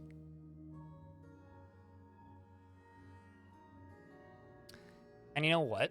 I'm going to ask them to bring me... Or actually, I'm going to sell quivers. Because I've just got tons of quivers. And these goblins keep bringing quivers constantly. So I'm just going to see if I can just sell quivers. Just as a way to get rid of them. But yeah, I've hosted multiple podcasts over the years. And it's very rare that people actually watch them. It's always a little difficult to deal with, but is what it is.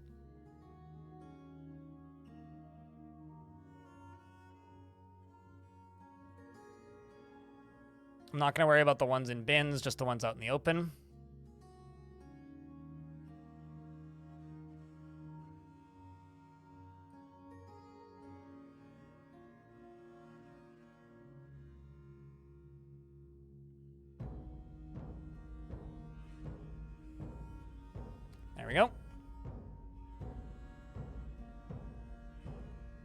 Santa's a voyeur and Rudolph the Red-Nosed Reindeer is a song I always found to be horrid, but hey.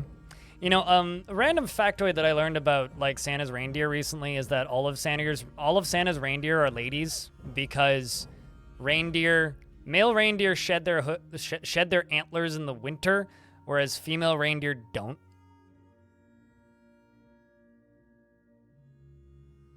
Which I think is kind of funny. I'm going to go attack Greed Pine as well. I'm gonna go pillage Greed Pine. Trying to just aggravate these goblins as much as possible.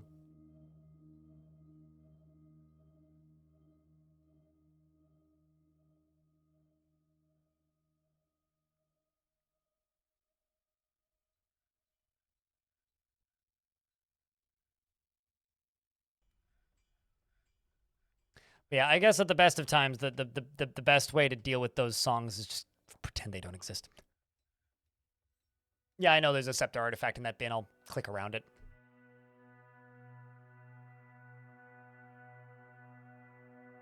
It was your grandfather in a suit. Oh, well, that's cool. I'm trying to figure, like, for me, it was something that I just kind of figured out at a point. And I just kind of stopped caring at a point, I guess, is kind of the easiest way to put it. There's several artifacts in here. We're in an ad break, but I'll just click around these.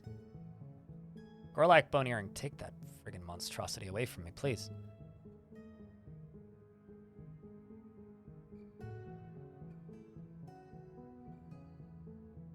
I think a lot of these random large gems are just stuff that's been around for a while.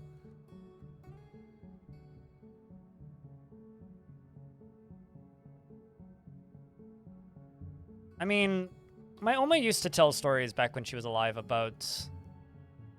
Animal diet's the easy way, gotta keep that. About how when she was little, St. Nicholas locked her cousin in a closet over Christmas Eve. Which is kind of a crazy concept to think about. It's like, got locked in a closet for misbehaving. They found him in the closet. And, like, this was in Germany, like, pre-World War II. And, he got nothing for Christmas. Apparently he'd been bad. We always would ask her what he did, and she would never tell us. So, yeah, if it's like the German, just like Germans making excuses to fuck with kids, doesn't really surprise me all that much. All right. What can I buy from you? Probably just the logs mostly, and then food.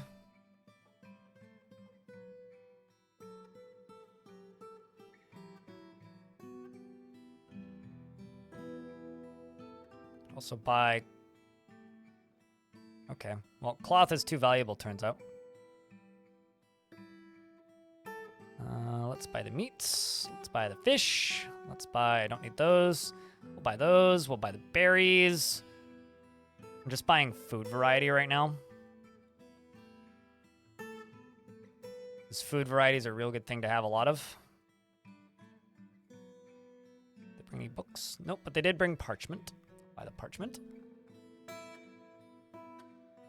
I don't really need the pigtail cloth. Reindeer, the leather is good to have, so I will buy the leather.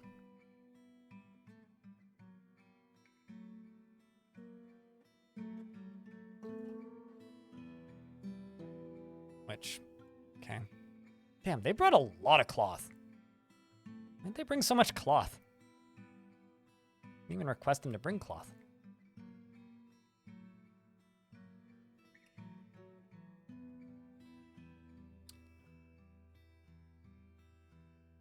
All right, well, we'll trade. It's fine. Keep all my artifacts. And back to reloading the minecart. Shotgun.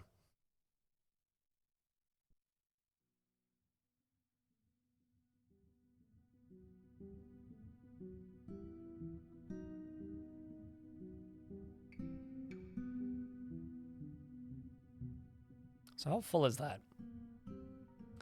So gun one is 10% full. many of these are still out here? There's so many. Holy shit, there's so many.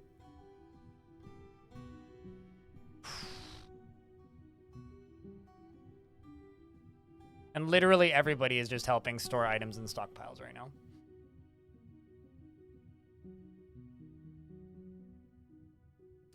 Also, before I forget, I gotta make this inaccessible from the outside. So what I think I'm gonna do, I'm gonna build a wall along here.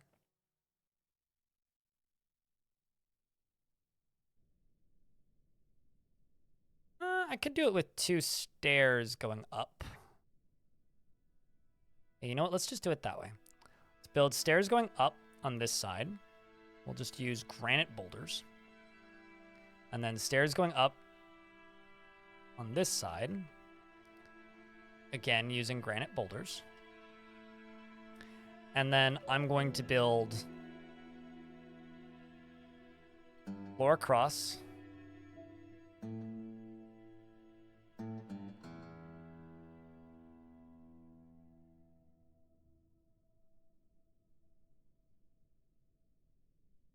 And then floor across up to here.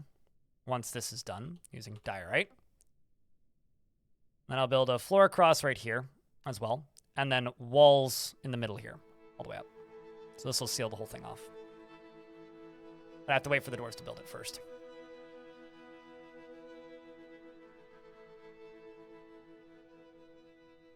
Are launch coins retrievable? Yes, assuming I don't pour lava on them or anything silly, but yeah, all of these coins are getting retrieved. I mean, there's just, okay, let me just show you something. These are all of the hauling jobs I have that are currently active. And the only reason there isn't more is because this stockpile isn't bigger. So if I make this stockpile larger, I could increase the number of jobs here. So I could do like this, expand this stockpile, and make this go quicker, sort of. Because this is basically our only kid's job in the fort is they haul items. So like this kid is just like living in the lap of luxury, completely surrounded by gold coins, just like carrying gold coins to a minecart and then carrying it to a gold minecart. That is literally all this kid is doing. Pretty good gig, I gotta say. Like, there's certainly worse jobs you could have.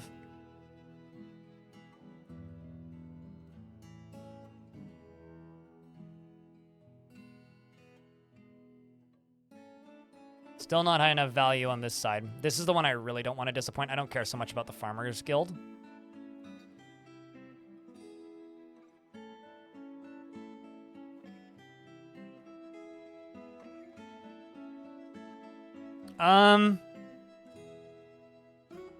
Can't you already do that, sort of? I know you can do that with liquids. Manicore. Also, for reference, minecart shotguns are an unintended mechanic discovered by players and technically a bug.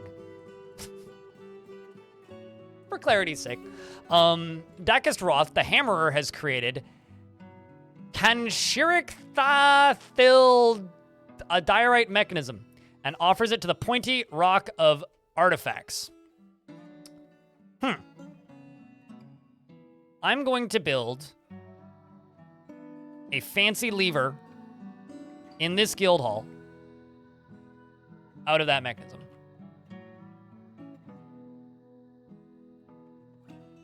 We shall ponder it.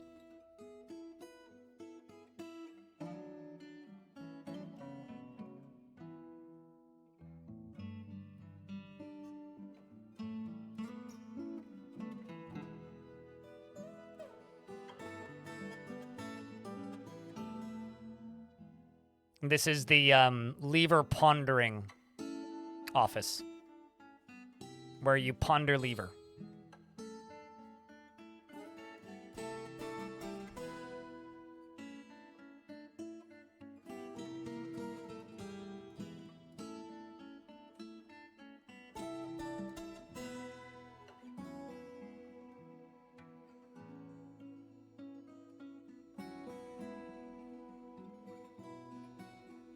What's the value of this now? Not much higher. So this artifact lever is a diorite mechanism. All craft store ship is of the highest quality. It is decorated with bust granite's monster leather. Okay. And encircled with bands of cushioned diorite cabochons and decorated with brown zircon cabochons. On the item is an image of round cabochon and sheep's wool. On the item is an image of touch helpful Sienna rawness, the adamantine crossbow in walnut wood. On the item is an image of a rose-cut gem and nether cap. On the item is an image of Samatsu Singe Torments, the dwarf, and Nagogo, raked whipped. The dangerous, the forgotten beast in cat leather. The forgotten beast is striking down Samitsu. The arc relates to the killing of a dwarf by the forgotten beast in the blue spike in the early winter of the rampage of in the early winter of 80 during the rampage of the forgotten beast, the rake whipped the dangerous in stroke halls. On the item is an image of a turnip plants in rambutan wood. I think one of my squads returned, so let's see how that went. We pillaged a location. The Sly Theater attacked the Vice of Pears of the Poisons of Indignation at Geared Pine. The dwarf Ash Warp Wirepaths led the attack, and the defenders were led by the goblin M. Sinful Chaos. The dwarf Ash, tactical planning was superior to the goblins, and but the defenders had a strong positional advantage in Geared Pine. The Mountain of Rage led the attack, and dwarf they clashed with a single dwarf in Geared Pine. A single dwarf, probably killing him. They fought with goblins. Clashed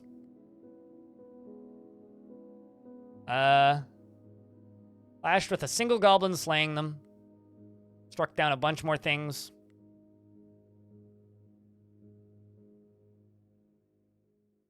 Broke some goblin's thumb.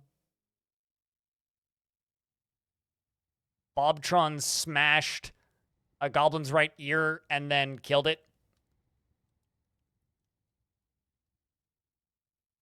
And we looted stuff. We stole an iron buckler.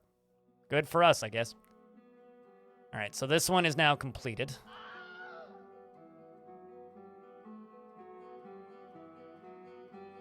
Okay. Can't wait for adventure mode. We were streaming some of the older versions of adventure mode earlier today, which was fun. We'll be doing some more tomorrow. I don't know if we're going to start with adventure mode tomorrow or not. I haven't decided.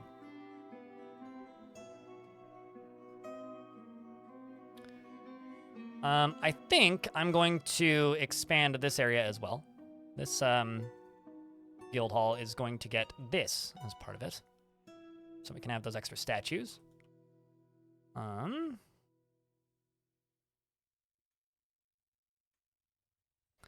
more gem windows into here.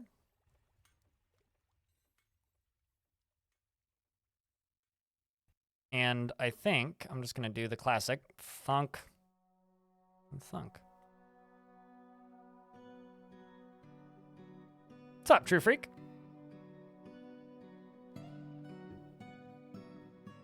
Had to make an extra one out of wool. Yeah, clearly. It would have been a shame if they didn't have any more cabochons. How am I doing on bedrooms? Actually, I haven't looked in a bit. Okay, some dwarves do need bedrooms. It's a pretty decent little harvest there of cave wheat. Also need to make bags.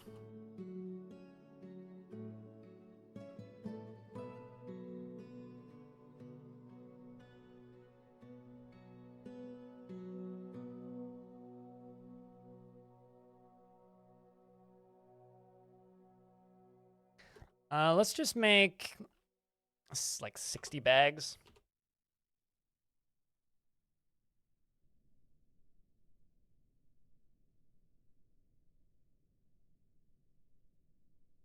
Let's make like 60 of them. Also, I'm curious. Ending orders automatically weave a thread. No. Let's re-enable web collection. Why not?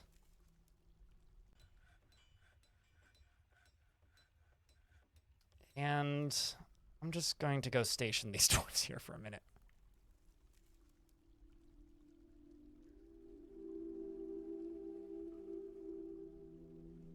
Yeah, I'm glad people are excited for adventure mode.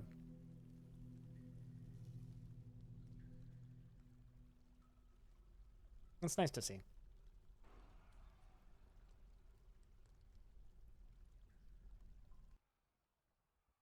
One of my dwarves just goes running out screaming. All right, you guys down here. 3 guys onto that patrol route underground.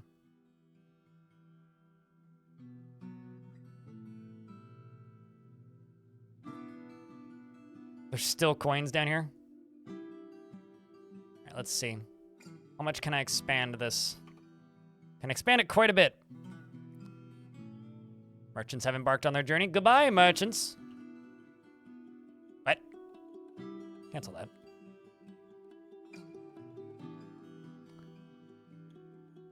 And, okay, sweet. Still good in that regard. So now there's just a lot more jobs up here. I'm also going to move that. Put a hatch cover right there.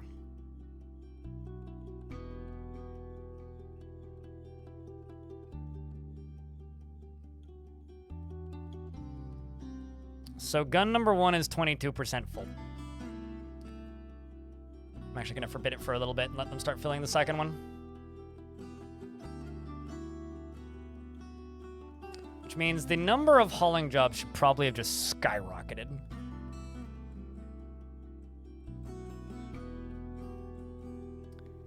Has in fact skyrocketed.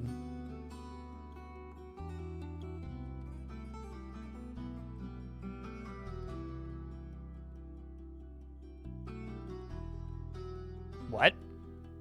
Blue sandwich? I don't get it.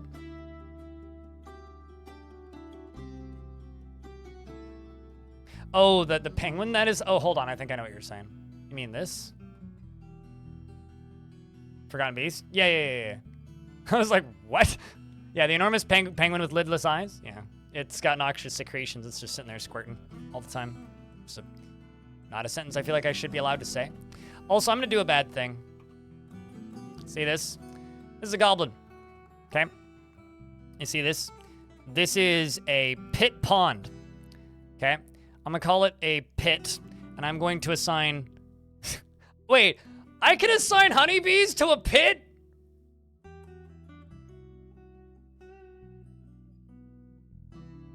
Okay, cool. Anyway, I'm going to throw this goblin off the cliff.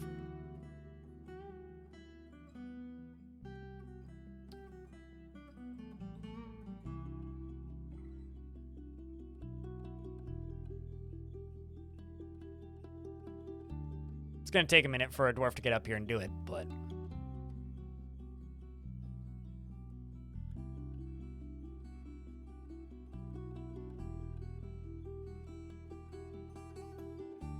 Did a child just do that? I think it was a child that just did that. Also, it just broke my minecart track. That's kind of funny. The funny thing to me is that, one, a kid did it. Also, it didn't die. Anyway, now he's dead. Well, that's good. That's kind of incredible.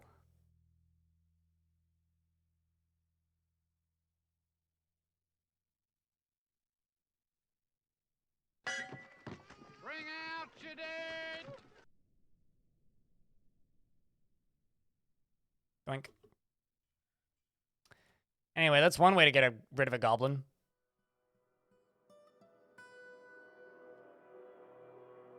Push this crate. Shove this, yes. Give it a good shove. There's just random troglodyte blood everywhere.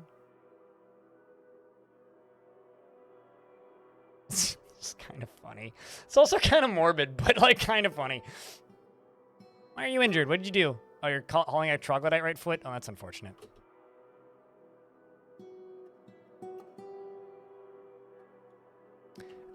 Chat, give our friend Lazy Man here the DL. How's Creaturekeepers doing today? I think I'm becoming evil slowly in this fort. Great. We are loading ammunition into a shotgun and invading baddies. This game is something. Yeah.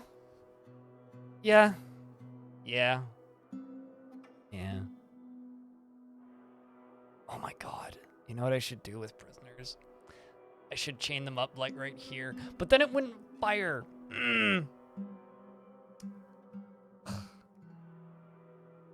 I should actually just chain prisoners up like down here. Like goblin invaders, just chain them up like here.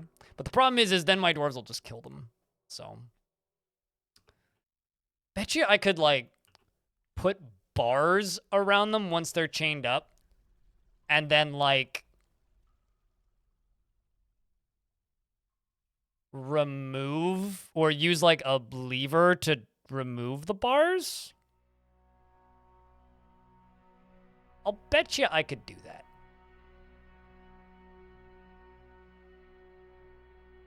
Did I fix the blast zone so the goblins can't bypass it? Not quite yet, but that's a work in progress. Thanks for reminding me.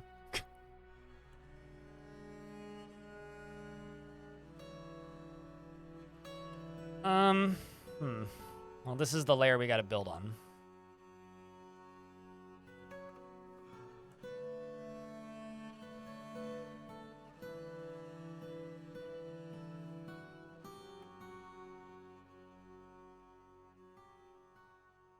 And this layer...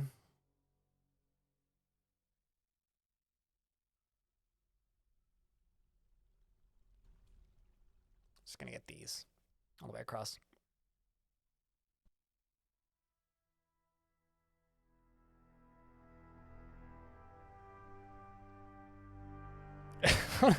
What happens if you assign bees to the pit? Yeah, it seems they just fly away, right? Like any other vermin, they just fly away. Assuming they're a flying vermin variant. But there we go. It's now set. Now the goblins can't get into here.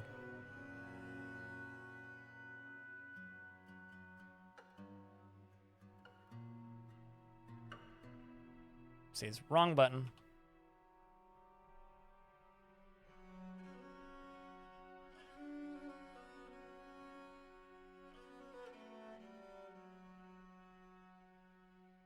No gorblins allowed. This is a gorblin-free zone. Sorry, Hazaza. Can't help you with your gorblining here.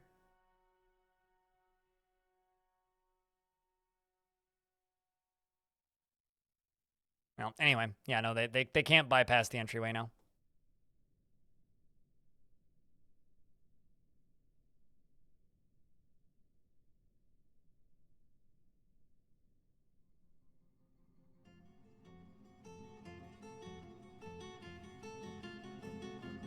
I think I'm out of rose gold, which is why they're no longer making statues. How's the value of this doing? Not even close. Oh, I don't have an artifact robe. Throw that in here. Okay, I love the black bronze colossus statue. That's awesome. The one problem with statues, if you fire them out of minecarts, they look like the unbuilt statues, so they'd have little cloths over them. I've thought about, like, how funny it would be to actually fire, like, bolts out of minecarts. But, like, there's a point... Like, there was one time I was genuinely considering firing ballista ammunition out of minecarts.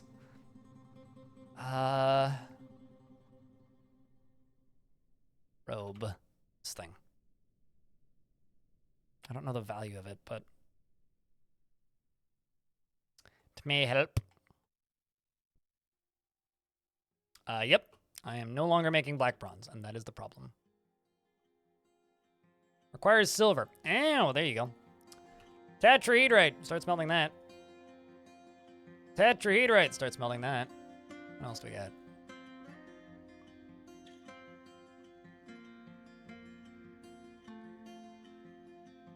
Making rose gold.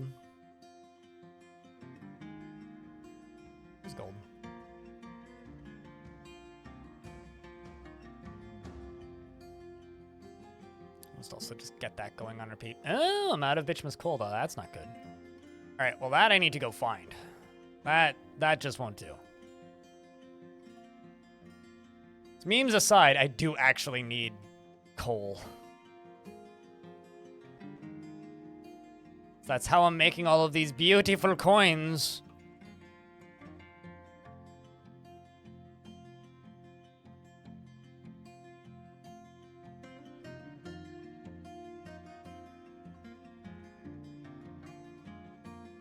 If I run out of coke, that's a problem.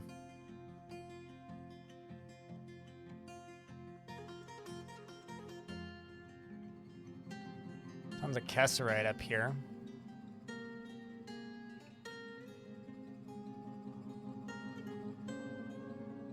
It's all just mudstone.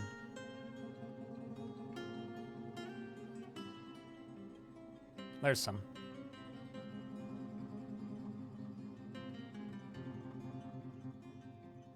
Some more. Problem is coal is finite, so they will eventually run out. That's the edge of the map.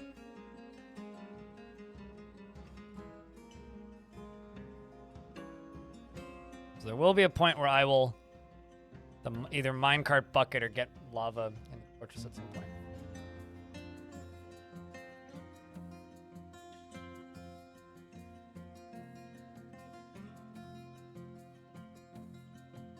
What happened to the last adventurer? It's still alive.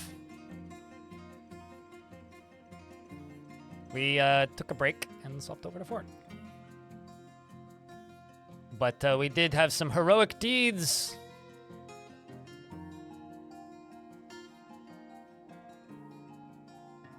Which we were very loud and bragging about.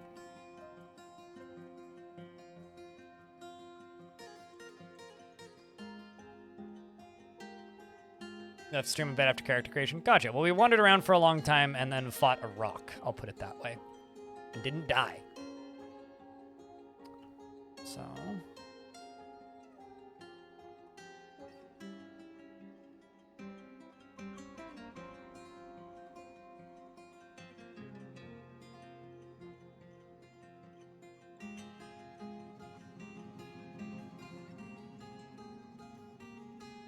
looking for more coal. I guess I can unpause the game.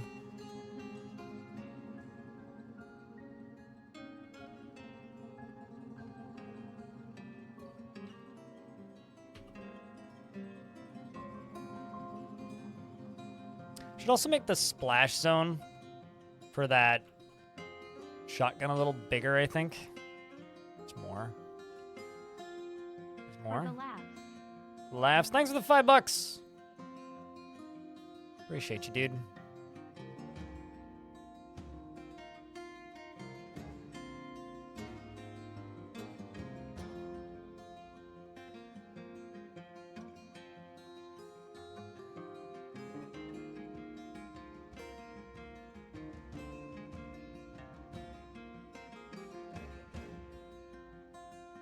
This is going to increase the number of hauling jobs I have by a lot.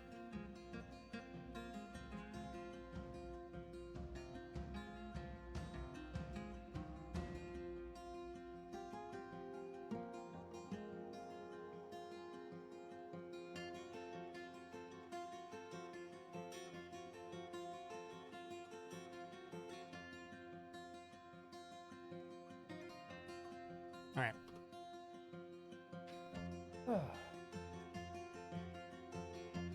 What I think I'm gonna do... Okay, so it looks like all of the coins have moved out of here. What I'm going to do is I'm gonna go along the bottom of this. I'm gonna cut it out by 1. I'm gonna do it on a slightly lower priority. And then all of those mining jobs I just signed up. Except for back here. And what eventually we're gonna do is I'm gonna widen this. Or like extend it, basically. Maybe to about here. I don't want it to be too ridiculous. But I do want it to be kind of ridiculous.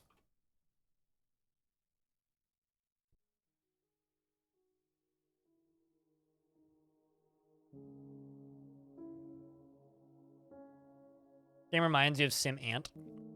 I like to describe it as flat Minecraft, but it's Sim City. Which is not a very good description of the game, but people understand it when I say it. Like when I try to explain this game to people who don't play games. Oh wow, I'm actually out of gold bars. That is shocking. Although most of these are, yeah, most of these are walls and stuff. The question is, am I out of gold?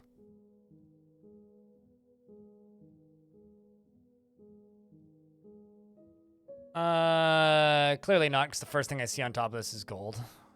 Or maybe it's lemonite. Oh, geez. Are we out of gold?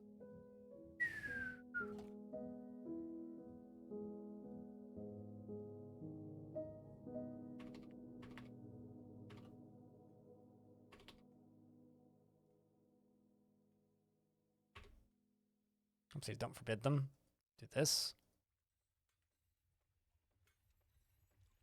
Yeah, we are in fact out of gold.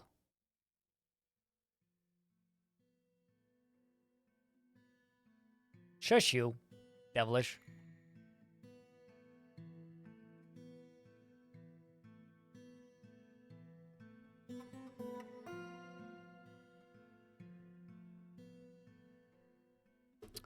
Well, time to go hunt down some more gold or two. Although we are in an ad break, so I'll just wait for that to end. We actually have a clip of the summary. I didn't even know that.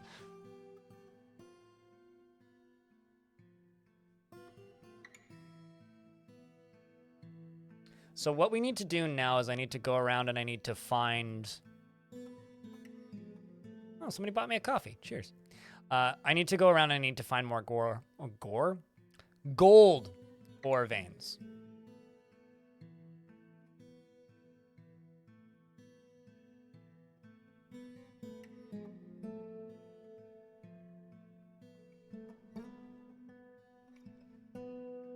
My landlord just emailed me a thing, and I'm pretty sure it is not even remotely relevant to me. It's literally just reminding me of my cold weather responsibilities. Basically, like, you have to clear snow and ice from in front of your unit, which is very funny to me because the building doesn't. It's literally the building's responsibility.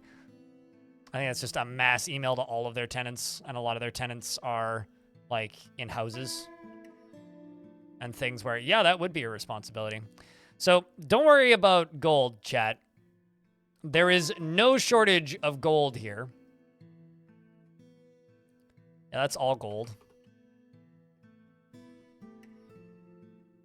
That's lemonite, but that's okay. Tetrahedrite, I can ignore that.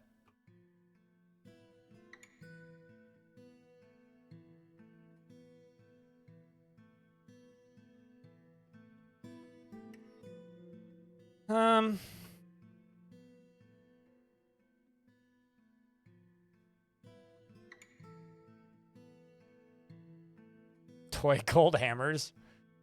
I'm gonna stick to coins for launching ammunition.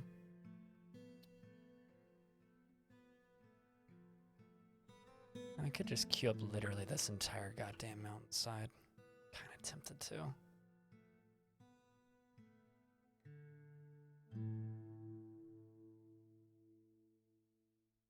More gold, more gold, more gold, more gold. More gold, more gold.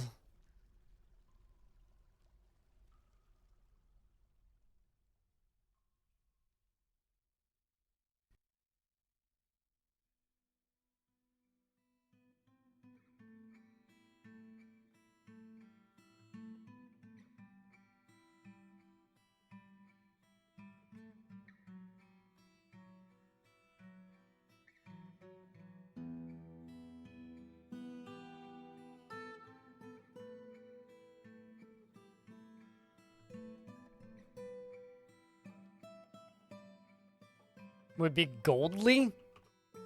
I sense a pun in there, Beckett. Can I show you from top to bottom? So this is just a really, really odd, naturally occurring world gen thing. Believe it or not, this pillar that I'm building the fortress in is natural. I didn't modify this at all. But what this is it's going from a rocky wasteland biome that's really high elevation to the highest possible mountain elevation within the same tile.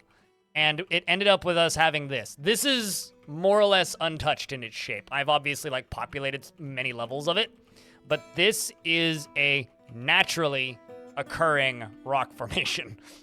And then this is just a, as I said, like lowest, or not lowest, but like high elevation area, which is here.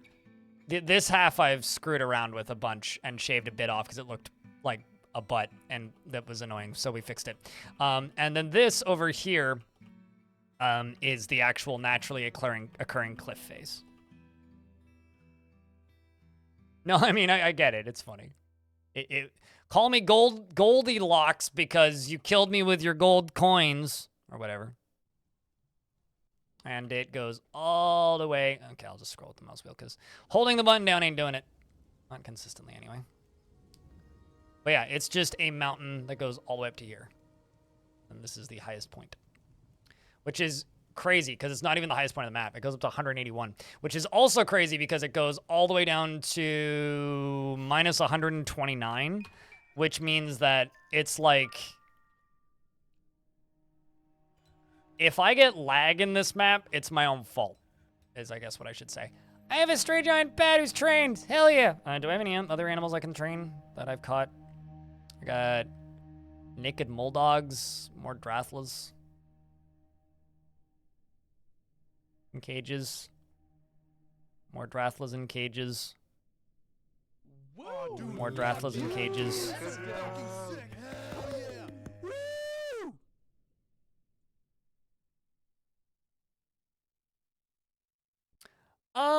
I have no idea, but we can try it. Just let me save first. I'll save and then we'll use Stone Sense. It's just a matter of waiting for the saving to go through. But I don't know, there's always a chance Stone Sense would crash. It doesn't really matter how big the map is. There's just always a chance it'll crash it. Because Stone Sense is, crashy.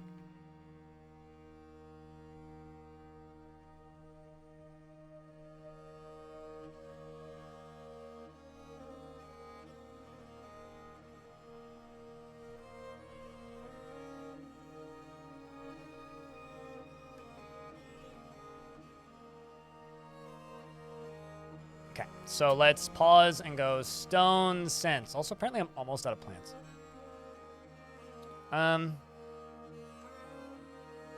Waiting for it to load. Okay, so F2. Those go away. All right.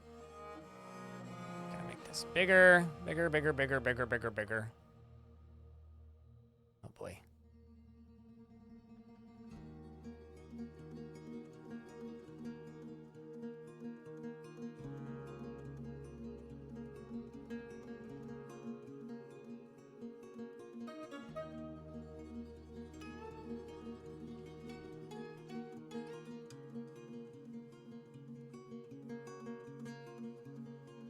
So, and then this is the moat, which is very unfinished.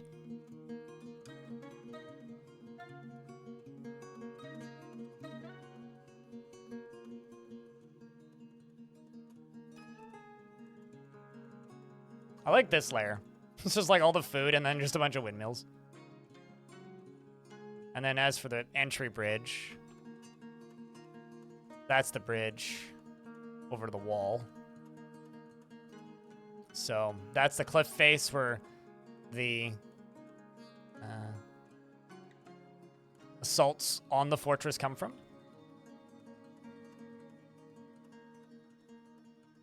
This is a DF hack plugin. It's been around for 1 billion years. And that is the very ugly mountainside that I fucked around with a bunch. We could still cave this off, but eh. And of course there's this. This is the cliff face.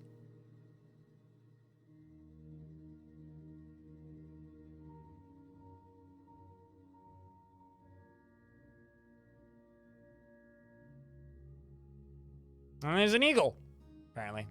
Chilling. Shoutouts to Eagle. Let's see if it crashes.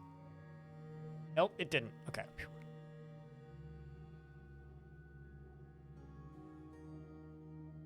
Do I think if I add water to the hills, it will lag the game out?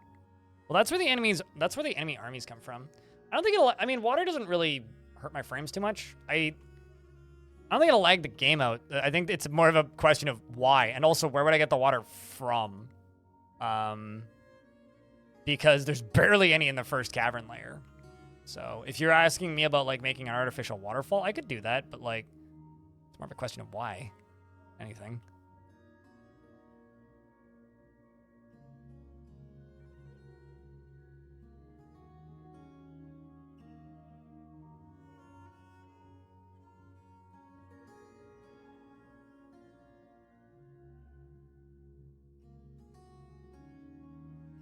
Reminds you a bit of the one in Stronghold. Stronghold has really good music. Stronghold Definitive Edition came out, and I didn't get a chance to play any of it, and I kind of feel bad.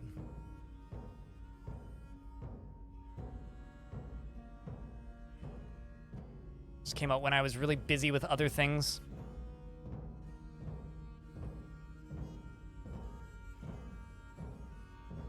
These dwarves are using this route to get up the mountain, actually.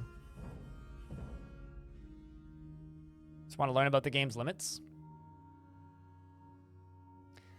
Well, if you go to my Discord and you download the last Sunbirths save I uploaded, I can show you where to embark to get this embark. Or you can go to the first VOD of this fortress on Twitch, not on YouTube because I didn't include that chunk. But if you go to the first VOD of this fort on Twitch, you can see where that embark location is. What I should really do is I should download that save myself and then just like make a copy of it. People can have this. I'll chuck that into my notes for stuff to do over the weekend. Because people really like this save because this save is bananas. Why is there a giant rat? That's trained. I have a trained giant rat. Why? Who let out the giant rat? Why is the... or someone who could get it.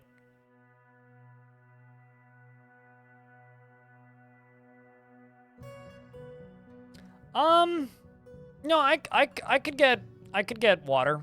I just don't know which cavern layer I'd have to go down to because I've only gone down to the first one. That's the issue.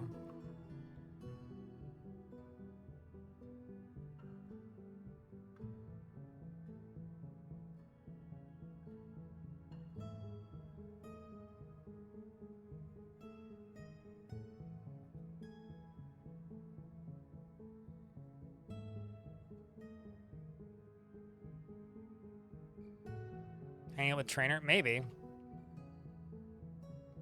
That are looking for trainer.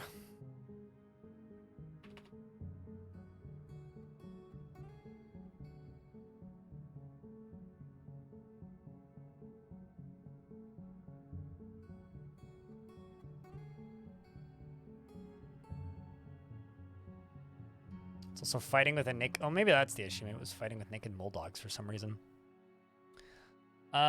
Train, or rather, pets, livestock. Let's scroll down. I do not need you. I do not need a random bunny.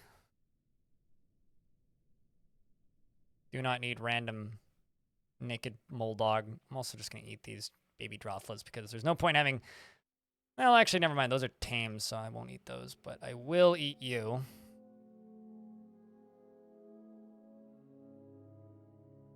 Actually, you know what? I might just eat all of these, except for the bat, and just keep the baby ones, because the baby ones are tame.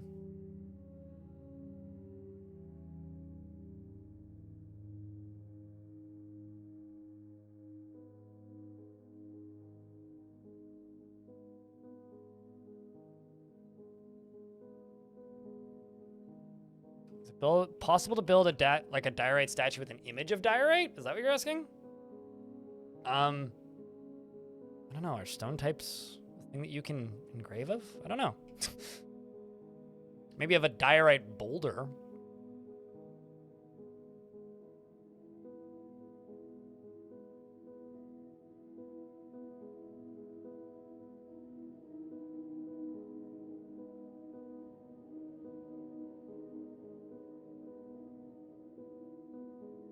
Just get rid of those, and just focus on the gold coins.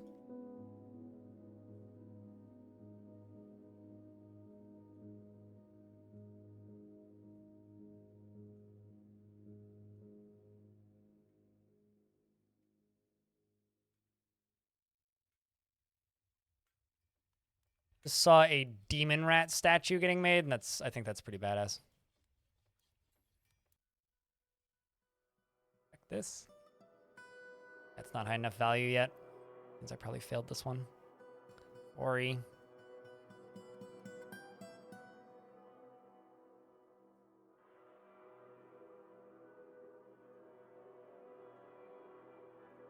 Wait, never mind. Oh, I did satisfy it. Doesn't say it's high enough value, though. Odd. All right. Well, now it's a question of what to do next.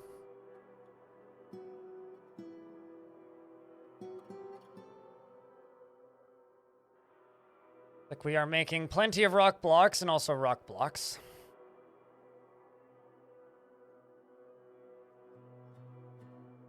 Has this squad returned yet? Yes, they have, in fact, and these guys can come upstairs. So these dwarves pillaged Hate Sharks, which was very far away, I might add. Like, very far away. They went all the way across the world to attack some goblins. And boy did they. The mid-autumn, so they left 6th of Sandstone and they arrived mid-autumn. Mid-autumn of 133, the Sly Theater attacked the circumstantial disloyalty. There's, under certain circumstances, they are disloyal. Of the Wrath of Machines, that's a good name, at Hate Sharks. The dwarf Crampton King Mute Boats, the Copper Stoker of Decline led the attack. The defenders were led by the Goblin Damstow. Crampton King, Mute Boats, the Copper Stoker of Decline, outmatched the goblins with a cunning plan and had a strong positional advantage.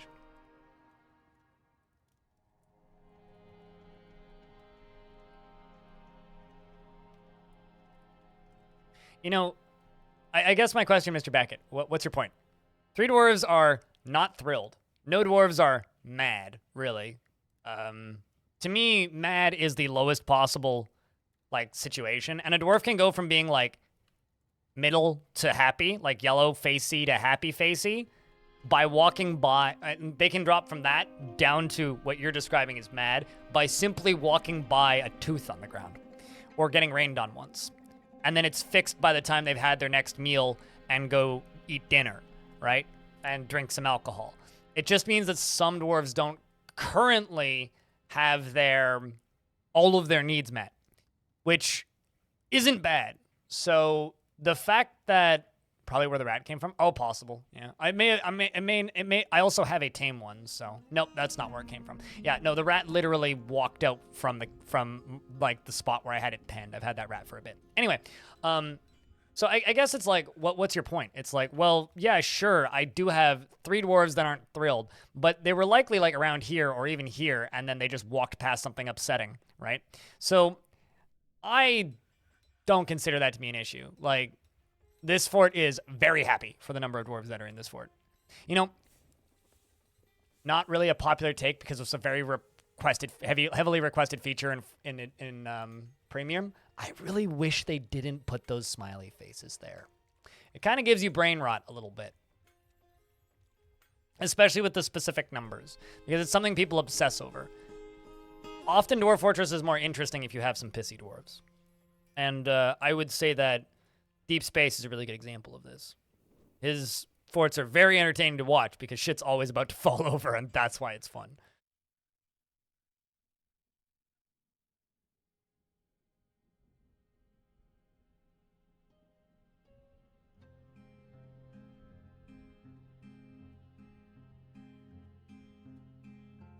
You see, in older versions of the game, this is what you would have to go by. Although most people use DF Hack, which added this essentially. But this is what you had to go by. You'd look at your dwarves. Well, these are all dwarves hauling blocks, right? but you'd peek around at your actual dwarves themselves, these little icons, and if they had a little downwards flashing red arrow, it mean that they were pissed. So you could kind of get an idea by just glancing around, right? And that was all you had to go by, and in my opinion, that's still a better way of dealing with it, because what it forces you to do, and hear me out here for a second. See, I've got this dwarf here who's like thirsty and kind of pissed, probably because they've been going for so long without a drink and doing a lot of jobs. But the reason I think this is better is it forces you to click on the dwarves and go, well, what's wrong, right? Instead of just looking at this kind of, what's the word to look to, what's the word to use? Instead of just kind of looking at this number and going, well, I got 3 pissed dwarves. Well, what do I need to do to fix those 3 pissed dwarves? You notice that you have a pissed dwarf because they're in the middle of the screen and it's super obvious. And then you click on them and you go, okay, how do I fix this? Like, this is that pissed dwarf. But like, just glancing at them, how do I tell that this is a pissed dwarf? This is a thirsty dwarf, right? So instead of like noticing that there's a big flashing down red arrow on that dwarf and going, oh crap, you're upset. What do I do to fix you? You just have this number up here, and I think that this is a way worse way of managing dwarves. Like, I actively think that, like, it forces you to get to know the dwarves a little bit more. But, like, now that I've clicked on the dwarf, I can quickly learn, oh, you have nerve damage, sensory nerve damage, in your right hand specifically, which is not great. You can still fight. You want to be with family. Okay. You probably are just pissed about your awful injury that you had. In fact, you are accepting or experiencing trauma, but you then dwelling upon another injury. So you had like an injury plus trauma. So the trauma was likely seeing a goblin's dead body, but you had a major injury sometime before that. And then you got into an argument. So like it forces you to look at this, but like, I know it would look awful with sprites. I wish they didn't have these dumb thought bubbles. Like, they occasionally get like a little angry face above their head if you watch them run around for a bit, but it's so hard for me to notice. You just found the needs tab today? I mean, this, or like, which one? But no, looking at dwarves' character sheets is like one of the most important things in the game. And I feel like most people don't even look at them, ever. Let's go to finished goods. Lord's Pots food storage. There we go. Got a stone clay. All right. Bring those up here. Yeah, I mean, it makes me like, it's one of those things that I don't think that they'll add to this version of the game, Thorgy. And the reason I think they won't is because enough people are already annoyed and bothered by the fact that dwarves jump from tile to tile. Imagine if dwarves were blinking from being a dwarf to being a boulder to being a dwarf to being a boulder. Imagine if they started doing that. Like, I feel like it would just net them negative reviews, which on paper just fucking sucks.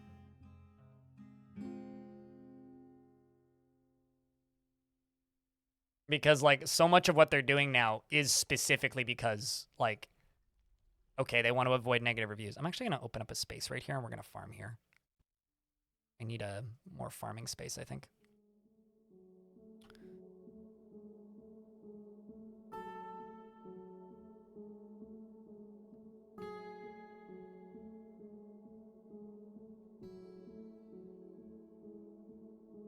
But yeah, I don't think... I think what they're waiting to do is so that they can have, like, little different sprites with the dwarves putting their hands out and holding a thing. But that's going to take a while. I think that's what they want to do. Or at least I assume that's what they want to do. Because that would make the most sense. As, like, a happy middle ground.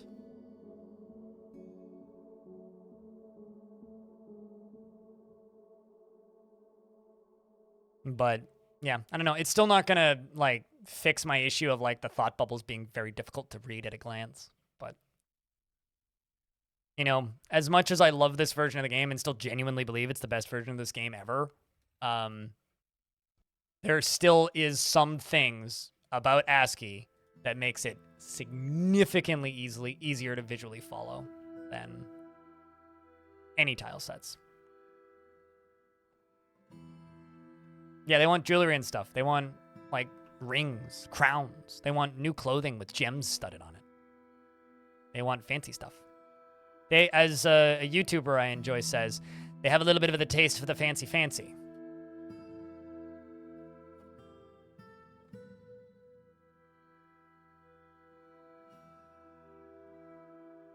Mm-hmm. Totally.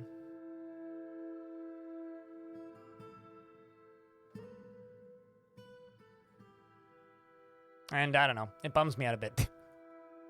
Anyway, thanks for coming to my TED Talk.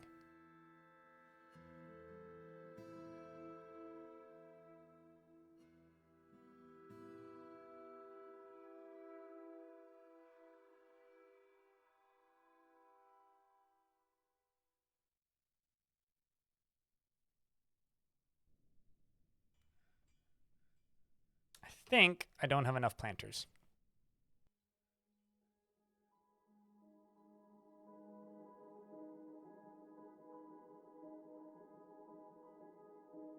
There's also a scared, terrified, upset, angry, naked mole dog in my fort. I'm gonna kill that. Get him!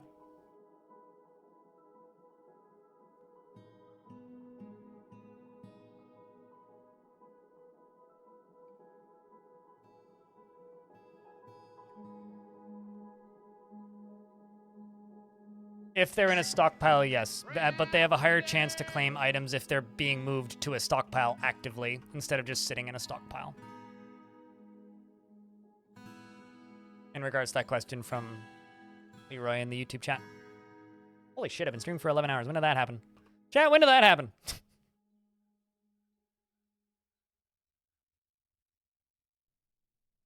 I don't know if it's a thing that where it shouldn't have been. I think that they made a lot of decisions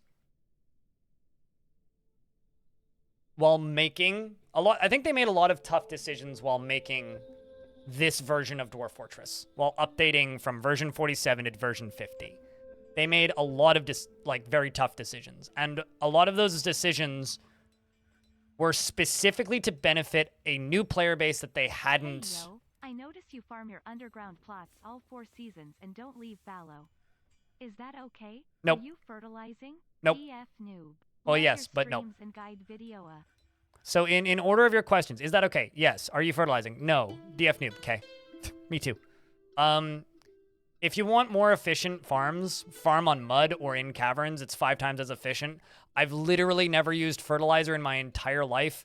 The well, not in real life I have. In Dwarf Fortress, no. Also, there's a hamster hanging out here. In Dwarf Fortress, the farming is one of the most underdeveloped systems in the game. So the short answer is don't worry about it too much, because it's planned to be developed better later, which is the case for quite a few things in Dwarf Fortress. But genuinely, don't worry about it too much when it comes to farming. Just farm because it's literally a placeholder mechanic. No, I mean a lot of things are impossible with the current layering system, which is why most third-party tile sets are incompatible, and also why a large portion of the total overhaul mods that had their own custom tile sets haven't updated yet. So, yeah, no, I mean, it makes sense because there's Tarn's the bottleneck, which I think is like the classic statement with Dwarf Fortress. Tarn is the bottleneck. It'll get done when Tarn gets it done. And until Tarn gets it done, Tarn is the bottleneck, and it's not going to get done until Tarn does it.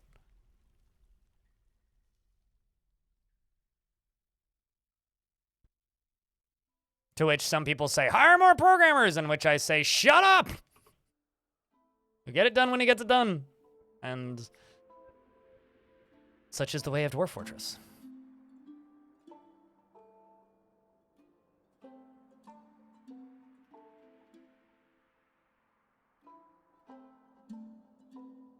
Oops, that's not what I wanted. I wanted this.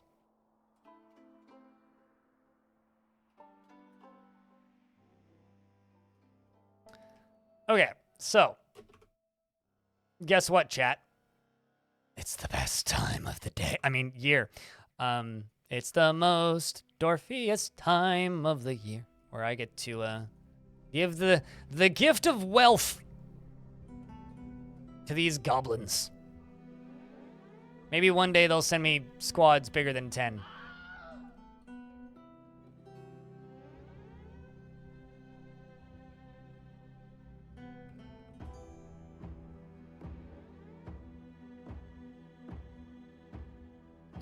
But here's hoping that there's an artifact thong there for some reason.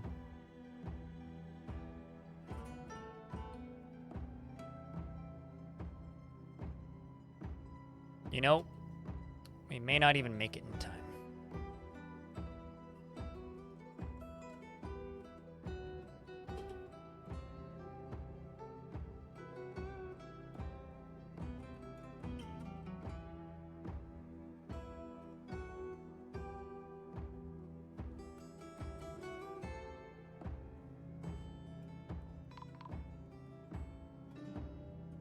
Okay, well, these goblins have almost already made it into the fort. Well, I will just station my military right there. Yeah, I don't even know if I'm gonna get to fire this because all my dwarves are still outside. No, it's a piece of underwear. It's called a thong, not a sandal. If it was a sandal, the sprite would look like a sandal, not a piece of underwear. You play this game. You should know that there are underwear, as in the thong style of underwear in this game, Nasty. Unless you just want me to explain to you what a thong is, because your name is Nasty Ninja. So.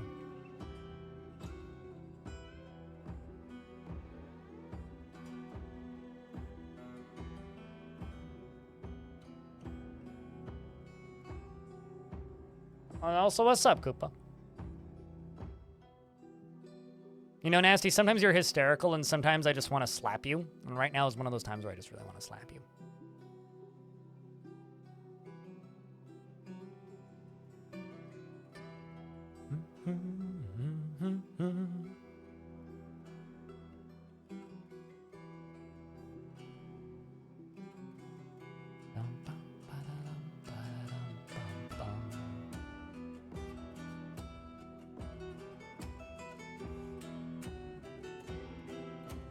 Do you have funny jokes, Mako? Because I don't think you do. You just want a meal stack worth 6 figures. Well, good luck.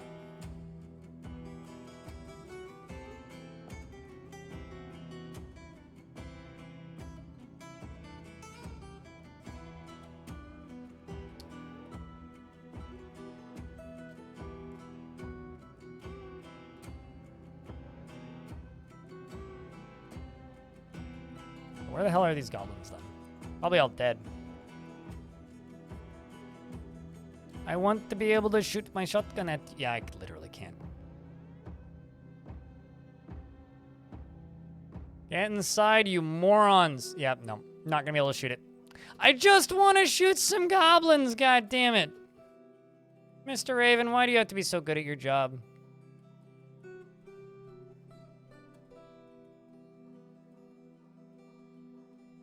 More accurately, I just want them to send me a siege with more than 10 goblins.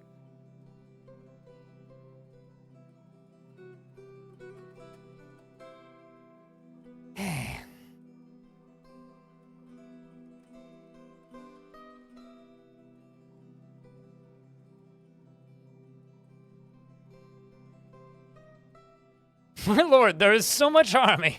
There is no such army. Well, good to know.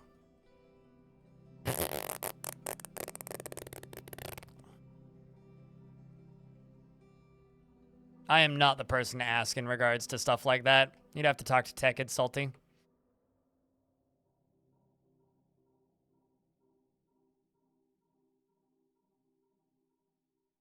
I just want to shoot minecarts at goblins.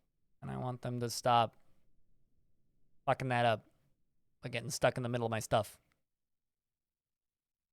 Every time. My military is too strong. Like right now. Okay, let's do this. So currently,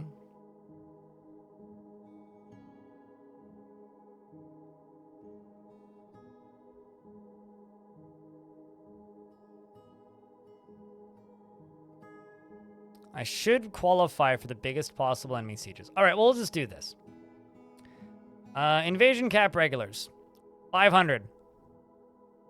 500. 500. 500. 500. So if they attack me, technically, they should be able to send up to 500 units. Plus 500 mounts. Assuming they have that many.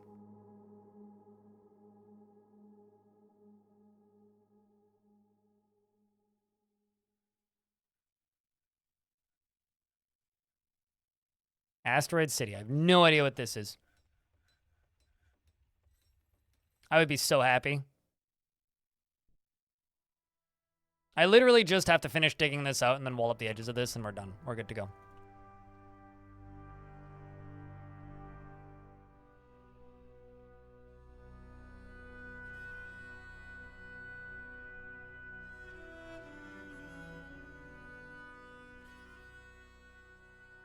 Also, Nasty, are you from Australia? Cool. Never heard of it. Thanks.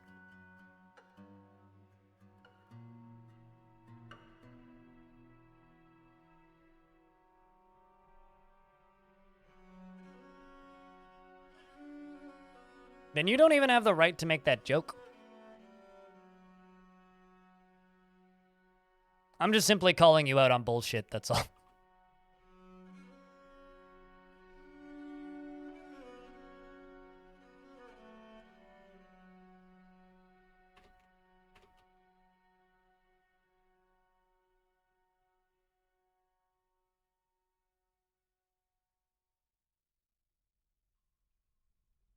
Where the air is thin and it costs $350.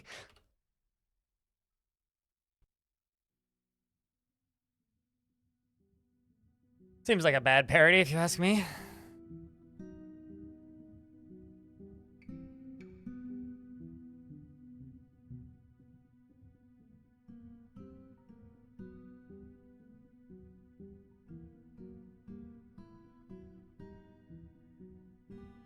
Well, on the bright side, we've had lots of extra time to continue filling up these minecarts. And they're still getting filled. Slowly.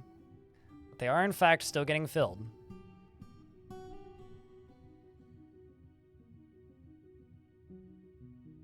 Also, I'm really curious to know how well this game would run with an extra, 500 goblins and 500 beak dogs on the map. I'm really curious, like, genuinely. If it stays above... Noto Casa has slipped in depression, I beg your pardon. Like, if it, what's the word? Dips below 20 frames a second, I would be impressed. Because of how well the game runs these days. Oh, asking if I was referring to underwear or a sandal.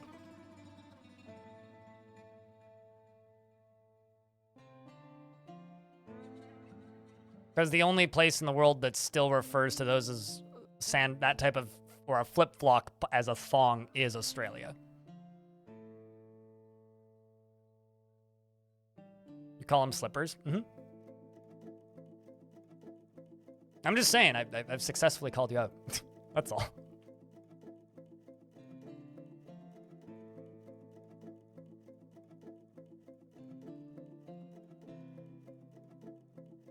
I'm not denying that the rest of the world is wrong. I'm just simply stating that because our friend Nasty Ninja here is part of the rest of the world and thus also wrong. They can't, ask the question of, are you talking about... Anyway, whatever. I give up. Y'all are stupid. That's all I have to say. Especially Nasty. Okay, love you, dude.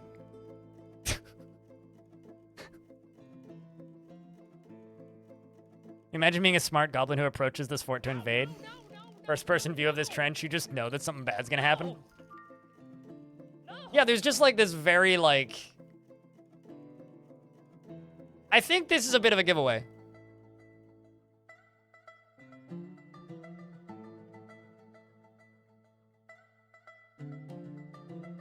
This is a bit of a giveaway. I hate to say it, but it's a bit of a giveaway. Gotta lay down the welcome mat, though. A nice pink.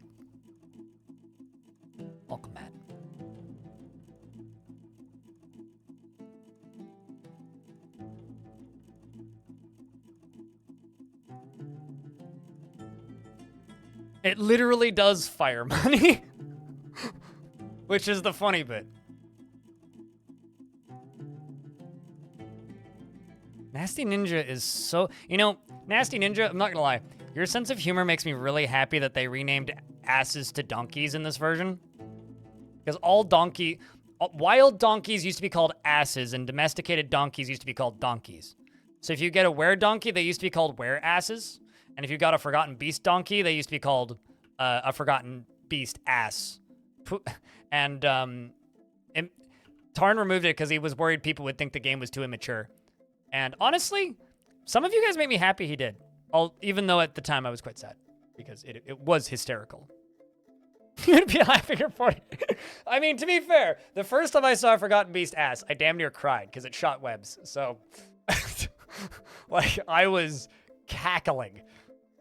But it hits way harder when it's like just a capital A, right? And then you read the description and it literally describes it as a donkey, and you're like, oh, right. But like, whenever somebody saw that for the first time, like half of chat would just wake the fuck up and be like, I beg your goddamn pardon?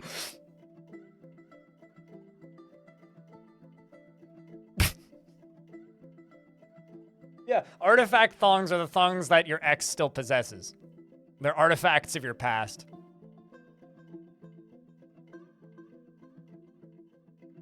It's okay. I'm giving Nasty a hard time because I've known Nasty long enough to know that Nasty can take it. I'm not as amused by this as you guys, but I'm still amused by it.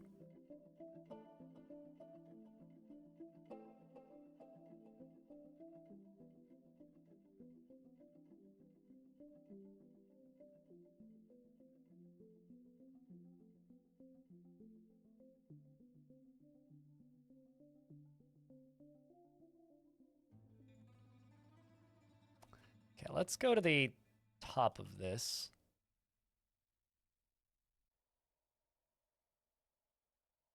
I need to do something that I forgot about for a while. And I've only just remembered. Hey, it's snowing up here. Cool. Rope chains. Thunk, thunk, thunk, thunk, thunk, thunk, thunk, thunk. Thunk, thunk, thunk. Thunk, thunk, thunk, thunk. That's going to make my prison right level full again.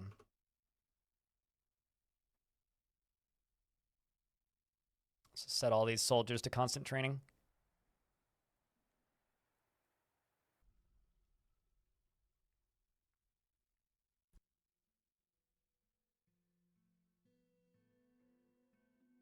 I need some helms.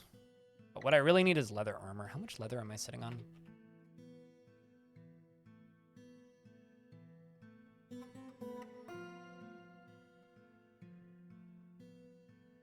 $34.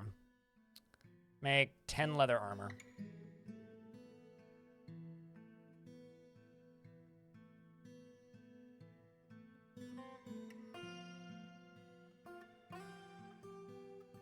I mean, that's just like Nasty Ninja's quest is to get me limited monetization every day.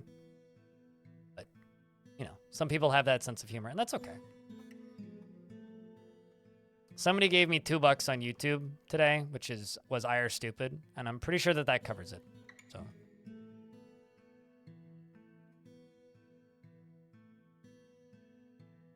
yeah, I really need to get Putnam in for another video at some point. See what she's been working on.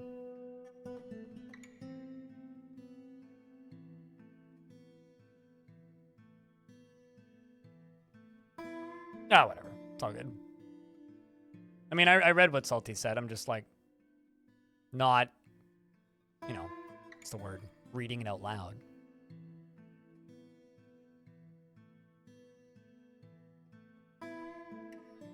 Also, remember, what chat says doesn't limit my monetization. It's what I say. Written text on screen ain't so bad. Although it's kind of funny. Like, it's part of Twitch's terms of service that if you are multi-streaming, you're not allowed to show the chat from the other stream. In the last 3 days, there has been 2 separate instances of people with usernames that are very easily bannable offenses on Twitch, both of which I've banned from my YouTube chat. And I just think it's really funny because it's like, so YouTube has like proven itself right. Like in my heart, I want to just like side with YouTube and be like, yeah, no, like that's ridiculous that I can't show both chats on Twitch. But like in the last 2 days, like YouTube chat has managed to prove me right. Which is like, cool, awesome, fantastic. Good on you, YouTube. I feel like a disappointed dad over here.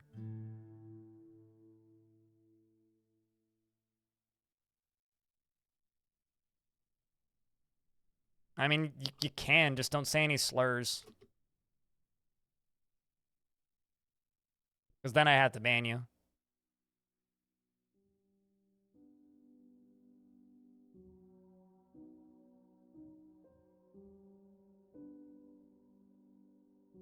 Yeah, you. Yeah. I mean, it makes sense. I mean, YouTube is way more flexible name changes and also is way worse at actually suspending people for being crappy. And like just having crappy usernames, basically. Just talking to YouTube chat right now because there's a few people over there. But it's like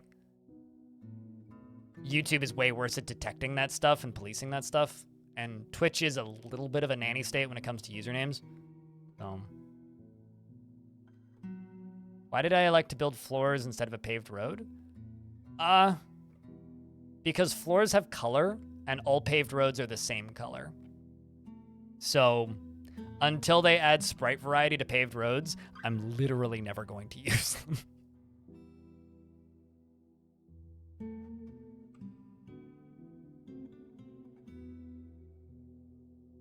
Like, nothing against paved roads. They're fine, but they are so goddamn ugly.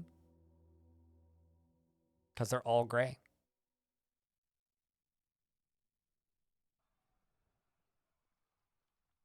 Like, here, I'll build a paved road to show you just as an example. Of, I don't know. What's a fun color? Let's say granite.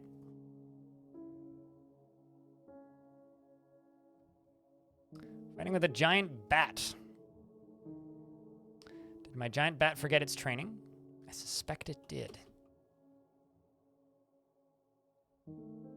Nope, but somebody tried to kill it. Oh, I see what happened. There's a naked mole dog running around in the fort. Let's kill that.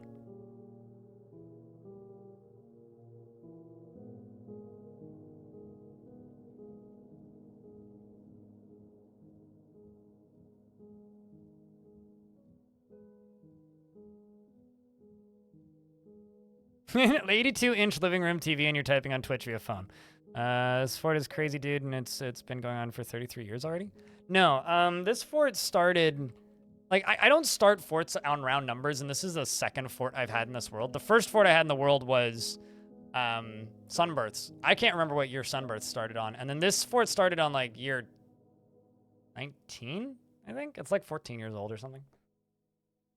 It's not super old. It's also not brand new anymore. It's no spring chicken, if you know what I'm saying.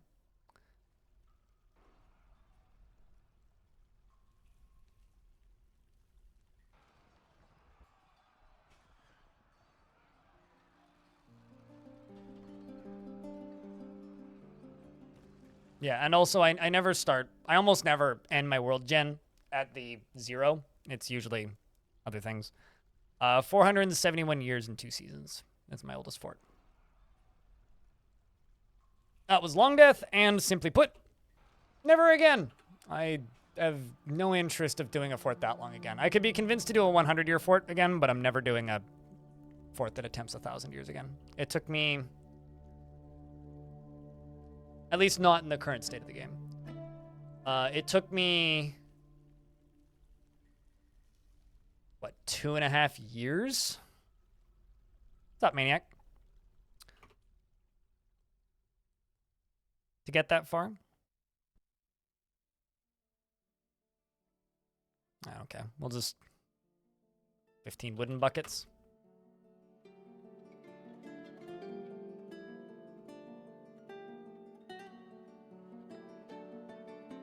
Cleaning yourself because you're faint. Didn't I make a soap area a while ago? Maybe I did, maybe I didn't.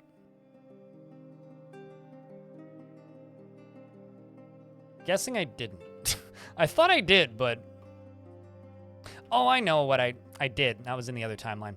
Okay, let's make a soap area because I've actually got a bunch of injuries up here. I've got a bunch of dwarves cleaning themselves. I don't really want a bunch of dwarves to die out of nowhere. So Maker's Workshop.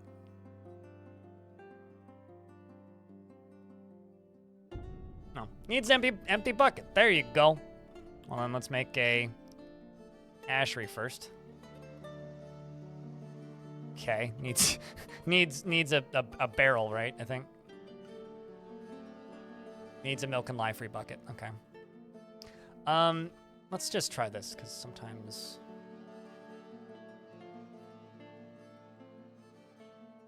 Extra buckets.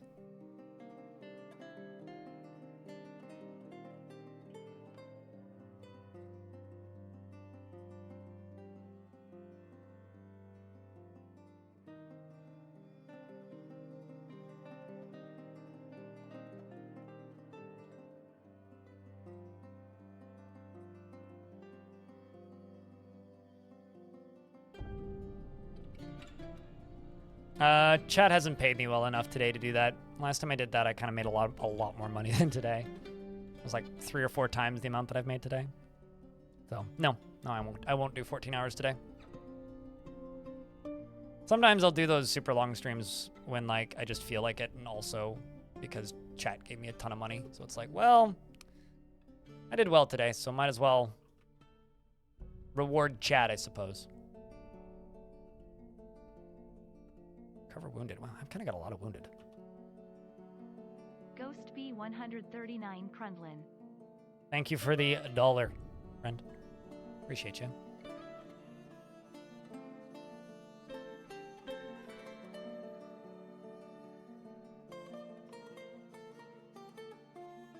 Don't need to brag about it, Nasty. That's like the one thing I like. I don't care if people give me money or not. The one thing that does actually kind of irk me is when people brag about not giving me money. Unless that's not what you're doing, in which case, that's fine. But that's how it reads.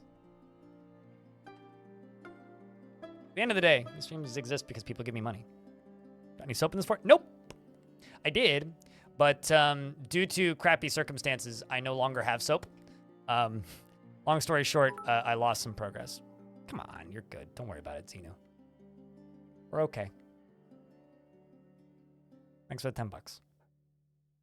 Have to head to bed. Cheers, dude. You as well.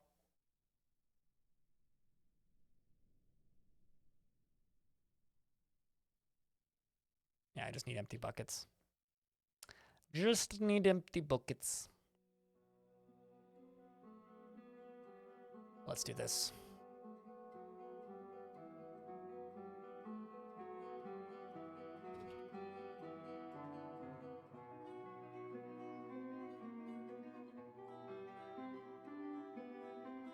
Ghost B139 Crunlin Ghost B139 Crunlin Ghost B139 Crunlin Ghost B139 Crunlin Ghost B139 Crunlin Ghost B139 Crunlin Ghost B139 Crunlin Ghost Well, cheers, Captain. B139 Crunlin Ghost B139 Crunlin Ghost B139 Crunlin Ghost B139 Crunlin Ghost B139 Crunlin Ghost B139 Crunlin Ghost B139 Crunlin Ghost B139 Crunlin Ghost B139 Crunlin Ghost B139 Crunlin Ghost B139 Crunlin Ghost B139 Crunlin Ghost B139 Crunlin Ghost B139 Crunlin Ghost B139 Crunlin Ghost B139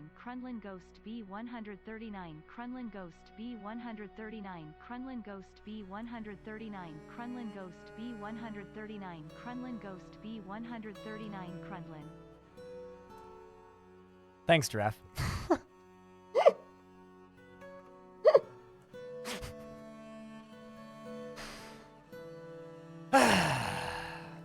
Could that be a reasonable beatbox? It's not the best one I've heard. Not bad, though.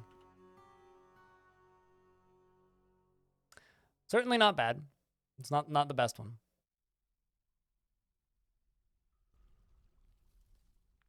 Someone used the coin shotgun on me. I don't know about that. But thanks for the $1. It's all good. If I was actually annoyed by that, I would have skipped it. It's one of those things where it's like, I let people go ham with those and like be silly with them as much as they want until it gets annoying. And then it's like, all right, enough's enough. And then it stops pretty quick. Because it's one of those fun things that if it's just there, it's fine.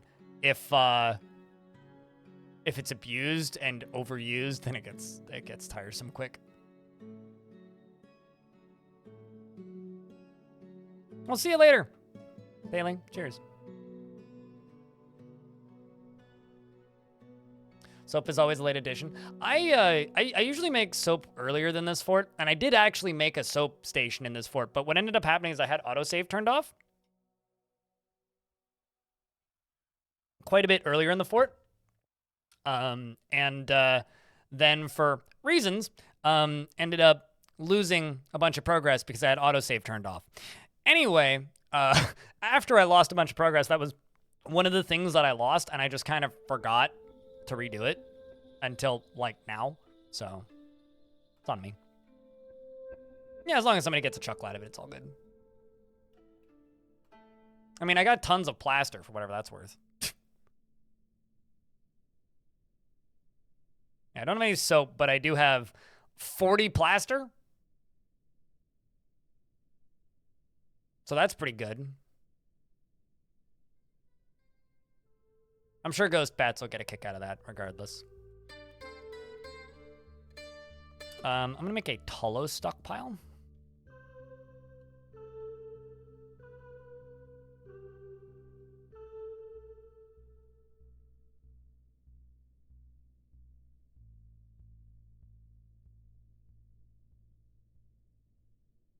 Does hospital have tables? Technically it doesn't need tables. And also they'll use traction benches as tables. They will also do surgery on beds, but they're better at surgery if it's done on either a traction bench or a table. But if a table is available, they will use it. I'll also throw in a table. But they don't actually need tables. They needed tables until they got traction benches, but they'll still use them, so.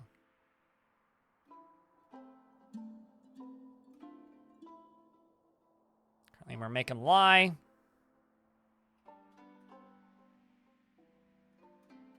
Actually, bars. Let's just make copper buckets. Am I wrong, or is copper a disinfectant? Am I making that up? What, birthday cake?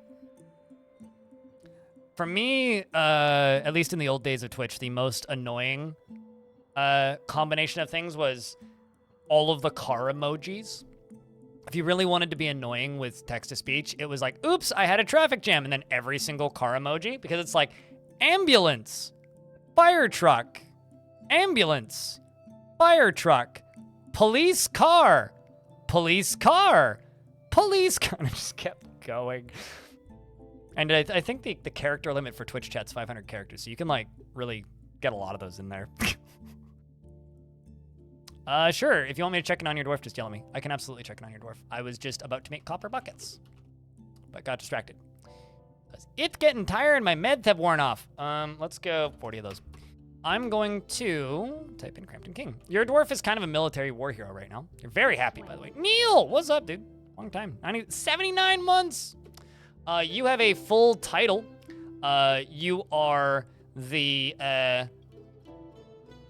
okay, you are Crampton King Mute Boats, the Copper Stoker of Decline. You're stoking decline. You are a legendary mace dwarf. You've named, I was gonna say you've named your mace, but no, you haven't actually.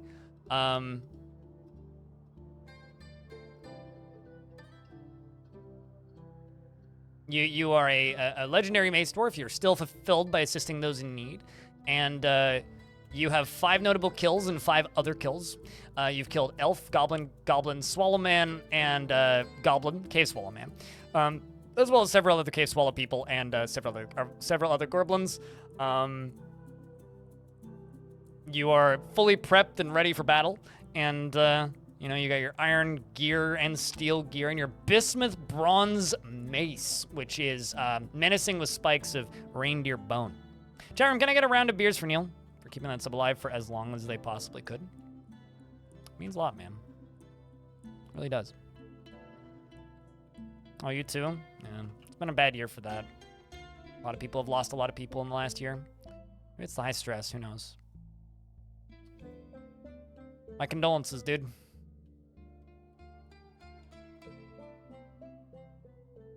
So cannon number 1 is only 29% full.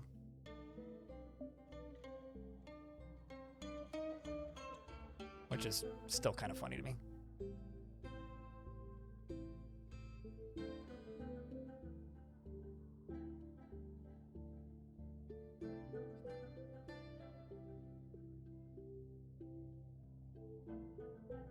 We're in an ad break, so I will pause the game. Silver is not sure about copper. Google it. Is copper disinfectant?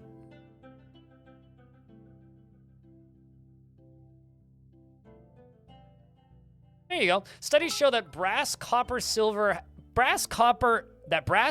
and silver have self-sterilying powers. It's not magic, it's science, blah, blah, blah, blah, blah. Thanks for the $10. Copper is antimicrobial. There you go. I was right. And also suited. Cheers. It means a lot. I feel like I've just like goaded you guys into like giving me money, but just me stating that you guys haven't paid me well enough to stream ludicrously long doesn't mean you guys have to go throwing money at my face. We're doing okay. December was fantastic. November was fantastic. January can be a little quiet and life will be fine.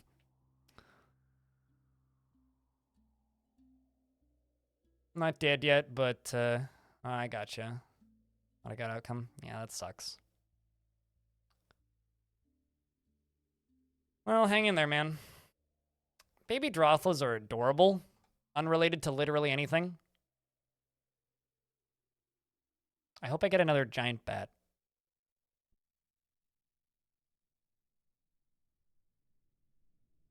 Mostly it's just mole dogs in cages.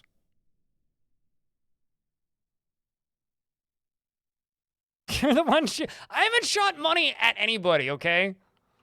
I'll have you know. They haven't given me a chance to yet. I'm trying. I'd love to.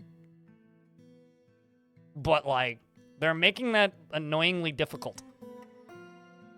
Grampton King, thanks for continuing that gift sub. Means a lot, dude.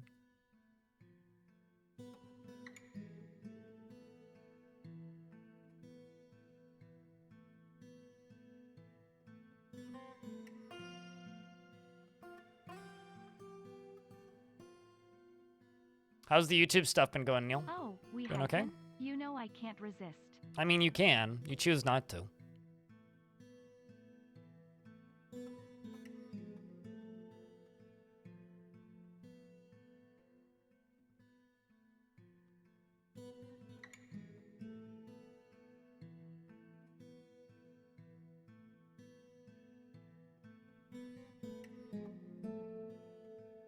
But apparently that's a hype train. So thank you much. If you happen to have a Prime sub or a resub or extra bits on your account, you might earn emotes that you don't want. Or make number go up. I don't know. When I've been streaming for a long period of time in a day, my sales pitches get worse. I'm sorry. I'm trying. All right, let's just keep going in a circle. Going in a circle. Crampton King wants you to post beers, chat room. That's YouTube too. So yeah, brass, copper, and silver. All self-disinfecting. That doesn't mean you should suck on a penny. Or, but maybe it means it's okay to suck on a trumpet? I don't know. I'm not gonna think about that one too much.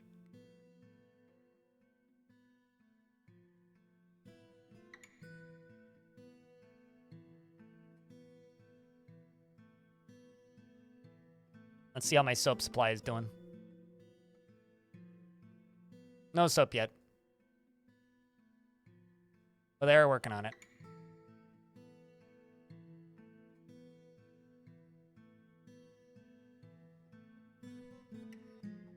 Yeah, like a water jug? Yeah, no, that too. Isn't it RimWorld that, like, if you put silver... If you build your floor, the floors in your hospital out of silver, you are less likely to get infections. It's been a while since I played RimWorld. I think that's a RimWorld thing. I'm going to... Yeah, I can... Oh my gosh. The fact that you can train giant bats as hunting animals is amazing. I didn't know you could do that. This game still surprises me.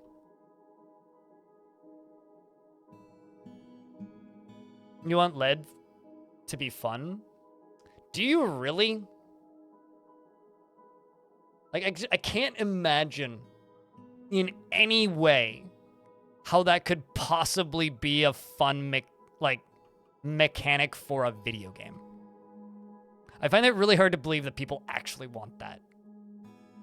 It's like, as somebody who's had to deal with like pseudo-infectious diseases in like, you know, with like syndromes and stuff, that's enough for me already. Like, I'm good with those. I don't need more. Also, I'm just gonna make a little stairway going up here that's very safe. Definitely. And hopefully it'll speed up the ways up the mountain, because then they can go up this way, that way, and then, yeah, okay, they can get up that way.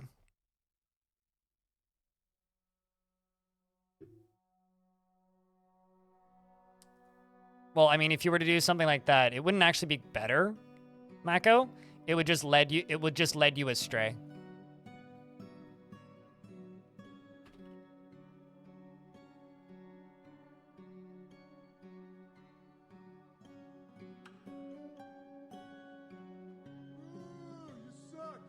I mean, there's layers to that joke, like an onion.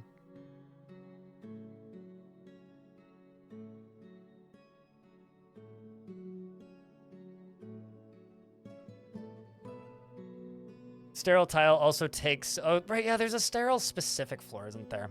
It's real sad that that poor floor can't have children. All right, well, let's do this.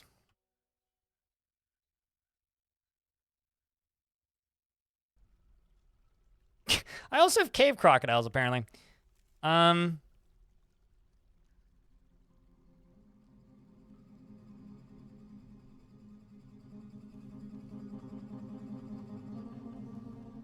I guess I'll train the cave crocodiles. Everything else can... Just because having a crocodile pit is always an alluring thing.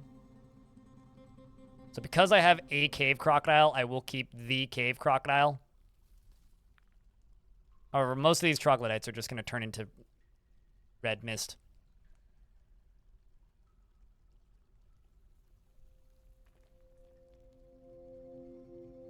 Thanks for the hype train, chat. The $11 in bits and 2 subscriptions. Appreciate you guys.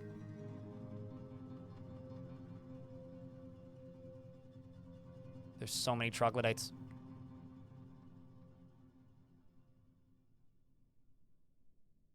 And so many Drathlas.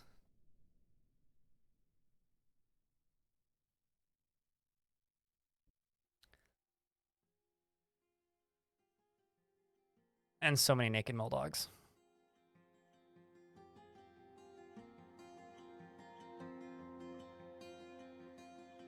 There is a wild chinchilla on the map.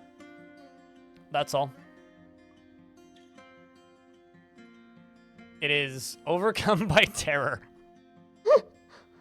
Look at this little goofball. I wonder if chinchillas are grazers. I can't remember.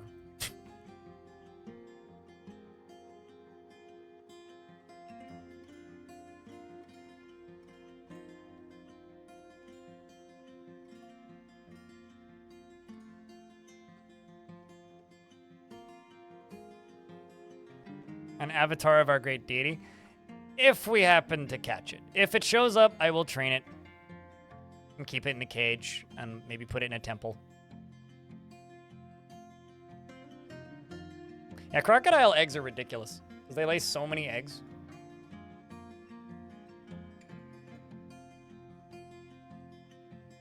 Oh, really? It's some... Careful, I'm gonna end up catching myself looking up the science for how, how silver makes things more, the number of eggs crocodiles lay. I'm gonna end up looking up silver disinfecting properties and how it works.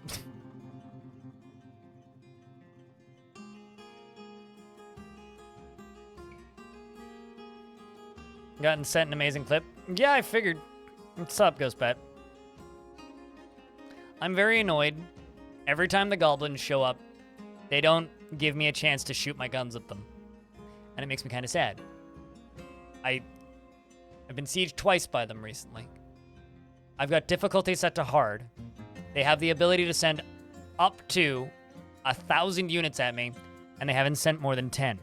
And I'm getting real annoyed. I really, really, really, really just want them to try and murder me, and they're not doing a good enough job. I mean, for reference, this is a brief tour of my defenses. I have this currently non-repeating, but eventually will be repeating multi-shot minecart shotgun that shoots gold coins at Mark 10, and there's a couple of them. Okay, so there's that. That's the first thing. The second line of defense, if that fails, is I have this walkway, right? Which looks like a perfectly normal walkway, right? Well, it is. Except for the fact that one layer above that and one layer above that is this pillar, which is ready to drop with the pull of a single lever.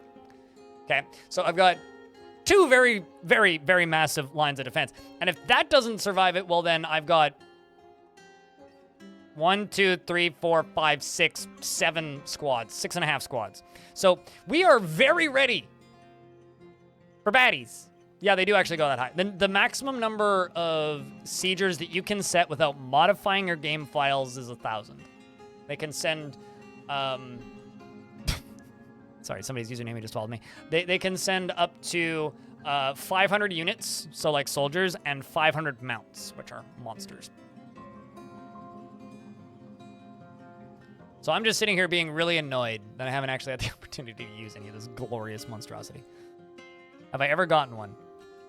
Let me show you a clip. Let me show you a clip. Well, I mean, I've got clips from the modern version as well, but I'm gonna show you some older version clip.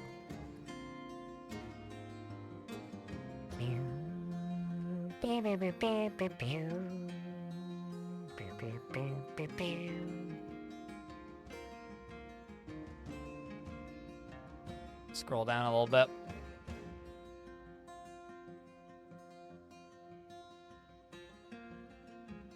Oh no, I don't want the featured.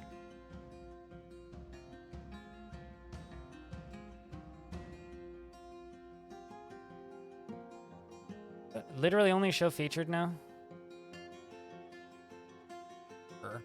Okay, fine. This the manual way. I like the featured clip system, but I also kind of don't like it.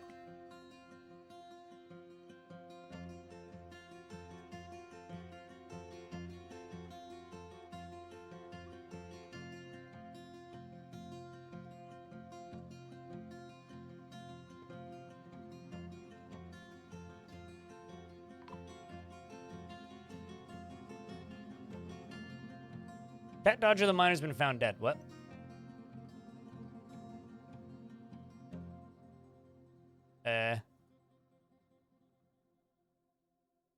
Of what?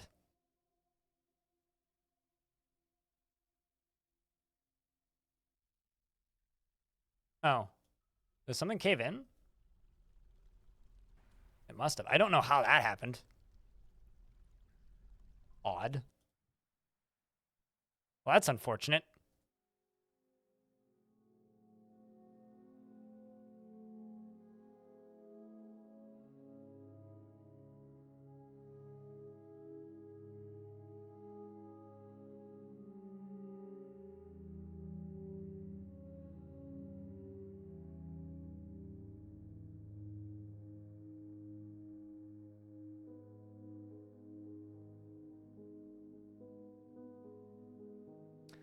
Scrolling, looking.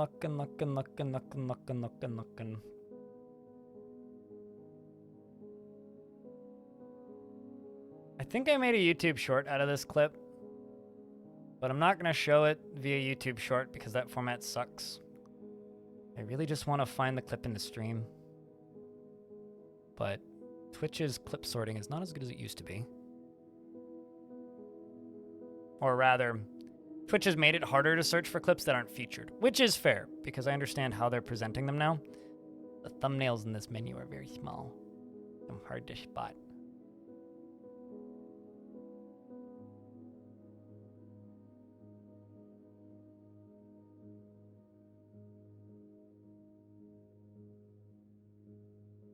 Yeah, and the only searching capacity I have is actually...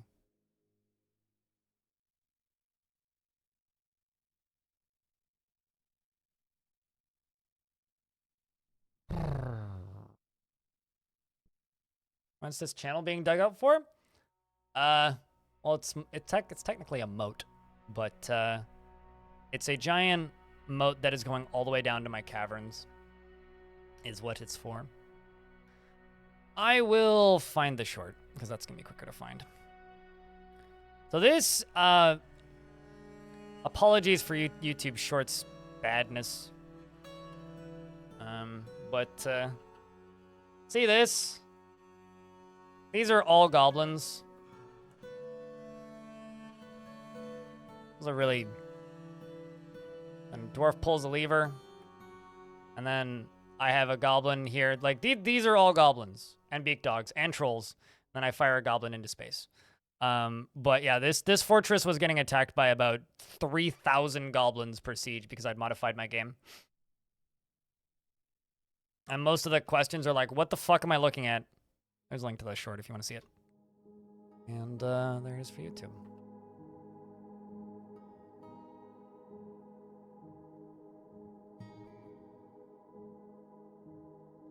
I was looking for the original clip, but couldn't find it, so. Silver ions block cell division by binding bacterial DNA during mitosis. Also, silver ions will block bacterial respiratory system. Yay! Sorry, just got a vile force of dankness. Please actually happen this time.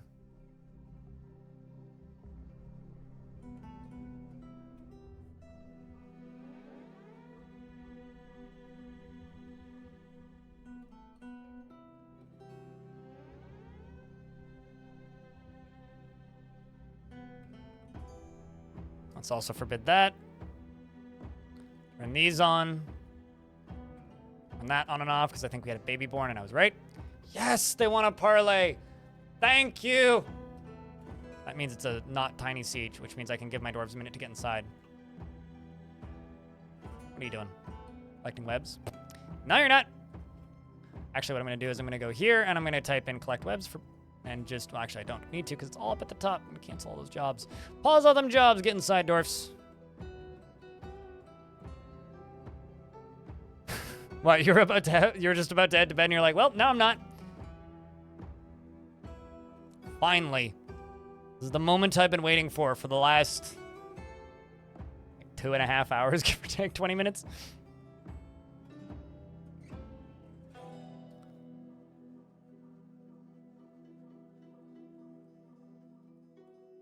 All right, chat. Approximately how many goblins do you expect to be in this siege?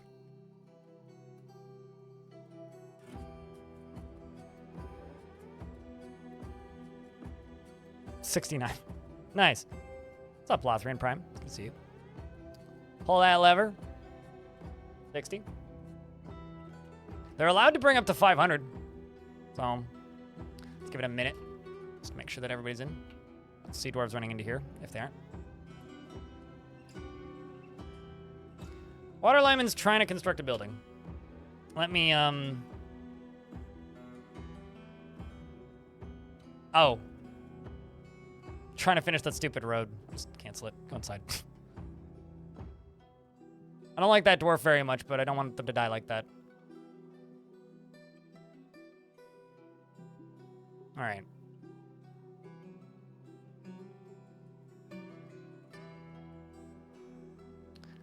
I am currently under the assumption that everybody is inside, dwarves. Just gonna lock this.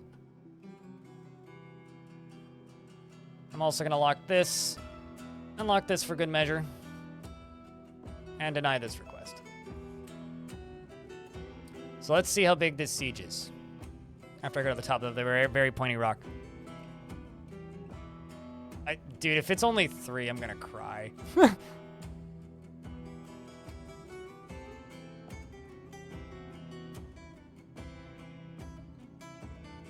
Caleb E. Gamer, thank you very much for the raid. We're currently getting a raid from some goblins. And hopefully, they're actually sending a sizable force, which I'm happy to report currently looks like they are. So that is very good. Kayla's been streaming some Dwarf. Good. Go give her a follow. Mods, can I get a shout out? Please? Thanks. There you go. Woo! What's up, Stelius? Heinz Deepwater. Well, Kayla. It's not a small stage, thank you. I literally had to, like, crank the difficulty up to make them send more than, like, 10 goblins. What are we up to? What's up, Bar Williams? That's what I'm talking about. Finally.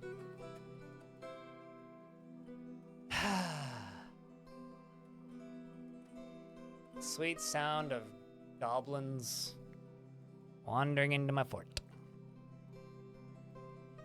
Cheese for everyone!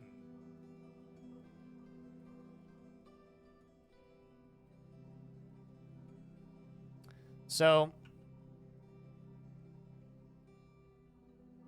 I'm wondering if they're going to take my brand new fancy stairs right here, or where they're going to head to. So I'm just going to follow one of them.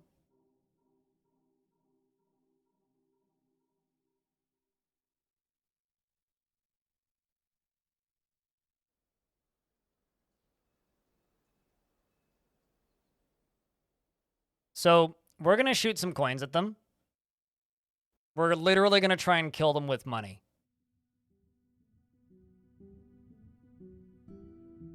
I was annoyed they weren't sending enough. They kept only sending me armies of 10. I've been attacking them actively, and they're not, like, cranking up the annoyance level for me, so grr. That's what I'm talking about. That's actually like a siege. There was a bug in this game for a while in older versions where they would send like 10 times the number of goblins they were supposed to.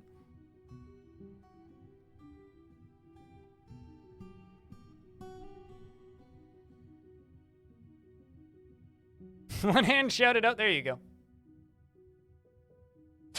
Cause of death, valid tender, yes. Well, they're still taking the far side of the mountain, which is fine. I feel like probably a lot of people are killed with money, or more like lack thereof. Probably a pretty common cause of death, if you think about it. So now I just need to hope that they can't get in through this, which they shouldn't be able to. But if there's any legendary climbers in there, maybe they can.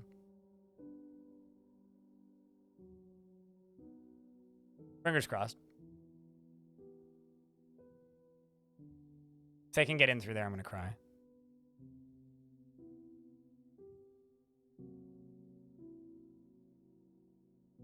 I'm going to shoot them with their medical bills. That's what I'm going to do. Okay, well, they look like they're going in the right direction, so that's a good sign.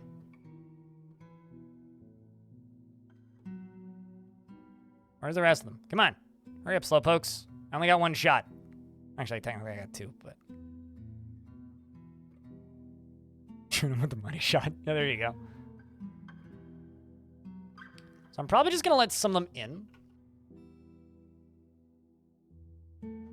Depending on actually, how big is this siege? Let's double check. Actually, I'm going to cheat to find out. Exterminate, because I just want a number. 88 goblins. Well, 88 goblins per... Considering I have a firing capacity of like 750,000 coins. Okay, I'm going to wait for the second wave of them to get in then. Because most of them are still coming down the hill. Most of them.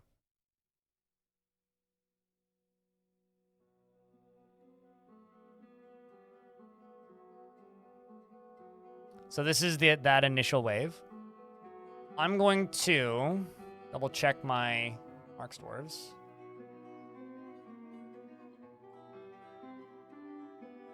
Oh, I see what I need to do. Go down into here. Let's get them to all go into there and grab that, because that's their ammo. And I'm going to send you here. And you here. If any of you numbskulls decide to go barreling in, that's on you. I'm not going to hold my fire.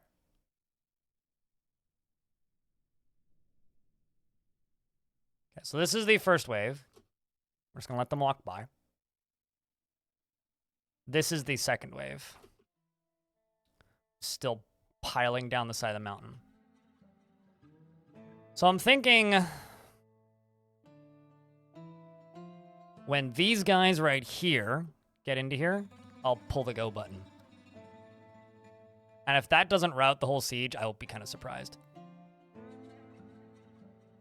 Okay, so right about, no. Okay. So, I'm going to fire a minecart cannon, okay? There are some goblins getting in, but it's fine. I can kill them. That's not too big of an issue.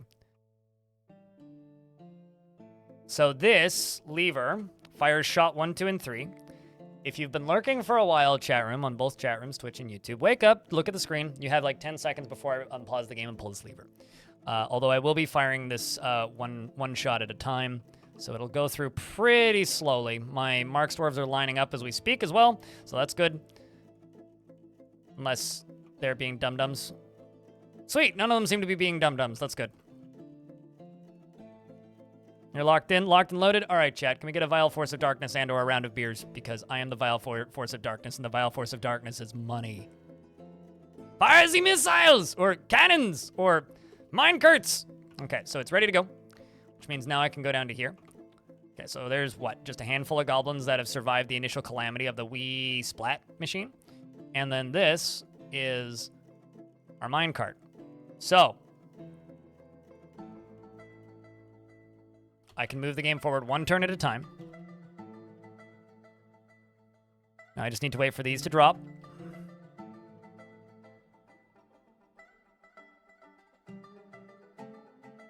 It takes way longer than I want it to. Because once the lever's been pulled, it takes 10 ticks for these to drop. There they go. Okay, so what? Where did the other one go? Oh, I see it. It was underneath the boulder. So, they collide like this. And then go down. Uh-oh. That's concerning.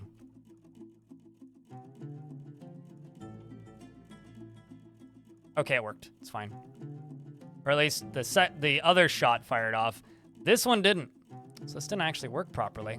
Or, wait, did they still go out? Oh yeah, no, they did work. Okay, we're good. So those are the coins flying out. And there goes the shrapnel. But yeah, looks like only one of them actually fired.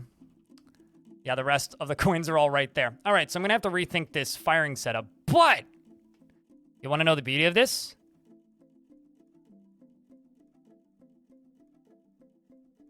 It's still fired. That's funny that it didn't make it out. Oh, man. Well, I can just use the splat plat for the remainder of it. But these goblins are all just sitting here bleeding now. But still pretty effective. I mean, geez. Look at this combat log. Gold coins strikes the lasher, bruising the muscle. Gold coin strikes the lasher, fracturing the bone.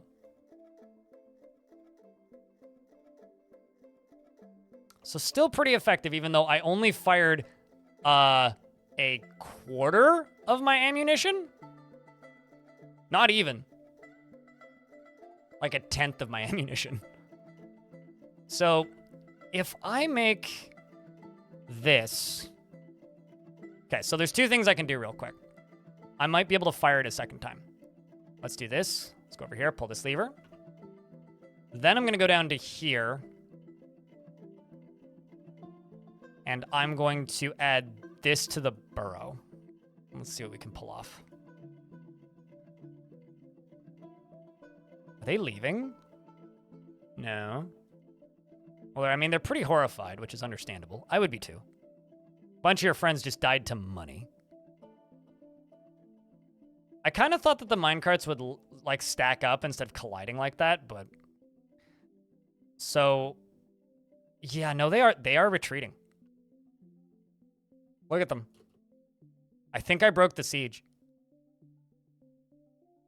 Unless they're all just running down and trying to get in now. I'm very confused. What is going on? Nope, they're still attacking. Never mind. Have not broken the siege. So I can use my backup plan. Let's use the backup plan. You guys ready for the backup plan? These goblins are literally not going to know what hit them. So first I'm going to let my Marks Dwarves have some fun. So these goblins here are coming down this way, right? Now over here, we got this. And now, uh-oh, there's an ad playing. Well, that sucks. I can pause. So what, chat, should I spoil it for people who haven't seen it? For the backup plan?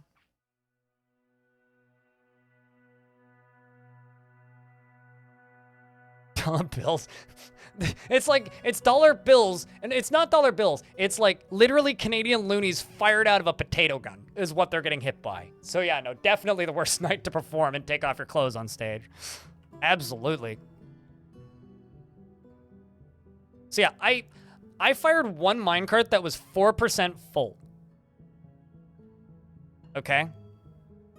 I fired one minecart that was 4% full. And the other one had like 90% of it. So I need to actually make this into a multi-stage firing system, which isn't going to be hard to rework tomorrow. Money literally in mind. But it's okay. They're reloading it. They might even, like I said, they may still be able to fire it again. They may still be able to fire it again. So, here's hoping.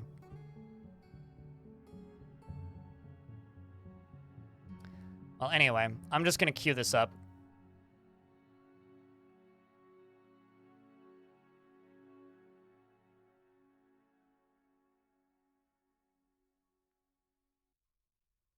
All right.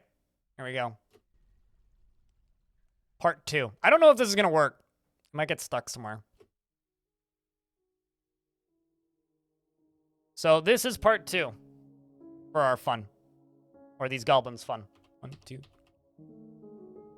10, 11, 12, 13, 14, 15. Waiting for that pull. Oh, there it goes. A little bit of lag.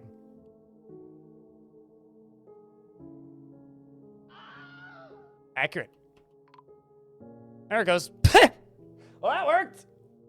Like I said, they'll never even know what hit them. Because they're gone. Except for this guy. Right here. This goblin is afraid. Yeah, I would be too. How you doing there, bud? Let's see. Well, okay, so this guy got hit. Okay, so first off, this guy got hit by 500 coins in the leg, which jammed the bone through the right knee, shattering the right knee's bone, and now he's just been whatever that is. Well, there's cleanup. I'm gonna need to dig this out. So he rattles back and forth a bunch, along with his friend. Is the siege over yet?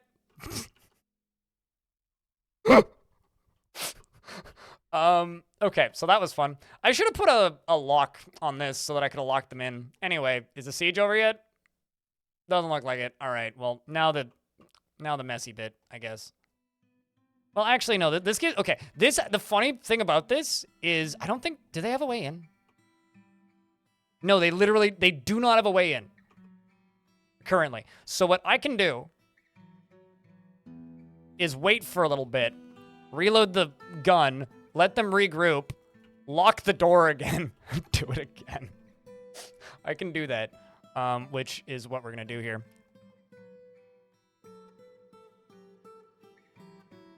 The problem is all of these goblins down here is, like, currently scaring the shit out of my dwarves. So if we let them leave... I absolutely dropped the mountain on them.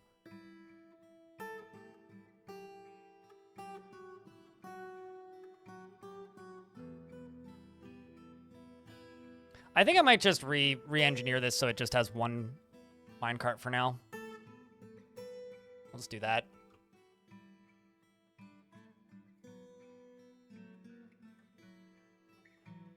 So yeah, literally all I need to do is wait for these goblins to get out of here, because they will. They'll wander down. How many are still on the map? 52. Okay, so we've killed like 30 of them, which is like depressingly not great. I don't even know how this one died. So currently what's happening is the dwarves are trying to get these coins and then freaking out because they see these goblins. So once the goblins go out here and to regroup, which they will, they'll move over here somewhere. Once they're about 30 tiles away from here, we'll be able to just start running down and doing this. Or doing what I need them to be doing, which is running down here and then carrying the coins back up, which is what they are currently doing. So currently, all of the dwarves are just starting to run back and forth, and I can also give all these dwarves a break. Let's set them all to no orders. With you, no orders.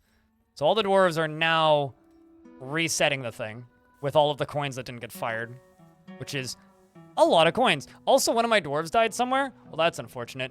Anyway, I don't know how you got out, but somehow that dwarf got out. Who knows how long they've been out?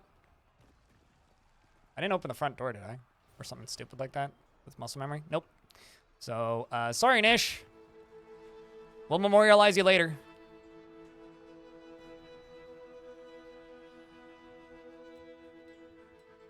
Okay, so all these coins come back up. Don't mess with rich dwarves. Don't mess with rich dwarves with too much free time. It's just a bad idea in general. All right, so noink. So I can go all the way up to there. Let's just add this to the barrel. Boink, all the way up to there. I'll get over there in a minute.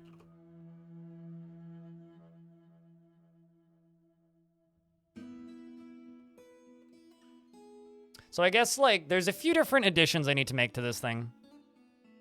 Do dwarves ever carry coins, like, just in their pocket, like on their person? I bet you a noble would. At one point, I wanted to design a fort for maximum funsies, so I made I've just put a really big coin pile in my tavern, is what I did. And the result was... The result of having a massive coin pile in my tavern was every time a fight broke out, like 50 people lost an arm because people would just pick up coins and hurl them at people, which was amazing to witness.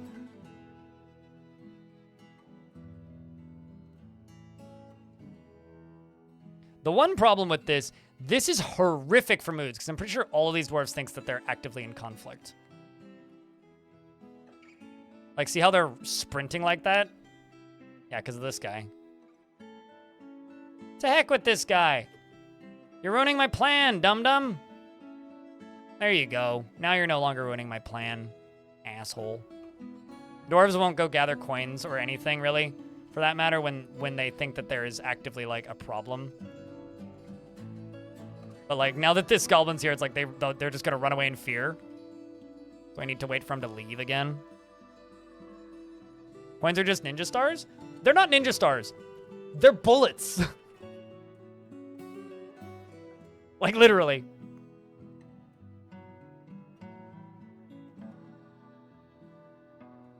You're a noob at DF. You have a really good understanding. You have an interesting username. But, fair enough.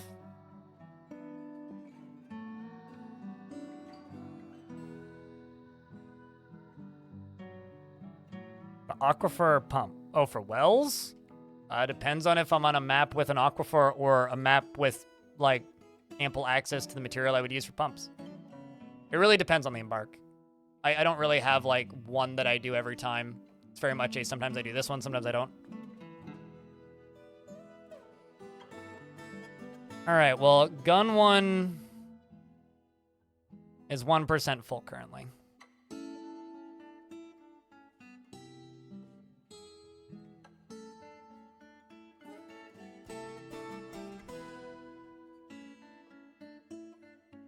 We're literally using portal technology from, like, the hit video game Portal. Speedy thing goes in, speedy thing comes out, but putting heavy, sharp thing, or just heavy thing, in.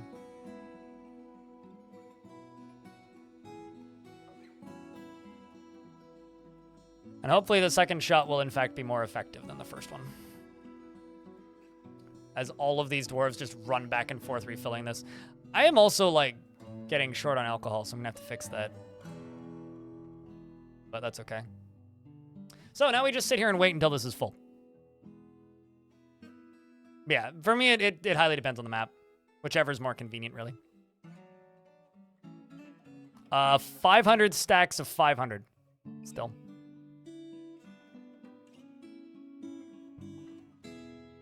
And each set of 500 coins can put 500 holes in the thing that it hits. So if it hits a squishy bit or if it goes through your armor, congratulations, you're dead.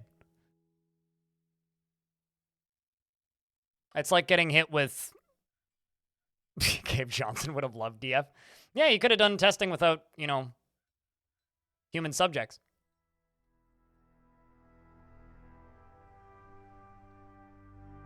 There's such a mess of dwarves here right now. It looks like I'm using fast dwarf, but I'm not.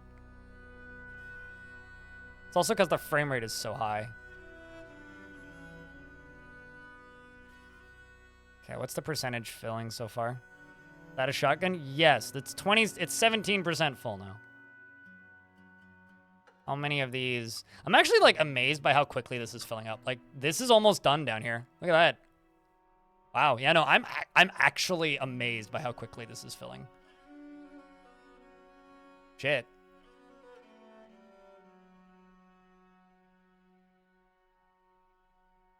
I guess I do have like 160 dwarves on the job here, but... Oh no! I didn't even think of that. They've gone down into the caverns. Those stupid goblins.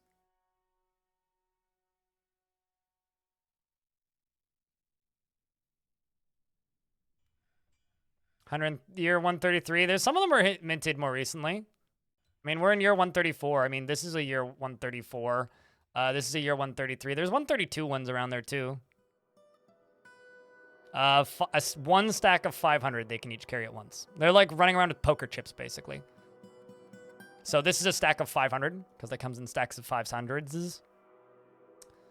And I don't know if they still work, but there used to be ways that you could split the stacks. Minecart shotguns used to be one of the ways you'd do that.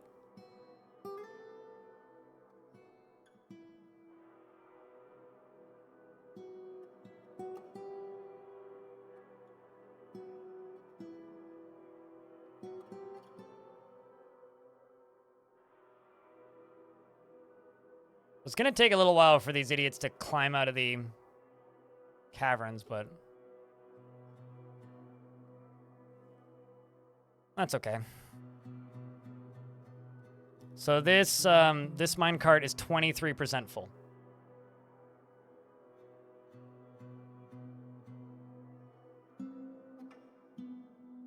Battletech, as a Battletech player, gladly.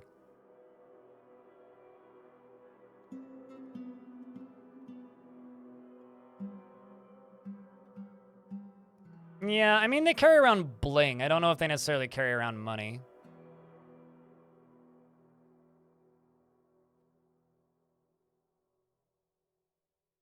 I'm trying to think how I could set this up so I could make it repeating. I'd need to have, like, something that would, after a few seconds, launch them this way and then back up. But, or to, like, a holding spot or something.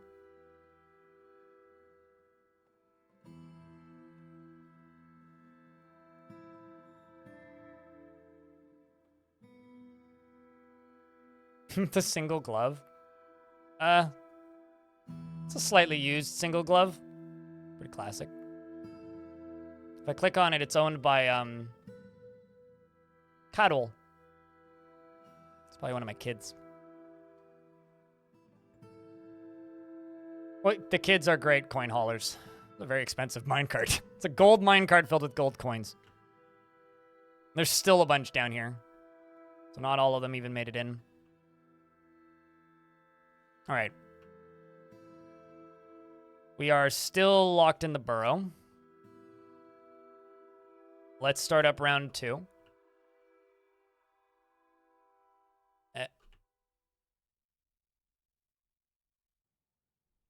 Which is almost ready to go. What are you doing?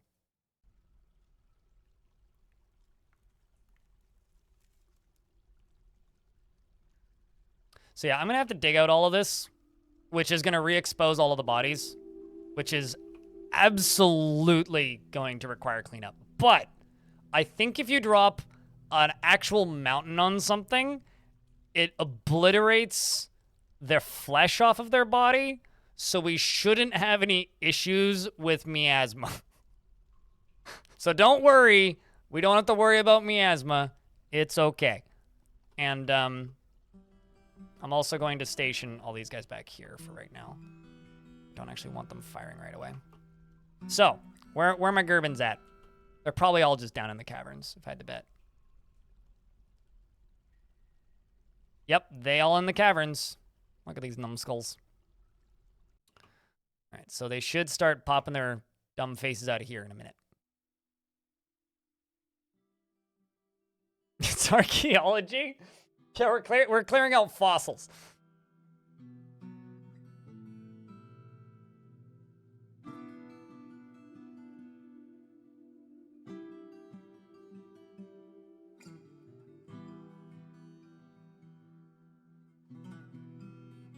Okay, here they are. Question is, do they know yet that they can pass back into my fort?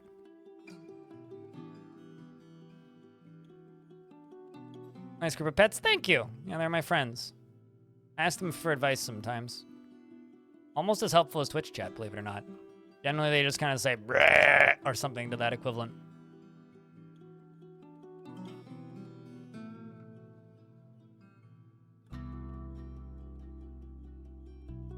All right, I'm coming in.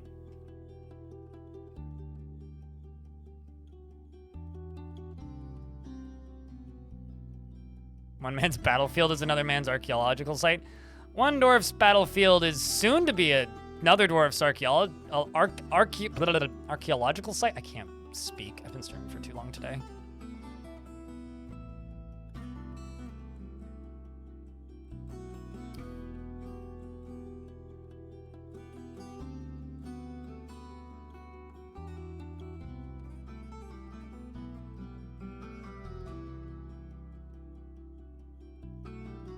Cheers, Jackdo.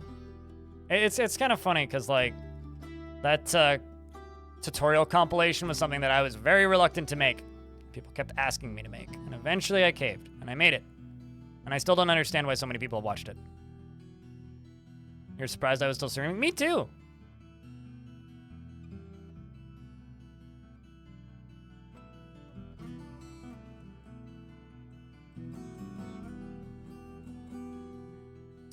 Frame rate, please. A pretty good idea what just happened too. How many of the world gen primers you have makes goblins spread like wildfire? Probably the extreme amount of glacier space for them. Maybe. I don't know. I think goblins are the only ones that can live in... Okay, yeah, that is it. I need to figure out where these cave swallow people are showing up and like deal with them manually because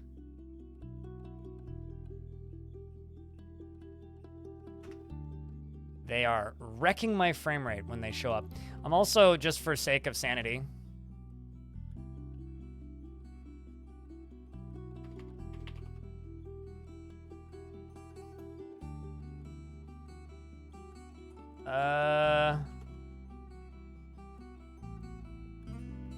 actually, no, those troglodytes are probably all the ones in my... I'm gonna leave the troglodytes. They're probably just the ones in my fort, actually.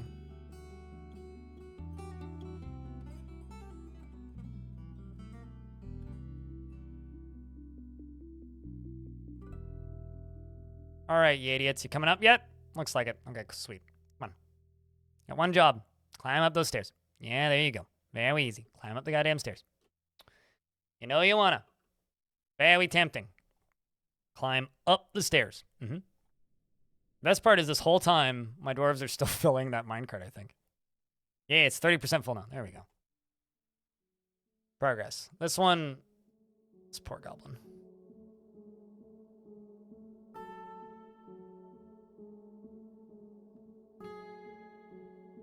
Two. No. 3, 4, 5, 6, 7. Petrogs? I was gonna use them for violent training, but we'll do that tomorrow. It's noxious secretions, and it's a giant penguin. Don't let its blob-like form fool you. It's definitely a penguin, yes?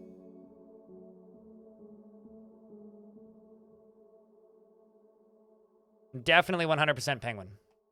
Nothing else.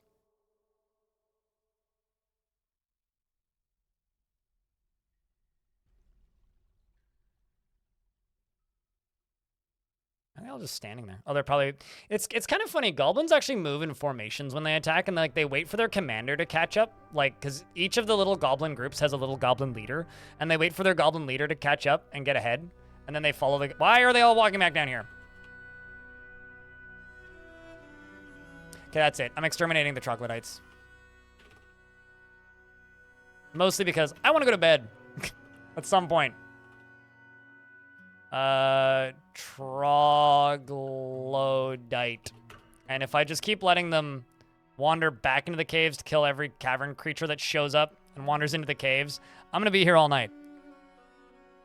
I also just realized that I need a method of sealing off the caves whenever I get attacked, because otherwise the goblins are just gonna do this every goddamn time. Can you stop? Where are you going?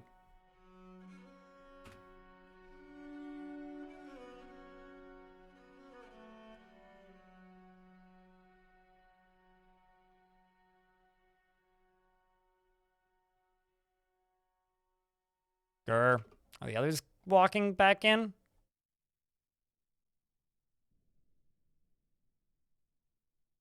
No. Okay, well, you know what? They can deal. I can shoot stuff at these guys.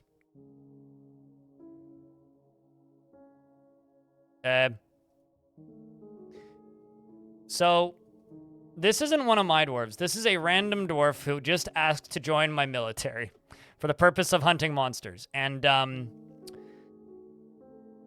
well, that's unfortunate.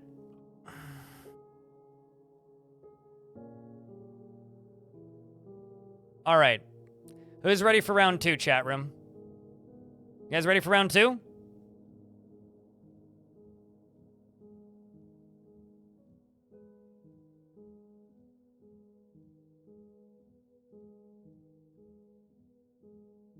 Because I'm ready for round 2. I'm gonna wait for these guys to hit the middle bit, like maybe right there. Good night, True Freak. You snooze good.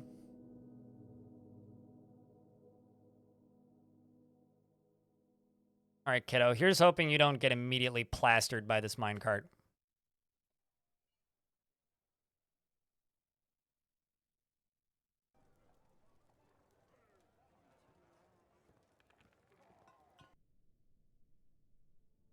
And if you do, that's not on me.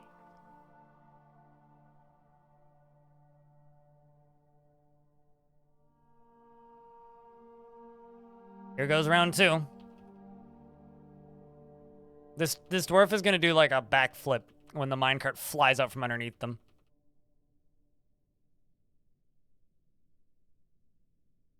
You have to pay to get a dwarf. No, you just have to ask nicely. And there it goes. One turn at a time. And there we go. Round 2, the shower of coins. Ho! That's what I'm talking about. Look at this. Now this is actually like 30% of what a minecart can hold.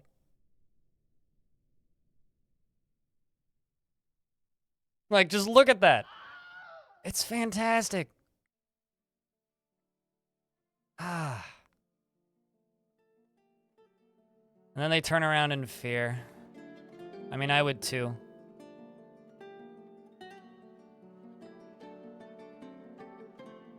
Now the siege breaks.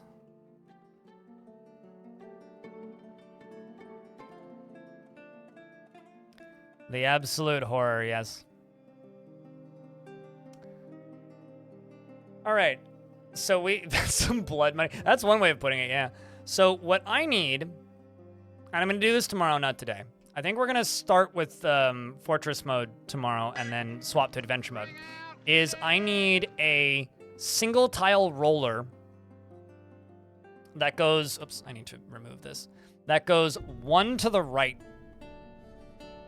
that is activated as they're going down here. So maybe like up, I can test this too, but like I could put a switch somewhere up here so that they roll over it and then they go all the way down, or maybe just like a trapdoor even. And then the trapdoor opens and then they drop down a layer, or I could do it with bars. They drop down a layer and then sit there. And then I fire another one, and then they drop down a layer, and then they sit there. And then I fire another one, and then they drop down a layer, and they sit there. Then I fire another one. Just rinse, repeat. I don't know why that track's invisible. Probably because of the missing spots. But essentially what I could do is I can, instead of having these connected to multi and firing multiples off at the same time, I could have, like one lever connected to each of these, and then fire. Wait, fire, wait, fire, wait, fire, wait, fire, basically. Mortars? More like buckshot, but... And my soldiers didn't actually need to do anything. And, now I gotta turn this off. And, go up through here and do all this. And then go up through here and go all the way up to here. Go mine out this. All the way up to here, mine out that. Up to here, mine out that. And go all the way over to here and mine out this.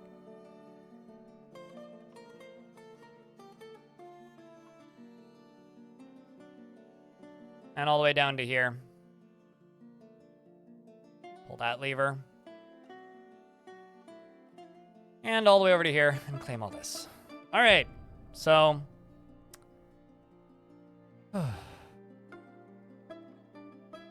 It fell down a level. Could you somehow just launch the minecart when it falls? Can I launch the minecart when it falls?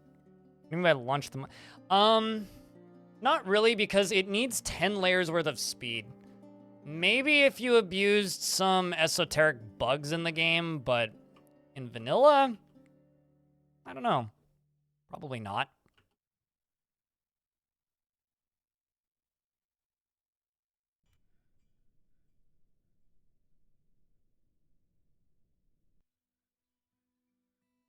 But yeah, these are all of the bodies of the goblins who didn't make it. It's gonna be a rough period of time for these dwarves. They just kill everything. Pro tip for minecarts, if you want to learn how to use minecarts, do not under any circumstances power them. Use unpowered minecarts. Because unpowered minecarts are a lot more straightforward, and it's a lot easier to not accidentally insta-gib half your fort.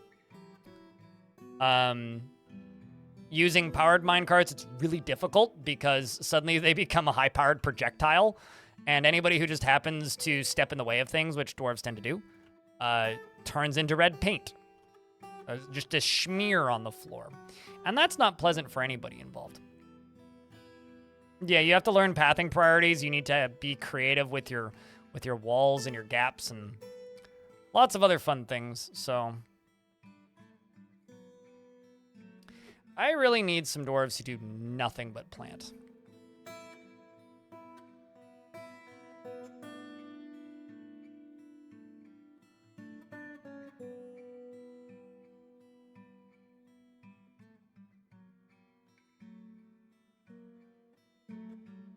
Let's take my entire military off duty. Just say, go help, guys. Go help. I also will probably put a side door entrance like around here somewhere so that my dwarves can get back in here once this whole process needs to be reloaded to speed this thing up.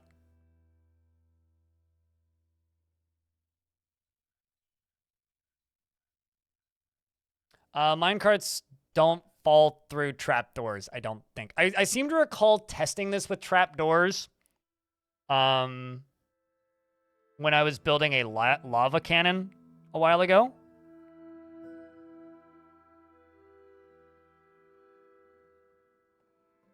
Yeah, okay. So if you're following DOS Tactics tutorial, you're just gonna kill dwarves. Let me tell you this. If you're trying something for the first time, don't abuse physics bugs. Also, I find the game's more fun if you don't abuse physics bugs at all. I mean, there's several tutorials. I mean, DOS has a bunch. So does Twisted Logic, if you want some really maniacal bullshit. But if you're trying something for the first time, just take Dwarf A, tell them to push minecart to place B, push, not even kick, like something like this, right? Like these are like the most basic minecart setup, super simple to do, very easy to set up, and you're not gonna hurt anybody, and it'll teach you how to use minecarts and how minecarts are useful, right? So like, I hate to break it to you, if you are, why are there wheelbarrows ending up in there? That's interesting. If you are putting stuff into minecarts and then using impulse ramps to turbo power them, that's on you. You're not using minecarts. You're making a cannon. Not even a cannon. A fucking railgun. So, like, what'd you expect is gonna happen? Like, this is how you learn how to use minecarts. Stuff like this. I kind of stopped because I've realized that either I've screwed up my priorities in this fortress, or my dwarves are just morons, because when I try and tell them to store, like, they don't seem to realize that those artifacts are mine in my fortress. Like, they haven't put any of them on pedestals, and it was just kind of annoying me, so I've just been kind of ignoring that side goal for a bit. Anyway, I realize I'm in an ad break at this exact minute, and the game is saving, so it's kind of terrible timing. But I'm gonna wait for the ad break to end, and then we are going to raid somebody. We're gonna wind down, because I have been live for 12 and a half hours. I wanted to be live for less time than that, but that last siege was way too tiny. I just really wanted to test the cannon. I've spent all day building it. I'm going to test it. I've spent so much time on this dumb project. I had to test it. You have terrible timing? No, you don't. I've just been live for 12 and a half hours. Not terrible timing. I've just been on too long. That's my fault. I debated you, not the other way around.